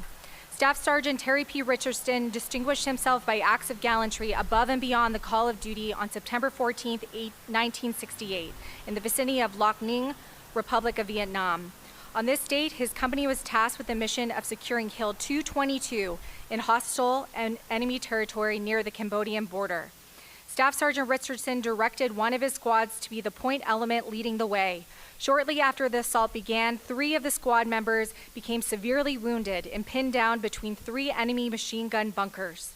Staff Sergeant Richardson advanced forward under heavy enemy fire and recovered his wounded soldiers between heavy machine gun fire.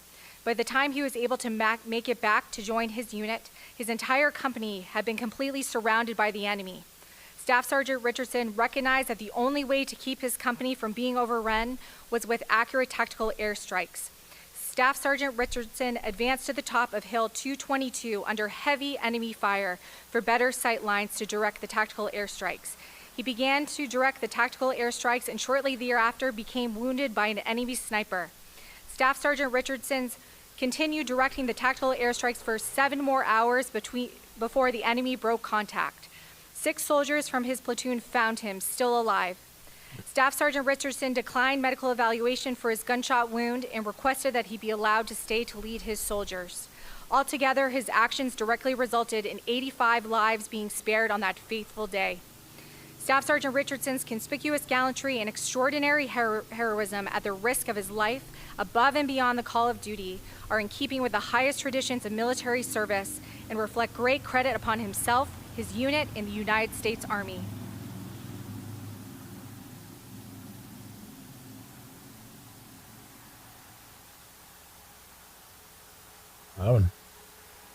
Oh, nice. That's nice.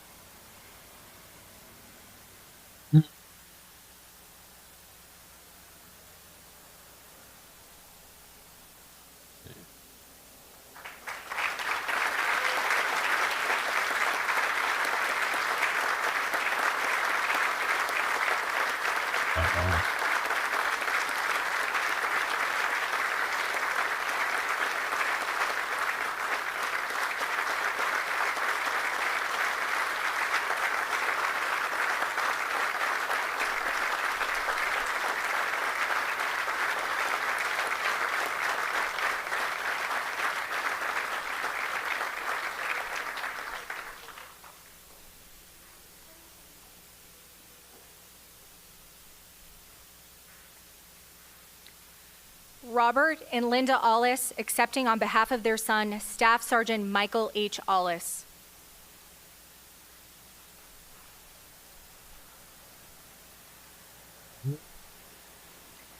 The President of the United States of America, authorized by Act of Congress March 3, 1863, has posthumously awarded in the name of Congress the Medal of Honor to Staff Sergeant Michael H. Ollis, United States Army. Staff Sergeant Michael H. Ollis distinguished himself by acts of gallantry above and beyond the call of duty on 28 August 2013 in Afghanistan. On this date, a complex enemy attack involving multiple vehicle-borne improvised explosive devices, suicide vests, indirect fire, and small arms fire was launched against Forward Operating Base Hanzi.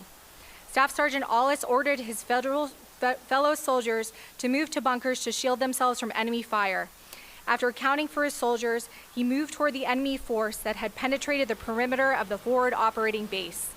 Staff Sergeant Aulis located a coalition forces officer, and together they moved toward the point of attack, armed with only their rifles.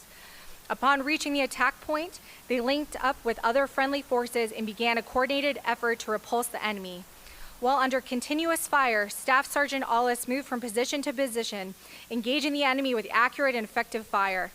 While fighting along the perimeter, an insurgent came around the corner. Staff Sergeant Aulis fired on the insurgent and incapacitated him, but as he approached the downed insurgent, the insurgent's suicide vest detonated and mortally wounded him. Damn.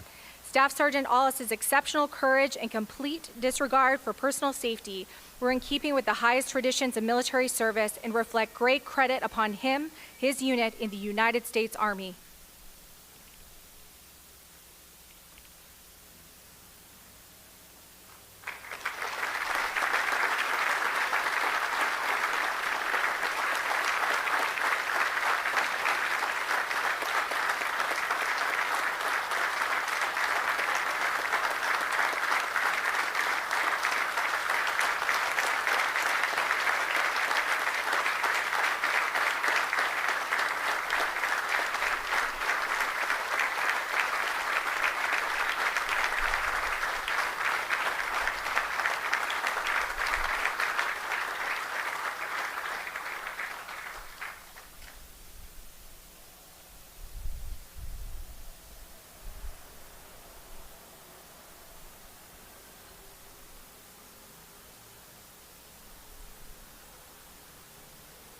Ladies and gentlemen, please bow with me as we give the benediction.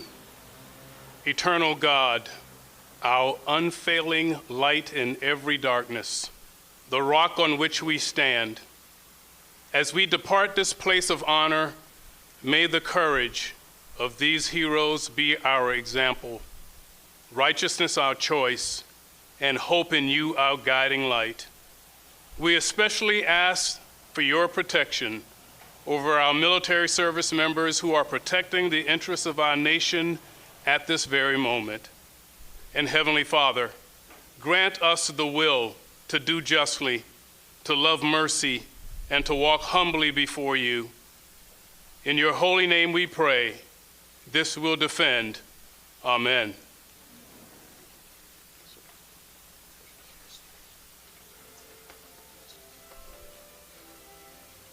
Amen.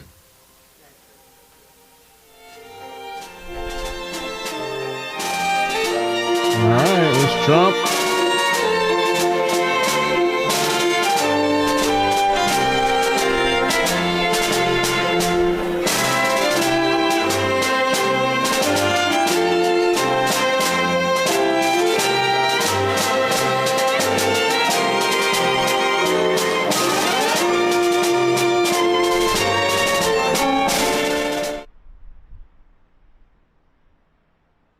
There's Trump.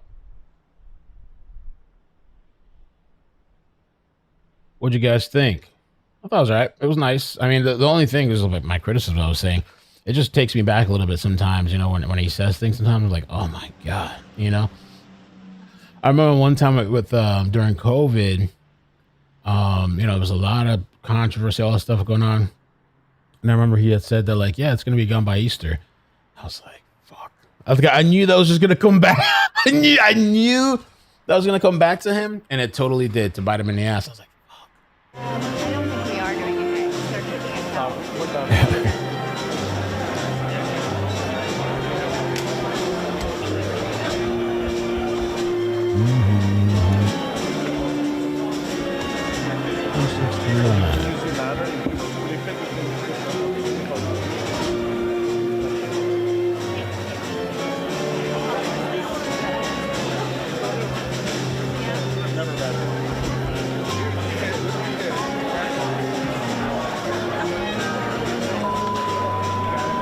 Bum, bum, bum, bum, bum, bum, bum.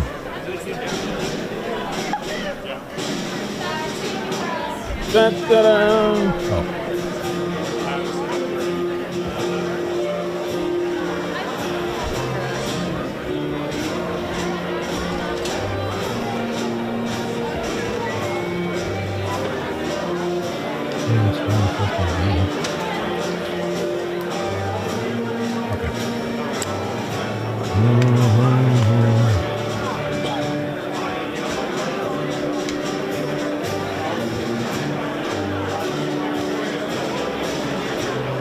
Everybody's so hostile. Everybody's angry, upset.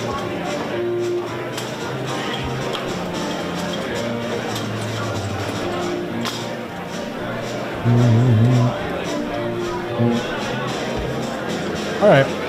Well, let's check some updates.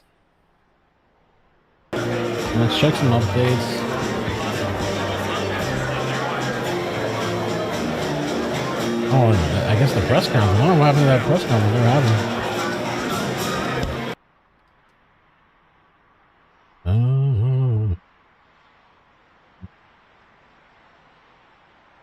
Beautiful. Okay, let me just silence it for now. All right. So we mute it. All right.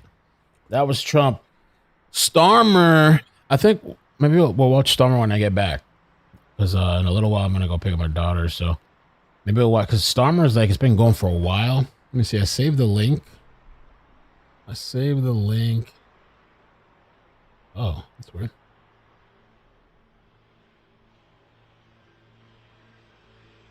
They were supposed to go live with that presser, then never went live, but I guess it's not happening. I don't know if it got canceled or what.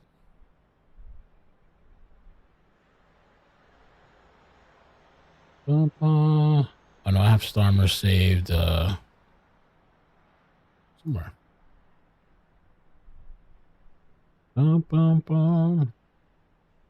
Here, I have Starmer here. I think the Starmer thing is still going on. Let me see. They're still over there arguing and fighting. It's been 2 hours. 3 hours. Almost 3 hours.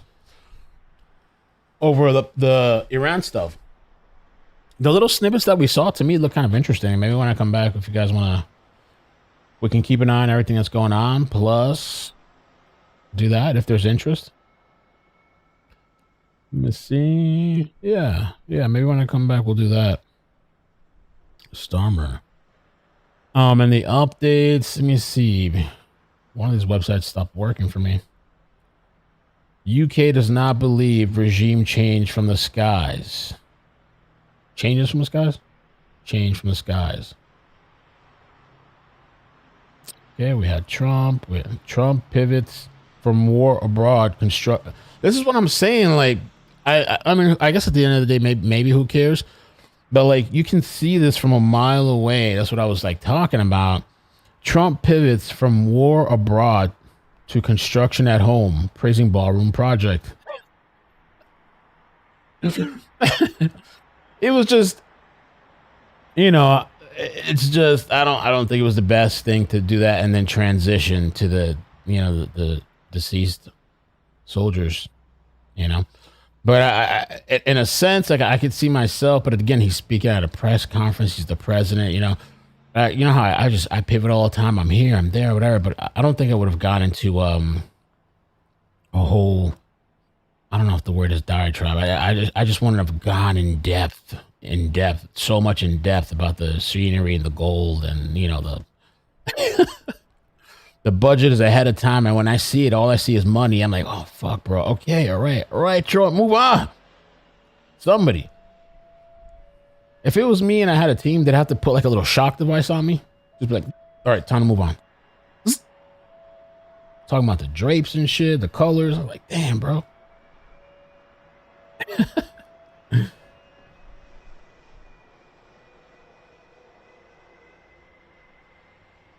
So, yeah, I mean, I could see that from a mile away. It was coming. We all knew it was coming. Well, apparently not all of us, but. Updates. Iran's energy attacks are way to maximum leverage and retaliation. What does that mean? Way to maximum level. A fire at the massive oil refinery in Saudi Arabia and attack on a liquefied natural gas plant in Qatar are worrying developments for energy markets and could signal the start of further attacks on vital infrastructure. 2 drones targeting Saudi Arabia's Ras Laffan refinery were intercepted and destroyed Monday, causing a fire at the complex. Reuters reported that production at the refinery had been suspended as a precaution. Okay. UK does not believe, we saw that regime change. We're going to watch that later. I want to listen to what they had to say because it sounded kind of fiery. Let's see what else. We know about the Trump. Trump was talking, the ballroom. Turkey calls for diplomacy. Okay. Trump-Iran operation was our last best chance to eliminate the threat.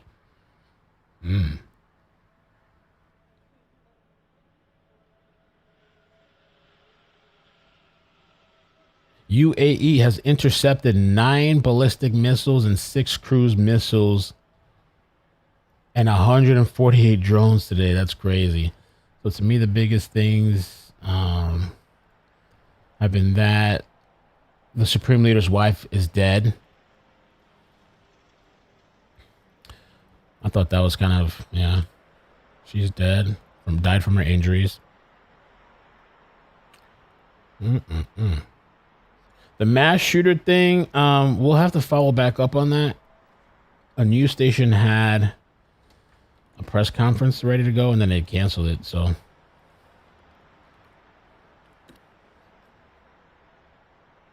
Let me see what else. Anything else? Boom, boom, boom, boom, boom. I got a gangster new modem, too. I'm going to go pick up. It's gangster modem, man, like top of the line. Can't wait to get it. Boom.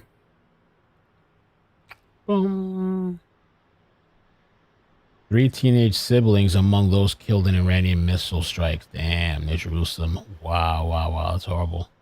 Funerals for Yaakov Biton, 16, Abigail Biton, 15, and Sarah Biton. Damn.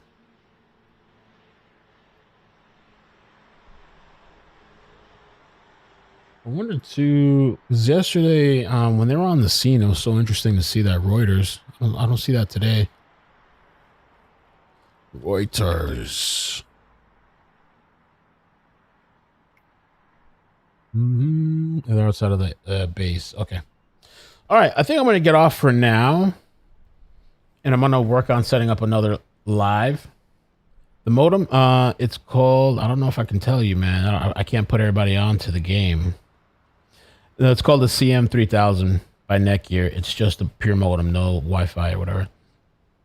It has mid-high split support as well, which is like the new speed technology with. So, but yeah, so I'm going to get off for now, have a little lunch. I'm going to work on setting up another stream if you guys want to hang out when I get back. I figure we could do Starmer, we can do updates.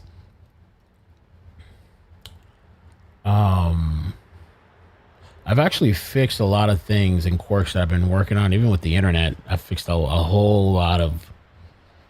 a whole lot of technical stuff, and I have a backup. Even if this one goes out, another one kicks in. And we got this set up for the streaming of Iran.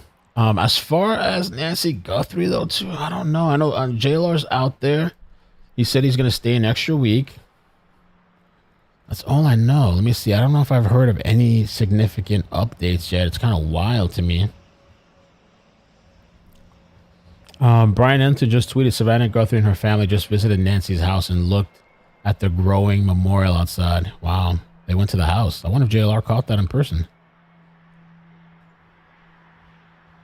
The latest dispatch. That's kind of it, though. I don't see anything else. Let me check.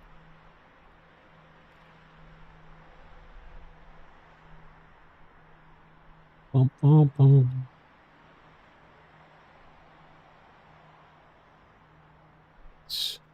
Live updates. No. They said they posted this 14 minutes ago, but this is like from days ago. Pima County refocuses resources. Yeah, we know that.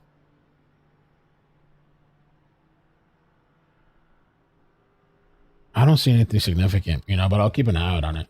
Sure.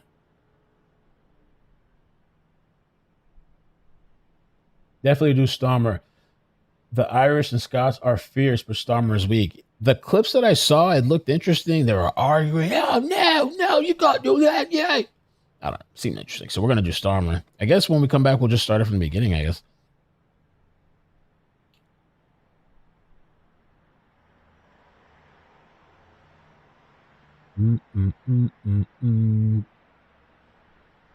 Okay. All right. Yeah, that's it. I'll be back probably in maybe 2 hours. It's about to be 1 o'clock now.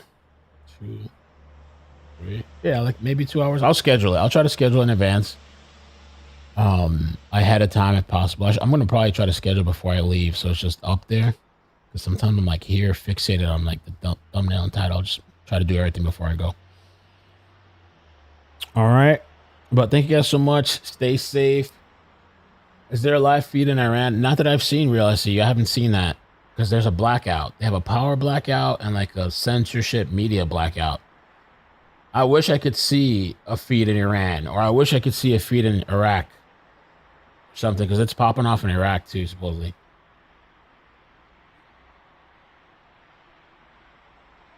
I know, right? Been weeks.